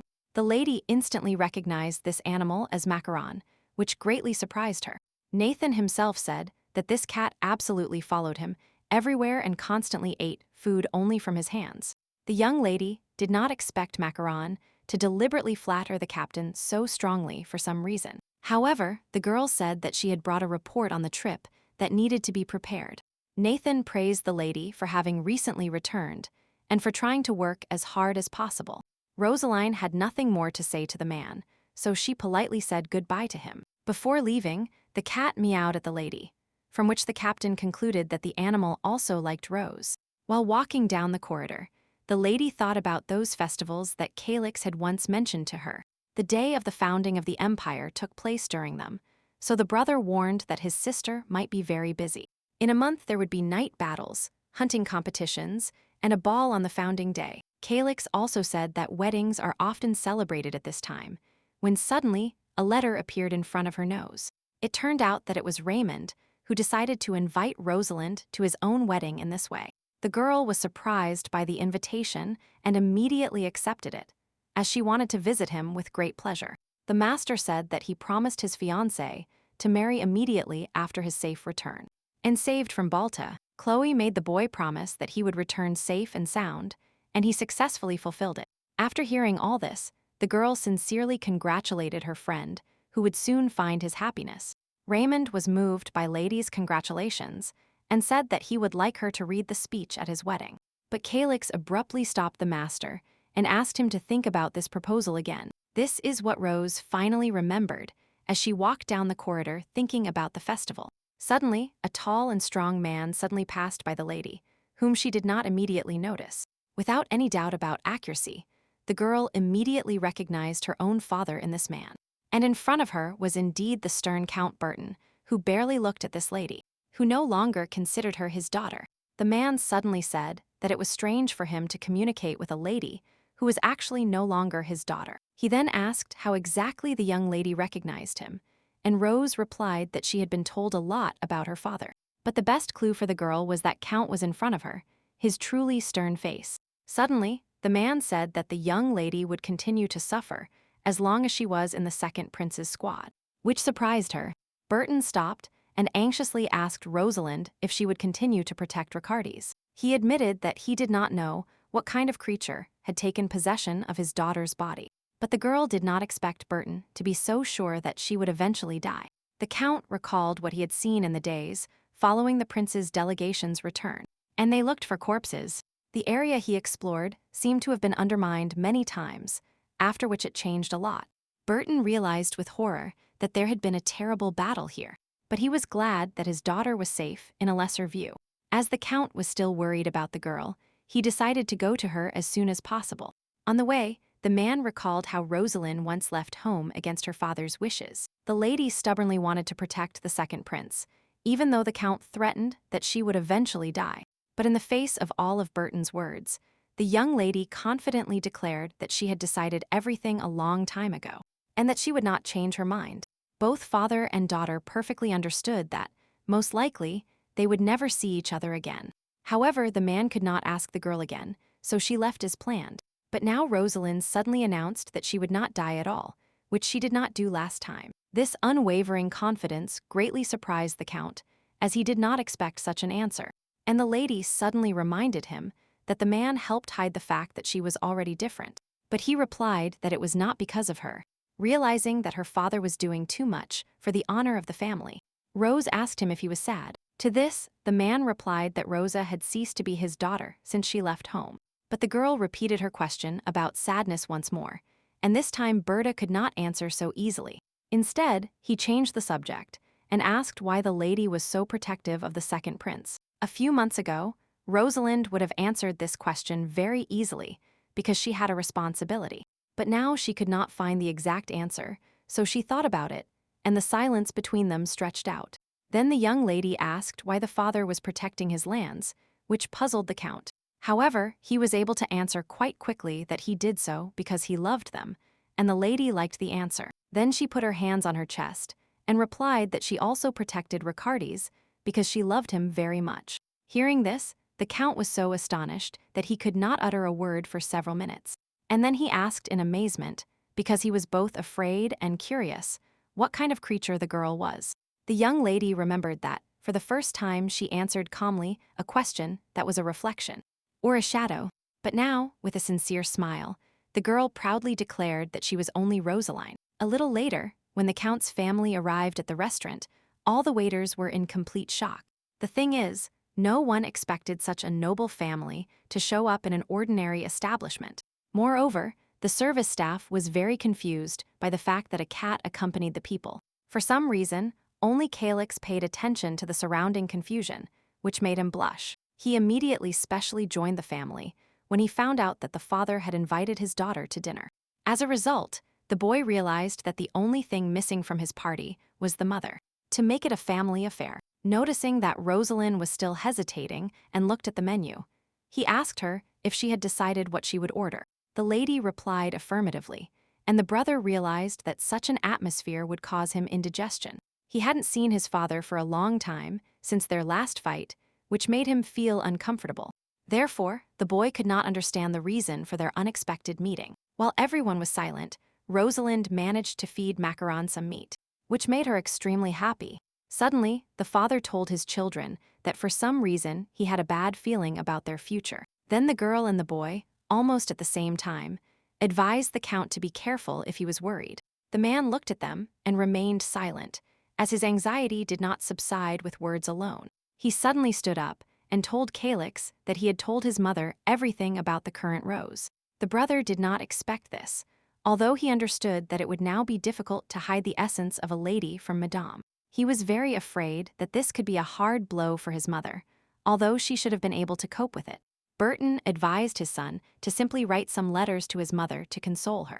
The Count himself had no plans to visit his wife yet, although he hadn't seen her for so long that maybe he had forgotten her face. He suddenly turned to Rosalind, who was still feeding Macaron. The Count, without a word, approached the lady and tenderly placed his hand on her face. But she did not move. Then, abruptly, he snatched the family ring from the girl's neck, but the lady still did not resist. But Calix jumped into action, because he understood how important this was to his family. Burton held his daughter's family ring in his hand and wondered what he should do with it now. The idea struck the man that if he could go back in time, what would everything be like? However, the Count no longer wanted to look into the past and be afraid of something because of it, so he suddenly knelt in front of Rosalind and gently took her hand in his. Without letting go of Mrs. Hand, the man said that he would firmly defend her empire. And then he put the family ring on her finger and asked the girl in return to protect his. The lady was incredibly happy that the count, for some reason, decided to support her. And at that moment, Jacob was approaching Ilavenia, which made him happy because he wanted to see Rosalind. Even several days later, the lady still remembered her father's words that she needed to protect what was his. The girl did not fully understand what exactly the man meant by his own Hilavenia, but very often she looked at the second prince, who was traveling thoughtfully in the carriage. His Majesty was annoyed by the fact that Jacob was approaching his state, but there was no more news. So the heir promised himself to find out something about Balta's guests by any means. All he knew so far was that the prince had left his country with the princess. What bothered Ricardes the most was that he did not know what Jacob was doing at that moment. Moreover, the prince was worried about the situation between Rosalind and the ruler's son of Balta. The second prince did not want to take Miss to meet Jacob at all, although it was necessary, because someone with demonic powers would be very useful in this strange encounter. Then the lady met the prince's gaze and immediately smiled sweetly at him, waving her hand. When they arrived, Jacob immediately greeted Ricardes cheerfully, as if he were an old friend. He ran forward and hugged the boy tightly, although it was noticeable that he was not very happy about it. The heir, sadly, for courtesy, expected the son of the ruler of Balta to be well. Unexpectedly, the foreign guest stepped back a little and looked directly at the second prince's face. And then he said that Ricardes was beautiful as always, which Jacob no longer surprised. Having paid all the attention that etiquette demands, the son of the ruler of Balta turned his gaze behind the prince. There was Rosalind, who, as a knight, had no right to speak to anyone at this moment. Jacob confidently walked towards the girl to quickly hug her as a greeting. Suddenly, Raymond jumped directly into his highness's arms, thus keeping him away from the lady. The master immediately began to ask the boy how he was, and how he had arrived in Ilavenia. This conversation prevented Jacob from reaching Rosalind, which was what the master wanted. A little later, the son of the ruler of Balta expressed his sincere regret for the attack on Ricardes. To this, the prince politely thanked the boy, although he knew he was only pretending. Then Jacob immediately turned to the prince and the lady who were behind him, because he had heard that they had defeated the attackers. He asked the young lady to personally tell him what happened then, which surprised her. But the heir protected the girl himself and told him that he would not talk. He explained that Rosalind now acted as a bodyguard, so she could not speak. Jacob replied that he was very sad about such a statement, as he was counting on something more. However, he was not going to give up so easily, as he wanted to reach Miss with all his might. The prince noticed the guest's reaction and did not believe that he had come to Hilavenia only for the girl.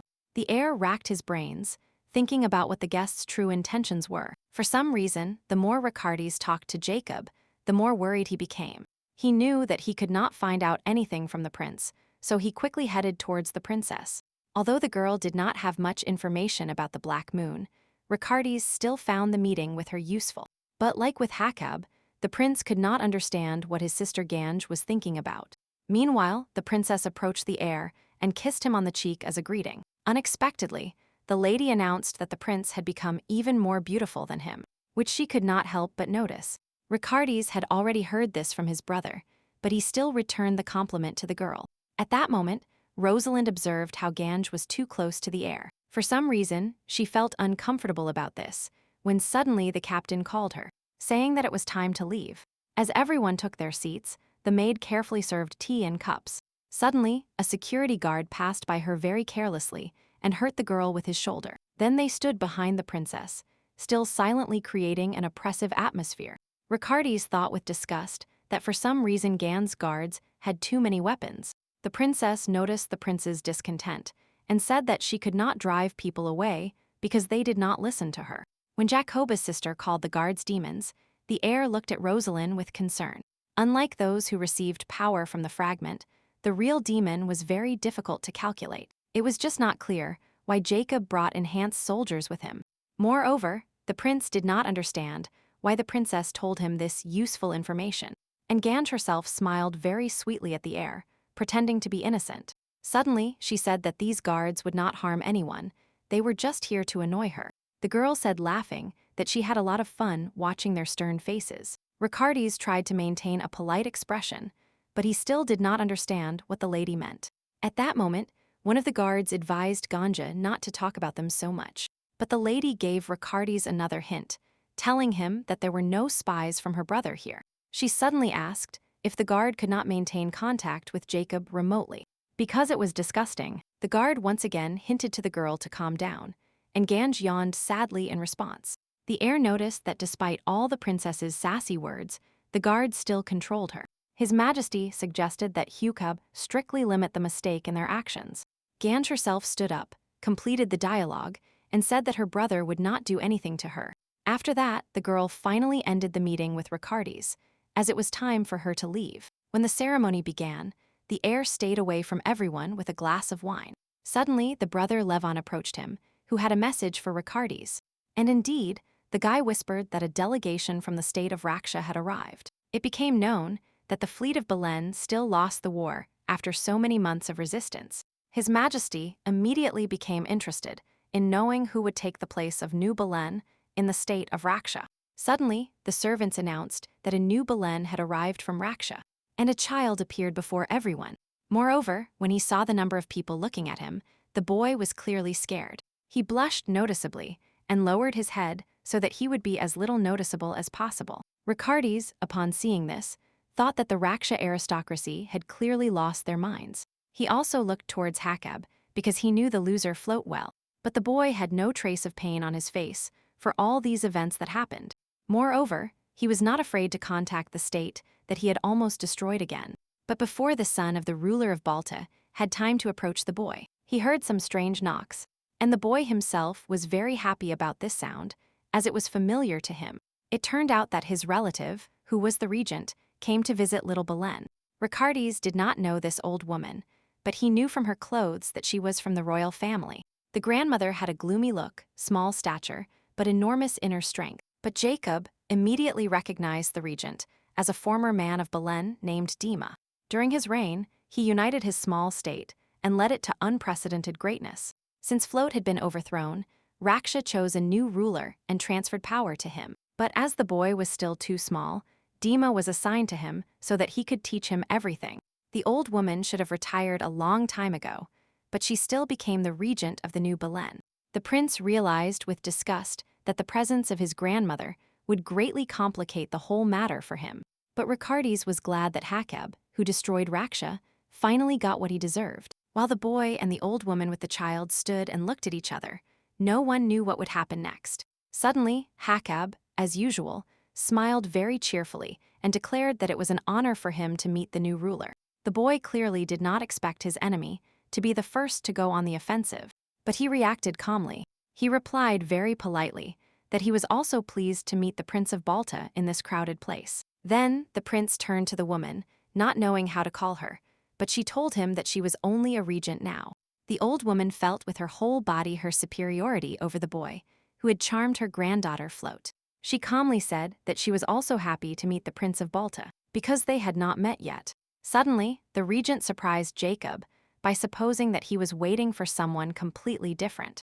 Ricardes, who was watching this dialogue, was again glad that his enemy was pressed against the wall. Although the heir of Balta tried to pretend that everything was fine, Dima clearly threatened him. Suddenly, the old woman silently, deliberately dropped her cane to the floor, which everyone noticed immediately. Jacob realized that this was a provocation, and now he had to bend down to help. Since he had nothing left to do, the guy began to pick up the stick as courteously as possible. Dima also cleverly thanked the enemy for helping her, although a threat emanated from him. Suddenly, the woman bent down and said that she hoped Jacob would visit her country someday. Upon learning that Float would also be happy to see him, the prince realized that prison awaited him in Raksha. The regent, for her part, stated that her state remembers both the good and the bad they did to her. Moreover, looking furiously at the boy, Dima added that she personally always pays the bills. This look made the prince break out in a cold sweat, because for the first time he felt very scared. Even today, countries continue to fight among themselves for various reasons. The union of small nations was sealed by a ruler named Belen, and the remaining heads began to call themselves Surtai. But at some point, the unity began to crack, because the rulers could not agree among themselves. And this continued until the young and stern Dima finally ascended the throne. The young empress gave the people a lot of money from the royal treasury, where it had accumulated for centuries. It turned out to be such a large amount that people could even build a new country. As a result, many willingly bowed their heads to their wise new ruler. This is how Dima very cunningly revived her almost fallen country. But Jacob interfered with the state's peace, and because of this, a civil war broke out there. And now, the regent looked at the guy with such anger that even Ricardes, who was at a considerable distance, felt it. Due to such tension, the prince's enhanced security was behind him just in case. After that, Jacob left the room, and the second prince looked at him anxiously. Then he looked at the representatives of the Raksha state, because it was impossible not to notice them. But it was not clear who would be the first to decide to speak to the new Belen and her regent. Suddenly, in full view of everyone, Calix boldly stepped forward towards the rare foreign guests. It was clear from the boy's face that he was determined and had no doubts. Realizing exactly where the young man was heading, Ricardes ran towards him and immediately stopped him. The prince asked with concern if Calix had thought his decision through. Rosalind's brother did not expect anyone to dare to stop him, so he froze. Then the boy suddenly smiled cheerfully and asked the heir not to worry about him. But despite the young man's cheerful words, His Majesty only became more afraid for him. And Calix himself, as if nothing had happened, crossed the entire hall towards Belen. And the regent, while people watched him, neither the old woman nor the boy showed hostility towards the boy who came to talk to them. From a distance, Ricardes was not clear what exactly Rose's brother was talking about with the guests at this moment. But suddenly, the serious expression on the face of Raksha's new ruler, for some reason, changed to a cheerful one. The heir was very surprised by this circumstance because he could not expect such a thing. All other guests in the hall also noticed that everything was fine with Calix. The thing is, at first the boy addressed the foreign old woman very courteously. He bowed and said that he was the eldest son of her granddaughter and that his name was Calix. The people around immediately heard this and were completely surprised that the young knight was related to Dima. When His Majesty learned of this, he was as astonished as everyone present. Ricardes understood that it was his fault for not asking Calix about his ancestry. Suddenly, the prince realized that Rosalind was the great-granddaughter of the former ruler of Raksha. His Majesty felt tense because the situation surrounding the girl became even more incomprehensible. Here the assistant asked if Dima would accept the fact that her blood flows among representatives of another country. At that moment, the old woman herself gently grabbed Calix by both cheeks to squeeze him. The former ruler admitted that she really sees in the boy the features of her granddaughter. Ricardes did not even know if it was luck that her grandmother recognized such a partial relationship. A little later, Calix took his relatives with him, and the boy admitted that it was difficult for him at the meeting. But Belen was very happy to have met a descendant of her regent, something she never expected. When Rosalind and Calix's mother got married, she changed her name from Raksha to the local one. However, Burton did not forget his wife's past and often called her by her real name. Suddenly, Dima asked why no one from the young man's family was at the official event. The boy replied that his father could not come, to which the old woman began to complain that he was always busy. Dima, angrily, noted that the count did not care enough about his granddaughter, and her brother realized that she did not love her father too much. Calix guessed that this was why the count might have a bad feeling, when suddenly the regent called him. The young master did not expect the old woman to ask him when he could see Rosaline. The former ruler immediately noticed that for some reason the boy could not immediately find what to answer her. The brother really hesitated, because he feared losing the favor of a relative who could be useful to him. In the end, he said that Rose served as the prince's personal guard, and he could not leave her. So, very worried, Calix offered to accompany his grandmother to the Ricardes estate. The young man hinted that the lady was also looking forward to meeting the regent, which still surprised her a little. Then the old woman smiled and said that she didn't mind coming all the way here to meet the girl. As a result, the next morning, the assistant, with a trembling voice, informed the prince that Calix would bring them guests from Raksha. Unlike his knights, Ricardes himself was already accustomed to the fact that one brother and a sister could do something unusual. While the heir only sighed, the assistants realized with horror that they could not refuse this visit. The heir decided for himself that this was an excellent, albeit somewhat spontaneous, opportunity. But for His Majesty, it remained a mystery how Calix managed to attract guests from Raksha to him. At that moment, the guy had already brought the man from Belen and the regent to the estate. and he was helping the old woman get out of the carriage. She said that he reminded her of her mother, which was nice for the young man to hear. Then Calix took the next step and said that he always wanted to receive a birthday gift from his grandmother. The old woman asked when his great-grandson would have it, and he replied with a sweet smile that very soon. Then the boy noticed some movement from the direction of the estate heading towards them. It was Riccardi's himself who personally decided to go out to meet the guests, taking the best nights with him. His Majesty said, with a polite smile, that he was very happy to see the inhabitants of Raksha on his territory. In response, the young ruler thanked the boy, who was not at all against accepting them. Next, the heir asked the old woman if she had arrived well, because the road was not close. But in fact, what worried the grandmother the most was not the dialogue with the prince, but the meeting with Rosalind. The girl remained silent behind His Majesty when she suddenly raised her head and noticed something. Because of this, unexpectedly for everyone, she suddenly jumped towards the regent, which no one expected, almost right next to Dima's ear. The lady deftly and quickly caught something in her fist. Also in silence, Riccardi was surprised that his knight had violated the rules of etiquette in such a strange way. Since the girl could not help but explain what happened, she opened her hand and showed it to the regent. It turned out that in the lady's palm there was a black wasp, the venom of which was very dangerous for people. Seeing such a rare insect, Belen immediately turned pink with interest. Rosaline immediately noticed that the boy really liked the wasp, despite its danger. Therefore, she invited the ruler to take it, and he immediately handed her the bag. Without asking further, the young lady put the already harmless wasp inside. Since the situation was finally resolved, the prince was glad that everything was not so bad. Regarding everything that happened, the old woman only said that this day was full of surprises. Riccardi's, who like his assistants, was on the verge of a heart attack, immediately confirmed the regent's opinion. A few minutes later, everyone except the knights went to the garden for tea. Calix leaned towards Belen and whispered that this place was full of beautiful flowers. The boy immediately became interested in this, but asked permission to go for a walk with his grandmother. When Dima gave permission and they left, the heir thought about what a great young man he was. Meanwhile, the old woman herself started a dialogue, as she was left alone with His Majesty. Riccardi realized that she was hinting that he should have walked with the boy, but he just smiled. The regent noticed that the boy was able to quickly analyze the situation and skillfully change the subject. Before speaking, Dima immediately asked the prince to speak directly, because she did not want to waste time. The grandmother warned that her state was not going to help Ilavinia in any case. The heir was surprised by the confidence and conciseness with which the woman led the dialogue. He assured Dima that he absolutely did not need anything from her so that she could relax. The prince admitted that he knew nothing about the arrival of the guests, but was still very happy about them.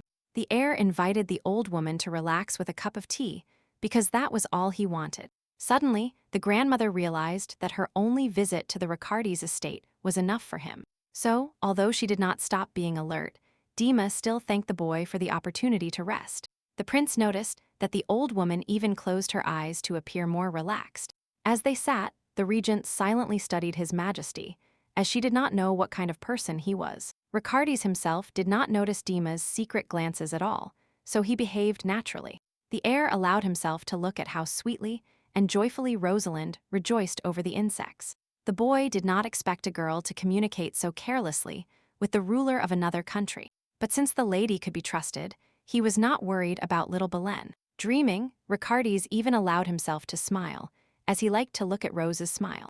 When suddenly, with her stern voice, Dima snatched His Majesty from his fantasies. The prince realized his mistake too late, because he completely forgot that he was not alone.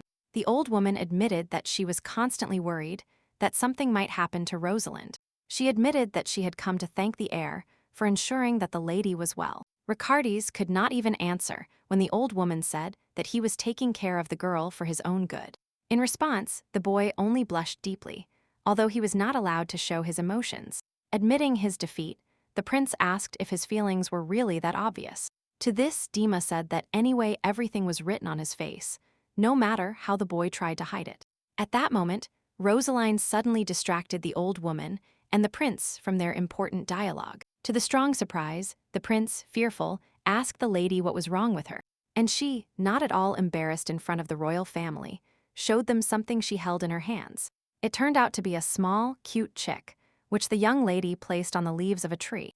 Dima immediately said that it looked as if it had accidentally fallen out of the nest. The young lady confirmed this and said that she did everything possible so that her scent would not remain on it, and his mother would not abandon him.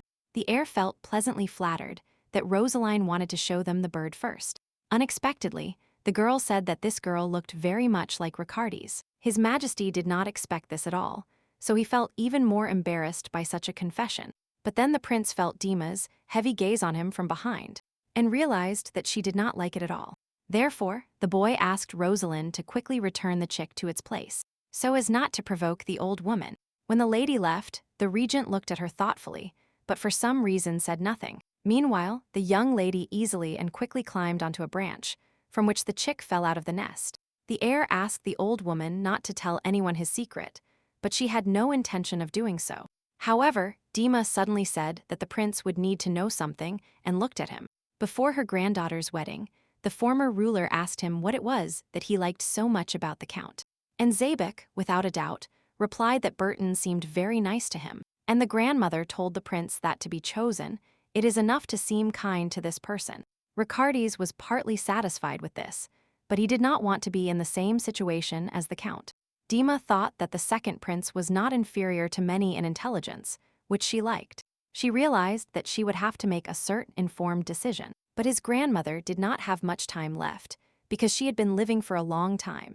The old woman asked Riccardi's if he knew that she had already been buried once, but she revealed herself. The heir learned about this and replied that the regent must have had reasons for it. The culprit for all this was Hakeb, who tried to destroy the weakened Raksha, and the ruler of Ilevenia was very afraid to provide assistance to the neighboring state. Although this could turn out to be beneficial for him, Dima admitted that she wants to take those who brought chaos to her country to the grave. She wanted to try to do it for the future of the new Belen, for which everything is just beginning. Only then did the prince realize that the regent had not returned to overthrow Fleet. His Majesty perfectly understood that his grandmother's body was already old and not as strong as before. But thanks to her strong spirit, the old woman was already ready to defend Rakshan. Riccardi's suddenly asked why the regent was telling him all that useful information. But Dima replied that she does not have to meet the expectations of other people if they suddenly demand it. She advised giving only a little if one has to fulfill the dreams of others. And then the old woman laughed, because she did not expect to give advice to young people again. When the tea party ended, His Majesty escorted the foreign guests to their carriage. The boy said that Rosalind picked him up in her arms so that he could reach the fruit, and this caused horror among the others. However, Belen asked the lady not to decide, because such things could only happen in childhood. The young ruler said that the lady gave him moments that he will remember for a long time. However, he turned to Rosalind and told her that she should learn some etiquette. The girl had already heard something like this, so she closed her eyes in fear so as not to be scolded. Bethlehem hoped that the young lady could improve her manners and bowed to him. This evening, the emperor learned that Dima was visiting his second son. This caused a strong nervous laugh from the ruler, as he did not expect it. He himself decided that this was not a big deal, because the regent could visit her relatives. The emperor's assistant immediately obediently confirmed his words, so as not to accidentally anger him. However, Reno did not understand what the former ruler of Raksha wanted from Riccardi's. Although the emperor understood that the old woman's visit was in every way useful for the second prince, but the ruler no longer liked the fact that Rosaline was involved in this matter again. The next morning, the prince held a council where he said that Rose stayed with him because of stupidity. The assistants thought exactly the same, although they were worried that the lady's name was heard more and more often. Riccardi's, thoughtfully, informed the aristocrats that they would have to speed up the planned events. One of the countesses called the emperor an old man, which scared everyone else. The captain asked His Majesty if he really wanted to send the young lady to the competition. The heir replied with a sigh that he would have to do this, although he really did not want to. The power of the demon could only be demonstrated during fencing, but the countess was worried that the ruler would suspect some kind of trick. However, Riccardi's was more than sure that his father would fall into this trap very easily.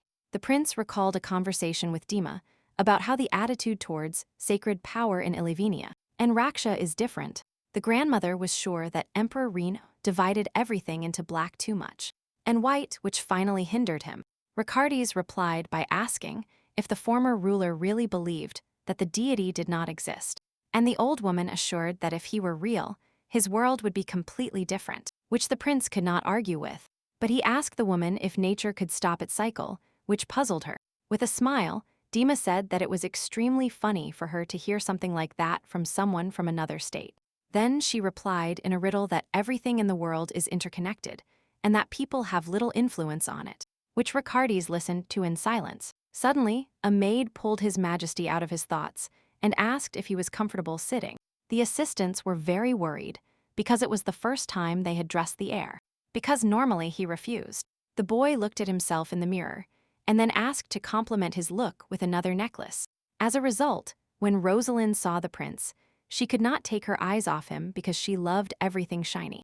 The heir achieved exactly this effect, so he was very proud of the impression obtained. His Majesty, without hiding, watched the girl's face shining with delight, who clearly expressed her emotions. Then, so that the silence would not last too long, the boy asked how the lady was feeling. Rosalind replied that she was very well, but for some reason Ricardes still asked her not to try too hard. After this, the prince clumsily hinted that he would still be happy if the girl could win. From this, the lady concluded that this competition is very important for His Majesty, and she needs to try. Ricardes could not help but see how excited the young lady was for him, which pleased him. But before Rosalind entered the arena, His Majesty suddenly stopped her and gently placed his hands on her shoulders. And after that, he tenderly kissed the girl on the forehead, which the lady could not wait for. His Majesty informed Rose that this kiss would be her protection, so now she was obliged to win. These words pleased the lady so much that she froze, not knowing what to say. A few seconds later, the girl suddenly approached the prince, although he did not expect it. Since Rosalina could now smell the air's scent, she said he smelled very nice. All these actions made Ricardes's heart beat faster, and his face turn red. Even His Majesty thought for a moment that his heart would soon explode. Perhaps the lady would have said something else, but suddenly someone called her, saying that it was time to go to the arena. Then Rose stepped back and bowed to the second prince, promising him that she would definitely win for him. Only after this, Miss left for her first fight, leaving Ricardes alone. But the poor man, from an excess of emotions, was not even ready to take his place in the stands at this moment. The prince's heart did not stop beating rapidly, fully showing how embarrassed he was. At that moment, Calix had already taken his place as a fan in the stands, when suddenly someone approached him. It turned out to be Raymond's fiancée, Chloe, who decided to stay next to Rosalind's brother.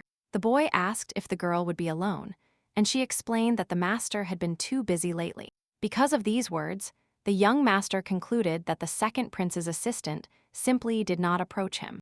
The girl really looked very cute, although she was a rather strict person. And then Chloe admitted that she really wanted to meet Calix at least once. The young man did not know exactly how he should treat this lady, so he was careful, and suddenly announced that he could already say who would win today, although the fights had not even started. Calix looked at his interlocutor in bewilderment, because not even experienced warriors can always predict the outcome of the battle. However, for Chloe, all this was not a problem because she was surrounded by money and information. The girl shared with the boy that she tries not to miss a single piece of important news. And then she asked quite sternly how Calix behaved among other aristocrats. The lady could not understand how the guy managed to get the prince to do something as unusual as exposing Rosalind. Chloe even admitted that she really does not like such sudden changes in her personal calculations. To this, Calix said that he saw no point in adding anything more to the conclusions the assistant had drawn. But Raymond's fiancée kept insisting that the boy explain everything to her personally. He fell silent for a while, and then with a sigh asked the girl to look at the place he was pointing to.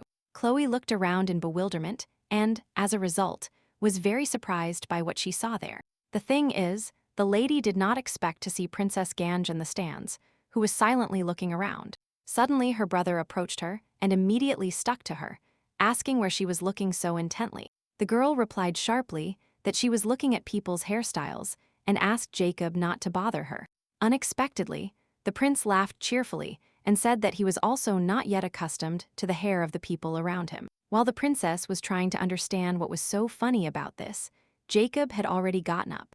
and went somewhere. The thing is, he saw a man from Belen approaching him and decided to greet him. The boy did not expect his place to be next to such a polite and cunning enemy. But what scared the young ruler the most was that, for some reason, the prince suddenly offered to accompany him. However, Belen quickly mastered her emotions and allowed the boy to help him. Hakob tried to smile sweetly in response and seem even more polite than he already was. The prince clarified if the boy wanted to watch Rosalind fight, but he was interested in battles in general. Then, the boy congratulated the Raksha warriors, who were the only ones who could overcome the severe frost that Belen noticed. As a result, the young ruler blushed noticeably, and the princess realized that her brother was allowing himself too much. Ganj did not understand at all how Dima could let the man from Belen ascend the stands alone, and the boy suddenly looked at the girl and met her gaze, which she did not expect. Then the lady had to quickly put a smile on her face, while she herself felt sorry for the boy. But then Hakob began to tell stories about how he once had the opportunity to visit Raksha. Belen, upon hearing them, laughed sincerely, because these incidents were very funny. Suddenly, the prince mentioned that it was on his first trip that he met Float there, which surprised the boy. And the son of the ruler of Balta put on a sweet face, because he did everything possible to please the boy. He said that he believed that Floyd did everything he could for Raksha, but he was unlucky. Few people supported the girl during her reign, and then she tried to find allies by her side. And now Jacob carefully pretended to feel sorry for the ruler who was ousted, because of her connection with Balta. The prince once again asked Belen to consider Floyd's motives and try to forgive her. The princess, hearing her brother, was surprised by the softness and skill with which he lied. Finally, the boy asked simply to listen to him and even pretended to think. Suddenly, he whispered something about a withered mandrake, which greatly surprised Jacob. Then the boy explained that a very expensive medicinal plant that grew in the mountains was called mandrake. He suddenly concluded that for the son of Balta, Ilavenia was nothing more than a withered mandrake. The boy meant that this country, although it had lost some of its power, remained a powerful rival. Then Belen said that Jacob was wrong to think that he was just a puppet of weak will. The boy, looking angrily at the guy, said that Floyd no longer had any allies in Raksha. Seeing such a formidable little ruler, the princess was truly charmed, and Belen herself concluded that it was not in vain that she came to the competition, as she was able to see the face of the Prince of Balta, and for this she promised to pay off the debt. In response to this, Hakob mumbled that the boy was immediately visible as Dima's student, because only she plunges him into such discouragement.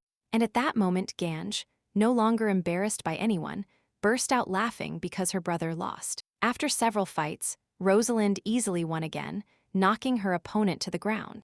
The announcer was astonished that this time not even 5 seconds had passed since the start of this battle. However, he announced the girl's victory and informed everyone that she had already qualified for the final. The crowd, which had already come to love this strong lady, roared with joy at this announcement. They thought it was best that after each of her fights, Rosalind silently greeted them. Calix strongly supported his sister from the stands, happy about her constant, easy victories. Chloe, who was also helping him, was surprised that the boy even bought posters for the lady. Suddenly, she heard from behind that a boy wanted to marry Rosalind when he grew up. This made Raymond's fiancée laugh, and she laughed that Calix's sister was too old for the future groom. To this, the young master replied that he himself was surprised by Rosalind's unexpected popularity. Some of the girls' fans were so active that they constantly shouted something to her from the stands. Then one of them leaned too far over the railing, causing it to crack, and the girl fell. At that moment, Rose was still in the arena and immediately noticed someone starting to fall from above. In an instant, the young lady jumped towards the falling stranger and skillfully caught her in her arms. Then, Rosaline landed lightly on the ground, making sure that the fallen girl was unharmed. Realizing what had happened, the fan even cried with joy, as she could only dream of something like this. Meanwhile, Ricardis's guard told her that she should not have leaned so much on the fence. After examining the fallen stranger for injuries, the young lady suddenly discovered that her clothes were torn. Then, without saying another word, Rose unexpectedly took off her long cloak. She gave it to the girl, who did not even know how to thank her savior for everything. But the lady did not need anything, so she went to prepare for the battle and allowed the victim to keep the cloak. This act by Rosalind made the already crazy girls around her fall in love with her even more. But the young lady herself seemed not to notice how magnificent and dazzling everyone around her considered her. Even Chloe, to Calix's great surprise, said that it was illegal for Rose to be so beautiful. At that moment, behind the screens of the arena, men were talking among themselves, discussing Rosaline's fights. One of them boldly concluded that there was no need to watch the end, because the lady was too strong. While speaking, he accidentally bumped shoulders with a strong man, which he himself did not expect. The assistant, who was handing out things, immediately apologized to the stranger, just in case, and then the man raised his head and immediately recognized the man in front of him, who ordered him not to step on his feet.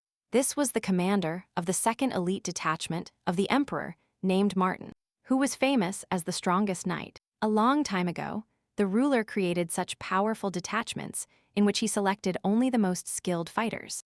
And Martin was one of those talented guys, but for some reason, he decided to fight in the arena today. Like with Rosalind, the results of Seer in defeating the other contestants were incredibly fast. Calix immediately recognized the man and was very cautious, as elite squads normally did not participate in competitions. The people around whispered that the captain might just be showing off, but the guy did not believe it. It was not clear whether Martin really decided to show everyone that he was much stronger than Rosaline. In fact, the man just wanted to find out how powerful the lady's magic is. Here, Chloe distracted Calix by telling him that many knights had sent a request to fight his sister. Ricardes wrote a refusal to everyone on the pretext that the young lady could not lower her guard. But even now, Raymond's fiancée was sure that there was nothing to worry about, because Martin was a real man. At that moment, the announcer once again announced the rules of the battle, although everyone had already heard them many times. Then he turned to the captain and asked him to introduce himself to the girl, so that she would do the same afterwards. Martin immediately announced his name, saying it quite sternly, and then extended his hand to the lady. Compared to him, Rosalind looked almost small and fragile, but was in no way inferior in strength of character. The master, who shook the young lady's hand, was surprised how such tender palms could contain so much power. The announcer noticed that the master was daydreaming and delayed his handshake, which he carefully hinted at the man. Just before the start of the fight, Martin suddenly addressed the girl personally, and she decided to listen to him. The man noticed that the young lady had not fought with all her might even once today, and therefore asked her not to restrain herself with him. To the captain's great surprise, the lady for some reason looked away before giving her answer. It turned out that she silently asked her squad for permission to use force, but they forbade her.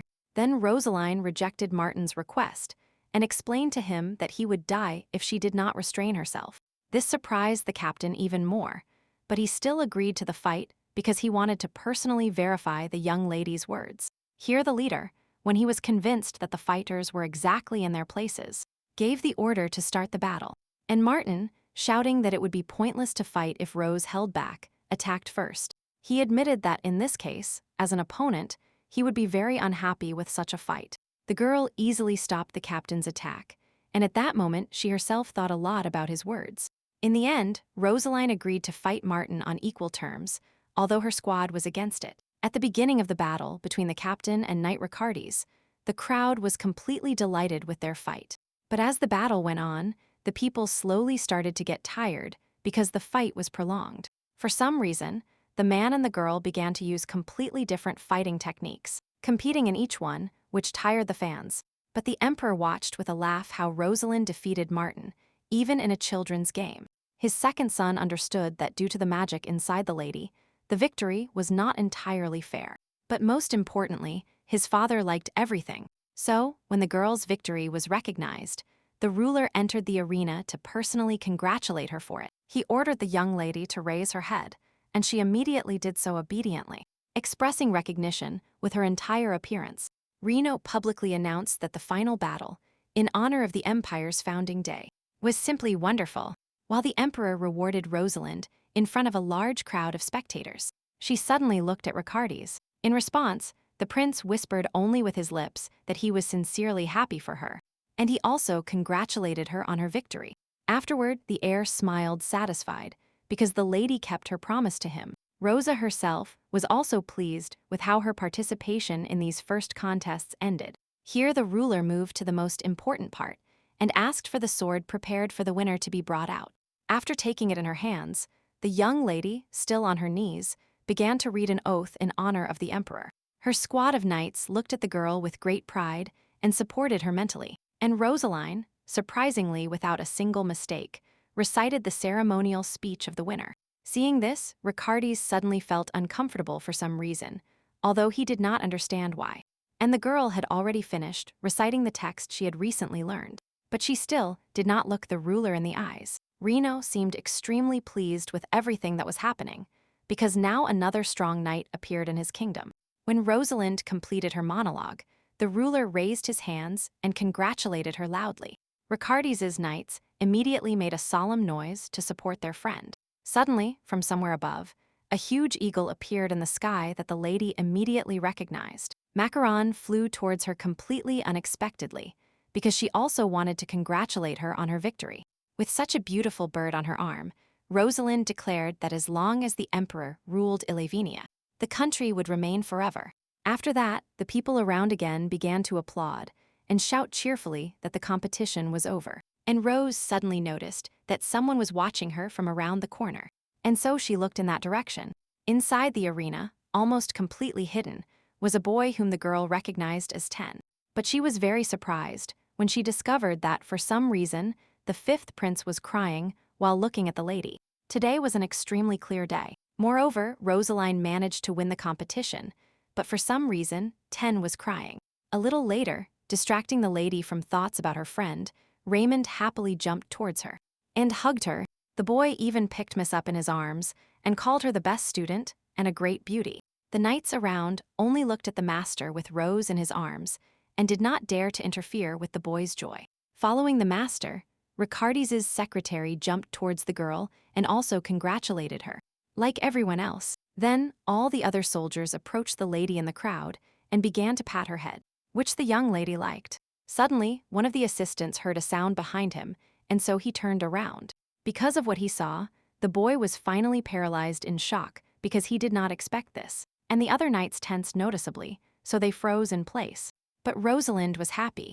It turned out that young Belen and her great-grandmother, the regent, also came to congratulate the girl. The boy cleared his throat properly before saying something to the young lady, because he was still worried.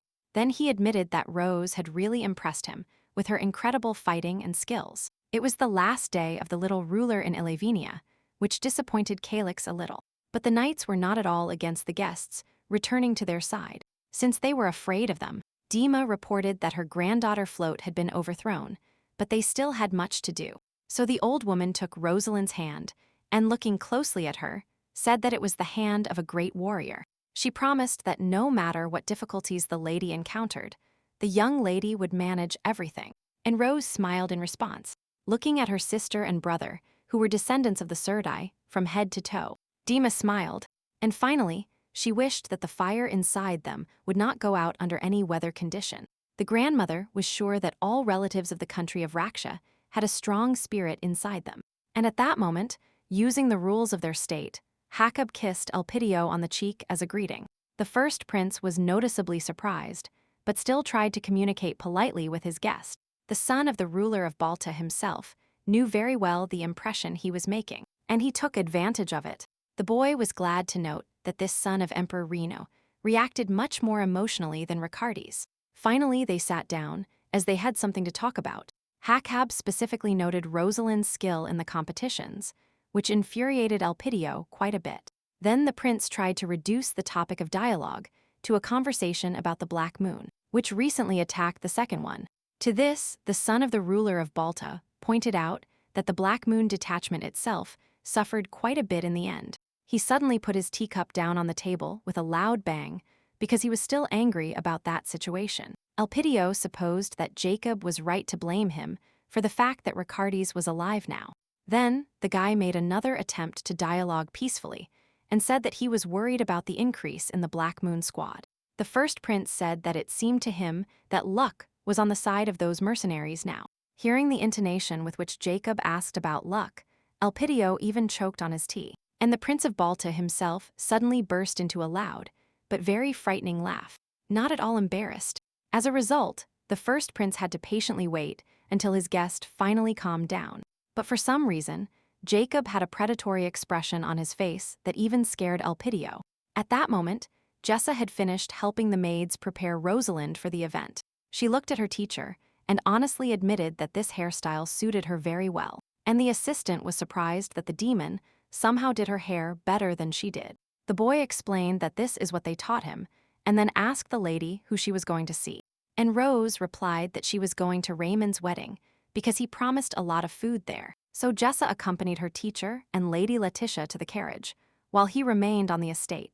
When they left, the student decided to first clean his room so as not to be scolded. He suddenly remembered that he had left jam on the stove, something Rosalind was very eager to try. And he ran to the kitchen. Stopping near one of the walls, the boy remembered that behind it there was a quick passage to the right place. He hesitated a little, but still decided to use magic to go through the wall, because he knew that people did not walk there. That still mastered his skills well, so he succeeded in such a simple trick the first time. But the boy did not expect that someone might be waiting for him in that place, so he did not have time to react. The enhanced mercenary Hakava took advantage of this and hit the student hard on the back of the head. As a result, the demon was completely immobilized, and people did not walk down this corridor. He could not even ask for help. That did not know what kind of guard he was, when suddenly she saw the owner of the mercenary holding him. The Prince of Balta spoke openly to the boy, because he knew that they would not find them here for a long time. He explained that they could have handled it more carefully, but this way was much safer. And he needed Essa only to talk about something important without witnesses. Seeing Raymond's property, Rosalind was completely surprised, which made the master happy. He politely invited both Rosa and her student Letitia inside, who for some reason behaved shyly.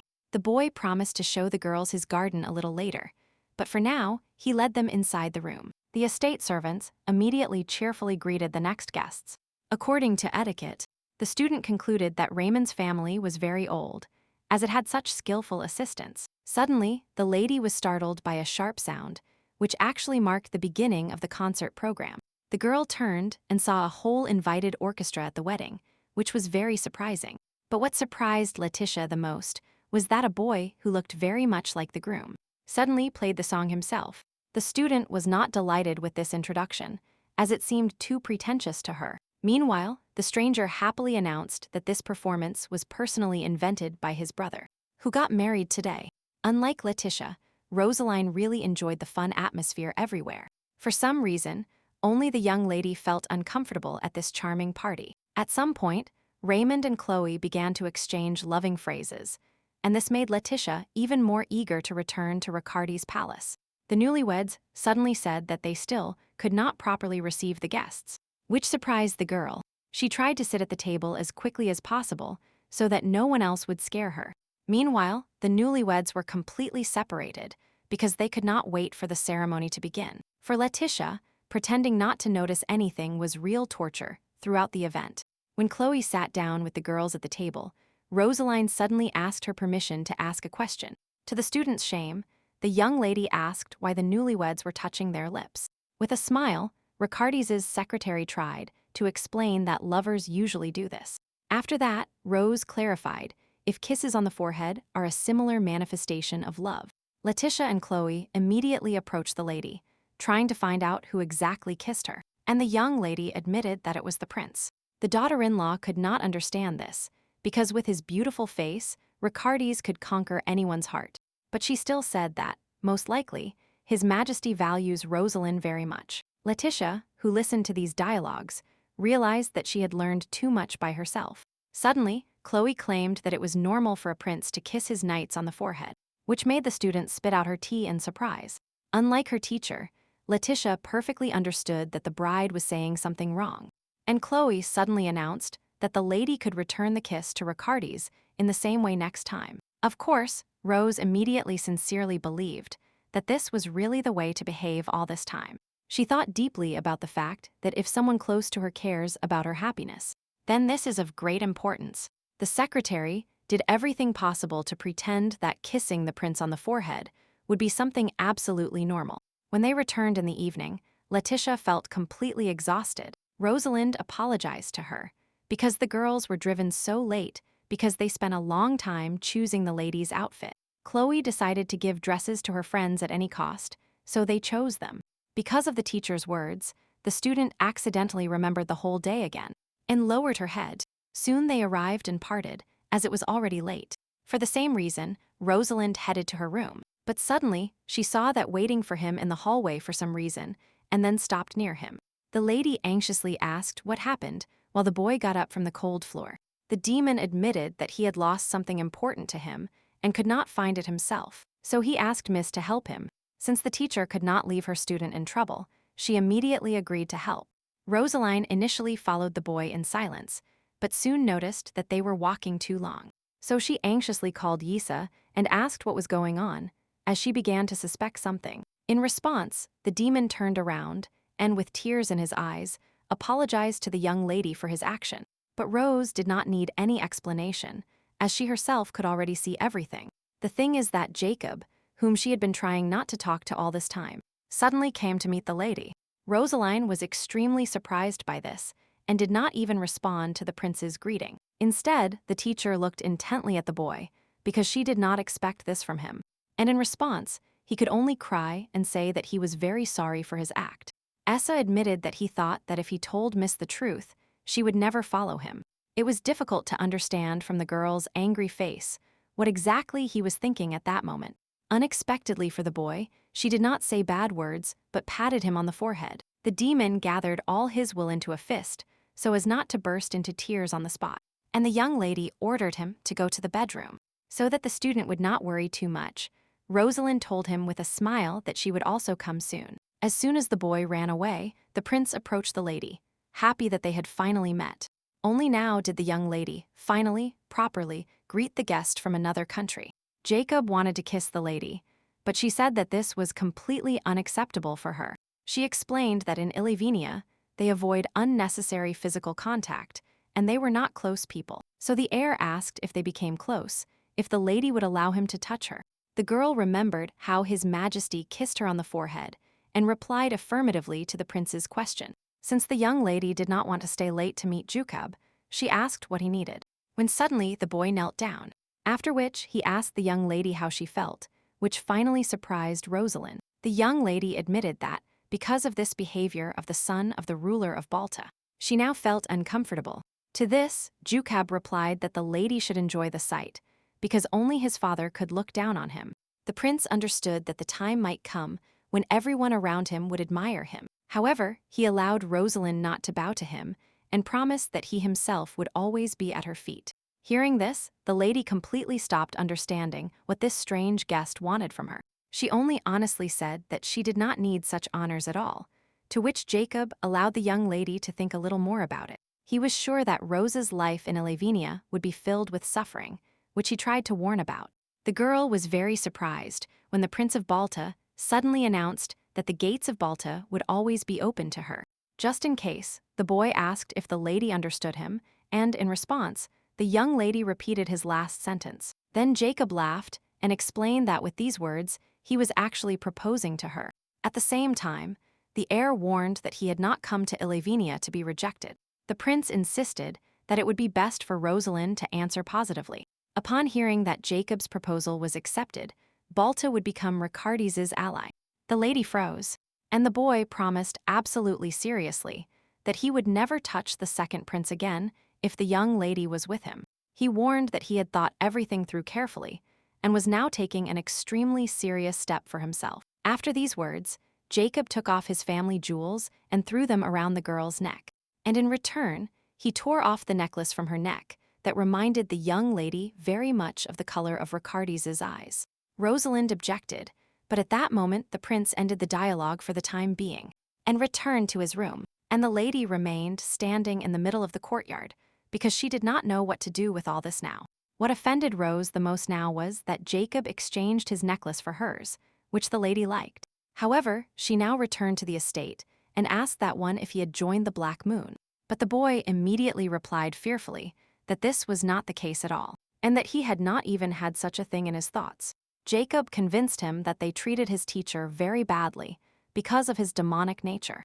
The guest was sure that Ricardis's power would one day end, and then the lady would end. Essa was extremely loyal to Miss, so more than anything in the world, he did not want this end for her. He told the girl all this, and with a sigh, she explained to him that the Knights of the White Knight live only for the second prince, while the lady was talking about how what the boy was doing was contrary to this principle. He noticed that his hand was trembling violently. For her part, Rosalind had already decided that she would go to Huckab, which saddened her greatly now. That noticed that something was wrong with her teacher, so he almost burst into tears once again. He took her hand and sincerely promised her that he would never make such a mistake again. Then the lady sent him to bed for the time being, as she herself was in a hurry to reach His Majesty's chambers. This time, she did not burst in as decisively as all the previous times when she also came up.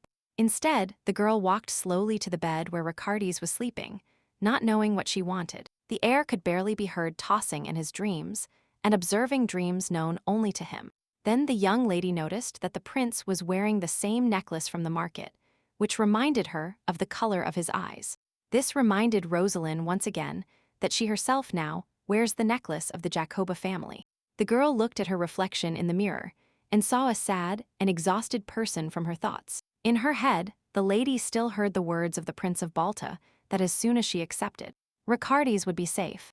Then she perfectly understood that, as His Majesty's knight, she must protect the heir by all means. Rosalind, succumbing to some inner feeling, sat down near the second prince's bed. And then, suddenly, she realized that she did not want to leave Ricardes at all, even if she finally fulfilled her main duty. The next morning, for some reason, the prince woke up very reluctantly, though with the sun's rays. While sleeping, he lazily stretched his hands forward and accidentally squeezed the lady's hair, which she immediately said. The heiress apologized and immediately moved away just in case, and the young lady replied with something incomprehensible because she was still asleep.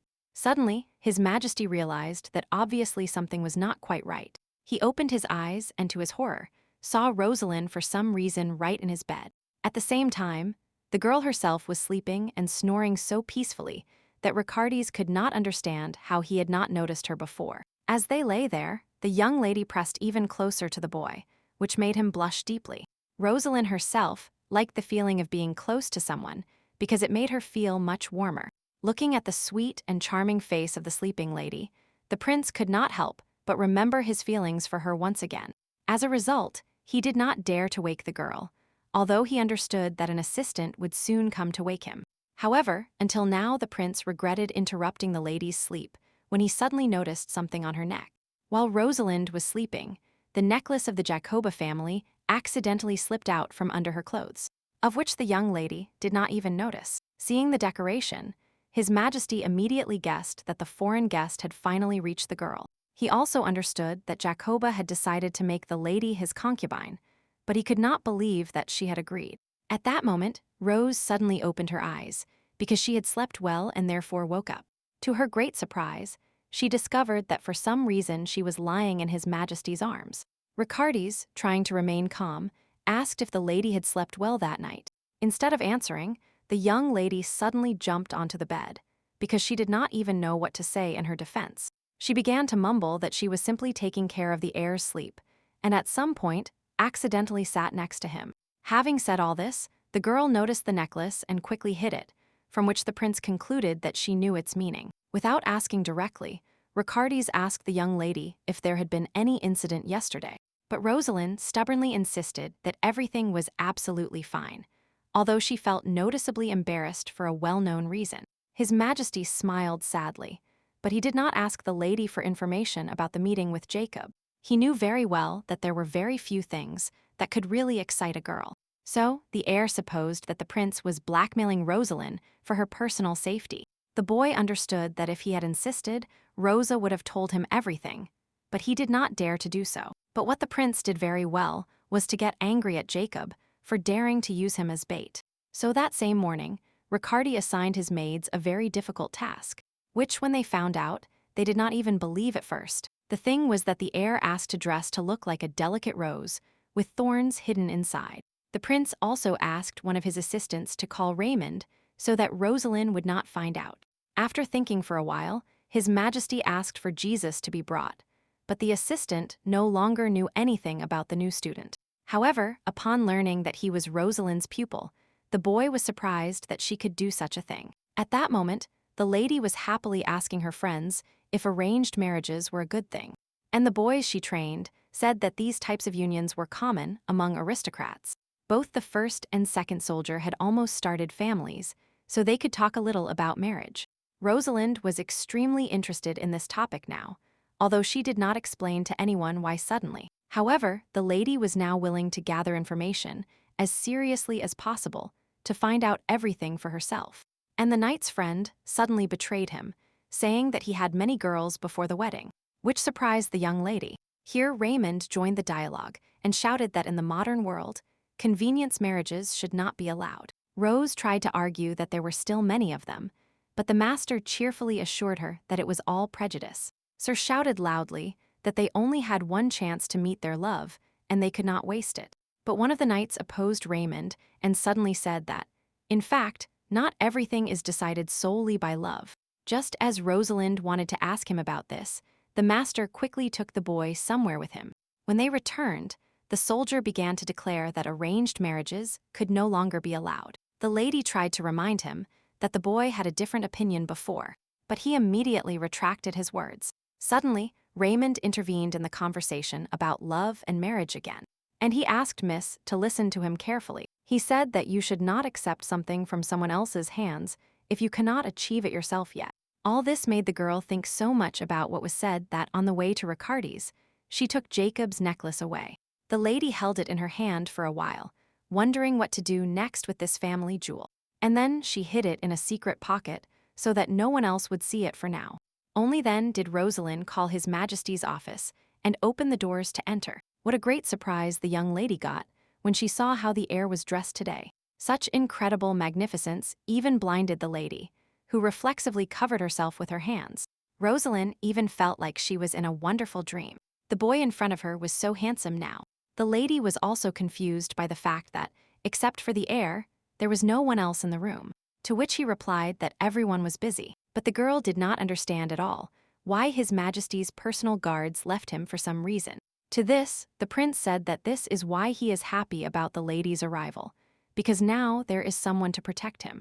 After this, the boy said that he was waiting for the lady, so he was well prepared, and he set the table with all kinds of delicacies. But the girl could not start eating right away, because she categorically did not understand what was happening around her. Then the prince himself took the fence and brought it to the lady's mouth so that she would not stand still.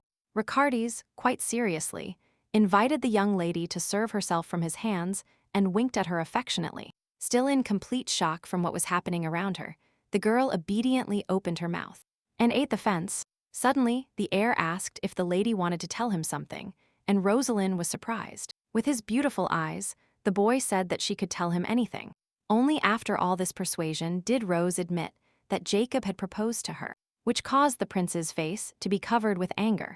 But he only commented on this by saying that he should have guessed everything himself. Rosalind asked alarmed if it was really bad that the prince of another country proposed to her. But the heir reassured the lady and asked her to tell him what the boy told her, to which she told him that now the gates of Balta are always open to her. This further infuriated Riccardi's when he realized that Jacob was trying to lure the boy with sweets. In the end, the lady added that if she went to Balta, this state would become an ally of the second prince. It was also very important for Rosalind that the heir was also protected from Elpidio and the emperor. The girl said that she always tried to save His Majesty, but it seems she could no longer do it now. Rose's greatest fear was that someone could die too easily and suddenly. Then the heir approached the lady and gently took her hands, in which there was a necklace among his own. He said that he also worries about the people around him, who often leave forever. But the prince also knew that he was afraid of losing Rosalind, so he himself was very worried. The girl really wanted to avoid parting with the heir, so her fear only grew. Here Riccardi's admitted that he becomes stronger when he has someone to rely on and someone to fight for, and the lady shone brighter than everyone else every time during the new trials, which is why she wanted to follow him. His Majesty admitted that he considers Miss his sword, which always gives him strength. For Rosaline, it was extremely important to hear these words, so now she spoke very seriously. The girl did not take her hands away from the prince's palms, as she once again enjoyed their warmth. And the boy once again repeated that if Miss becomes stronger because of him, then his power will increase. In response to this, Rosalind broke Jacob's family jewels and promised Ricardes that she would become stronger. That night, the son of the ruler of Balta watched the fireworks in his room in honor of the holiday in Hilivenia. Next to him was now the fifth prince, whom the boy invited to also watch the fireworks. But Ten replied that he could no longer be happy about anything, because too many things hurt him. Then Jacob reassured the boy, saying that he did not expect Rosalind to agree to leave with him. But these words only angered the fifth prince more, because he did not like that they played with people. However, instead of cursing, Ten suddenly fell silent and said that uninvited guests had arrived. To this, the Prince of Balta only sighed with feigned sadness, as he was always ready for something like this. He deliberately extinguished all the candles in the room so that it would be more difficult for the assassins to navigate now. But the fifth prince did not let Jacob pass, and he himself moved forward, asking his ally not to go anywhere. Because of this, the heir of Balta smiled and turned to his enhanced mercenary, who was also told to stand still. Meanwhile, the guy easily dealt with all the assassins and only dropped a bottle of champagne in the blood. He took a vase of flowers and poured water on his hands to wash the blood on his fingers as well. Dees himself did not realize how he found himself in front of the mirror, and therefore accidentally drew attention. The face of the fifth prince was covered with blood from the battle and remained as serious as before. The next morning, when Calix entered his room, he was very surprised by what he saw. The thing was that inside there was a naked guy, who for some reason was also holding a bottle of wine in his hands. Surprised, the young master immediately closed the door, although it was his room. Calix could not understand what exactly he had just seen and why this guy was there in the first place. It turned out that it was Macaron who again took human form and came to Rosalind's brother's room without forgetting to have a drink with him. The young man himself was not at all happy with such a guest, but he still could not do anything about him. The boy asked the reflection when he arrived, and Macaron cheerfully replied that it was recently. And then the shadow jumped out and offered to go for a walk, to which Calix said that he must get dressed first. The brother did not want anyone to see him in the company of such a strange and half-naked man. However, he knew why Macaron came to him, and therefore, he handed the guest the required package. The reflection was incredibly happy to see that same dagger with a fragment inside it, which was very dangerous. Calix remembered that his sister once told him about these weapons, and only then did he know that there was magic inside these swords. But Macaron suddenly said doubtfully that what was imprisoned in the weapon did not look like ordinary magic at all. The young man did not expect the reflection to be surprised by human success in magical research. To the boy's great surprise, the shadow suddenly cut his hand, which greatly frightened his brother. Calix immediately jumped towards the guest in fear, trying to help somehow. But it was too late. But Macaron hit his friend on the forehead and explained that this poison had no effect on him. The brother tried to object, as he heard from his sister that just one scratch is enough to die. But Macaron was not a human at all, so his resistance to magical poisons was on a different level. The guy closed his eyes because he wanted to examine the blade in more detail, and only after a few moments did he open them again. After this, he concluded that the blade was not so good, and therefore he broke it to pieces. That night, Macaron in cat form slept in Rosalind's room and was not worried about anything around him. But then memories overwhelmed the reflection's mind, and he woke up because he heard screams. Macaron had the same vision as Rosalind once, and it was about the fact that they urgently needed to run somewhere. None of those running away understood why or why they were running, but they all tried to hide so that no one would find them. Only one of them thought about why they were running, and so he backed up a little. The boy was very frightened by what he saw, and tears even appeared in his eyes. For some reason, the smell of blood came from somewhere so strong that it even made my head spin. And now Macaron, remembering this whole story, jumped to the window and began to look thoughtfully at the moon. This morning, the maids were discussing the news that someone had suddenly attacked a foreign prince. It was known that the assassins were quickly and quietly captured by the White Knight squad, which earned even more respect among everyone. Jacob himself sketched a smile and said to Ricardes that he did not expect so much care and concern on his part. The Prince of Balta kissed the air on the honor of greeting again, with which he was again dissatisfied. The guest said that he also wanted to return kindness for kindness, just as the second prince did to him. Jacob himself at that moment analyzed Ricardis's behavior and even thought that Rosalind had not told him about the proposal. The boy did not expect this, so he smiled sweetly to himself, because the girl now seemed even better to him. Then, suddenly, His Majesty took out some kind of bag and said that the guest had dropped it. Jacob remembered very well that he had not dropped anything either accidentally or on purpose, so he became interested. To the boy's horror, inside were pieces of jewelry from his family, so he had to pretend that he had really lost them. Then the son of Balta asked with disgust who had found the jewelry, and Ricardis replied that it was Raymond. Then Jacob went on the offensive and said that he also found one thing that belonged to the master. Slowly, he took out of his pocket the jewelry that he had recently personally taken from Rosalind. At the same time, the smile did not leave the prince's face, although he was offended to have received such a refusal. However, the Prince of Balta was not going to give up so easily, so he continued to cling to his emotions. It was much harder for Ricardis to cope with what he felt, so the boy silently accepted the decoration.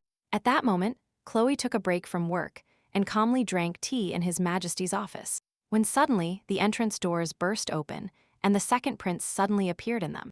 The heir was terribly angry after the dialogue with Jacob and did not hide it from anyone at all. He suddenly turned to his assistant, and the boy immediately jumped up because he did not want to anger the knight even more. And Ricardis asked the young man to tell him that Jacob was much angrier than he was, which was not expected. Since the assistant for some reason remained silent, the prince turned sharply to him and shouted, which is why the boy said what he should have said. Only after this, His Majesty could let out a sigh of relief and at least somewhat regain his senses. At that moment, Chloe called the prince because he had entrusted her with the task of finding out who tried to kill the guest. To this, the heir stated that since the assassins only wanted Jacob's life, they would have put an end to the matter. Only after finally venting, His Majesty began to listen carefully to the lady. And Raymond's wife replied with a malicious smile and laughed lightly, because she had planned something fun for her. Intriguing the prince even more, the girl winked at him and told him that she had news about Rosaline. Upon hearing about the lady, the prince felt noticeably embarrassed and asked if the secretary would really laugh at him again. He turned around, trying to hide his blush, but the girl continued to talk about how they finished Rose's dress. And now Raymond's wife lamented that, for some reason, there was no night for such a beautiful young lady. His Majesty could not stand this and asked his assistant to tell him everything as it was, to which she laughed. Then Chloe added that she had already said what she wanted, so it was time to leave. Suddenly, the assistant seemed to accidentally remember that Sir Nestor did not have a partner yet either. As soon as Ricardis heard that the knight found out about Rosaline's schedule and then went to pick flowers, he jumped up from his seat. The heir shouted at the lady that this was exactly where the dialogue should have started, and then he ran away quickly. As a result, the assistant was surprised by the skill with which Chloe manipulated the prince into acting. At that moment, Nestor indeed bought a huge bouquet of flowers with which he reached Rosaline. Personally, the one next to the teacher was very unhappy with the boy. The lady asked the knight what had happened, and he, terribly worried, handed her a huge bouquet of flowers. Seeing this, the boy thought that he should inform his superiors that someone was running to pick flowers during official hours. But then the student thought fearfully that Ricardis himself probably already knew everything perfectly, because somehow the second prince knew that Jacob was talking to Essa, although the boy himself concealed it. Then the demon, with tears in his eyes, began to ask His Highness for forgiveness for what he had accidentally done. But to the child's great surprise, the heir forgave him, just as Rosaline herself had done before. The prince also ordered his assistants, in a stern tone, to keep everyone silent about this unpleasant incident. And now Jessa thought that she could not let down her teacher, who gave her a second chance. Then the student heard Nestor ask the young lady if she had a partner for the founding day. Then the demon immediately intervened in their dialogue and declared that his teacher had been invited a long time ago. Then, poorly hiding his anger, the boy suggested that the blonde man seek his happiness elsewhere. Moreover, the student snatched the bouquet from the boy's hands, to which he firmly objected. But he did not have time to object. Essa took advantage of this and said that it was time for Rosalind to continue working and that he would take care of these beautiful flowers. Nestor realized that the boy was pushing him away from the lady with all his might, which greatly infuriated the boy. In order to communicate with the lady somehow, he asked for permission to find out who her knight was. Instead of answering immediately, the young lady suddenly turned to her student, since she herself did not really know. Suddenly, a boy approached Rosalind from behind and loudly declared that he would be the one to go with her to the founding day. It turned out to be Prince Ricardes himself, and only a knight had no right to argue with his majesty. The heir seemed surprised and said that he thought Chloe had already notified Rose that they were going together. Then he discreetly placed his hand on the boy's shoulder and then quickly removed it so that no one would understand. Thus, His Majesty expressed the fact that he was extremely pleased with the demon for the job he had done. Essa smiled cheerfully in response, as he was very happy to live up to the expectations placed on him. Soon the party itself arrived, during which many people approached the statue of their god. And of Bhima. On the same day, Raymond made the final vow to consolidate his union with his wife Chloe. The girl herself was happy to consolidate her marriage in this way, because ancient traditions required it. It was the first time Rosalind attended such a gala event, so her eyes sparkled with interest and happiness, and Chloe and Raymond said prayers in front of a group of guests and finally became husband and wife. Then came the official announcement from Ricardes, who offered to bless this union. The boy brought a flower for each spouse and also gave a solemn speech for this occasion. In the end, the heir performed magic and turned the flowers into white doves that he released into the air. The husband and wife watched with joyful smiles as their marriage was blessed by holy power. And all the guests were no less happy than the spouses themselves, because the event was very beautiful. A little later, Chloe cheerfully thanked all the guests for attending her event. Raymond himself was a little aside and enjoying the fun that was happening, when suddenly they called him. Turning around, the master saw his old friend, who came to personally congratulate the groom. Sir immediately sincerely thanked Dees for finding time for him that day. At this moment, Raymond could still consider the fifth prince as a person close to him, so he smiled at him. However, he heard rumors that the boy began to cooperate for some unknown purpose with Hakeb. Therefore, a little scared of what might happen in the future, the master now hugged the boy tightly. Dees did not know what heavy thoughts were in his friend's head, so he was surprised by such a strong hug. And the master admitted that he was very happy that the fifth prince kept his promise, and congratulated him. At this moment, Calix was also at the festival and listened with displeasure to the whispers of the people around him. Then the girl he brought with him, as his date moved even closer to him. It was Macaron who asked if Rosalind knew that her brother had no date today. The boy asked the girl not to laugh at him, but she replied that she was only telling the truth. But the young master found it unpleasant to hear the reflections speculations that he was drinking his loneliness. To change the subject, Calix asked why the shadow took human form so often, but he did not know what to answer. Suddenly, Macaron admitted that he was bored, so he decided to devote himself to his simple affairs. When the boy asked where his partner was going, Macaron replied that he wanted to explore the territory.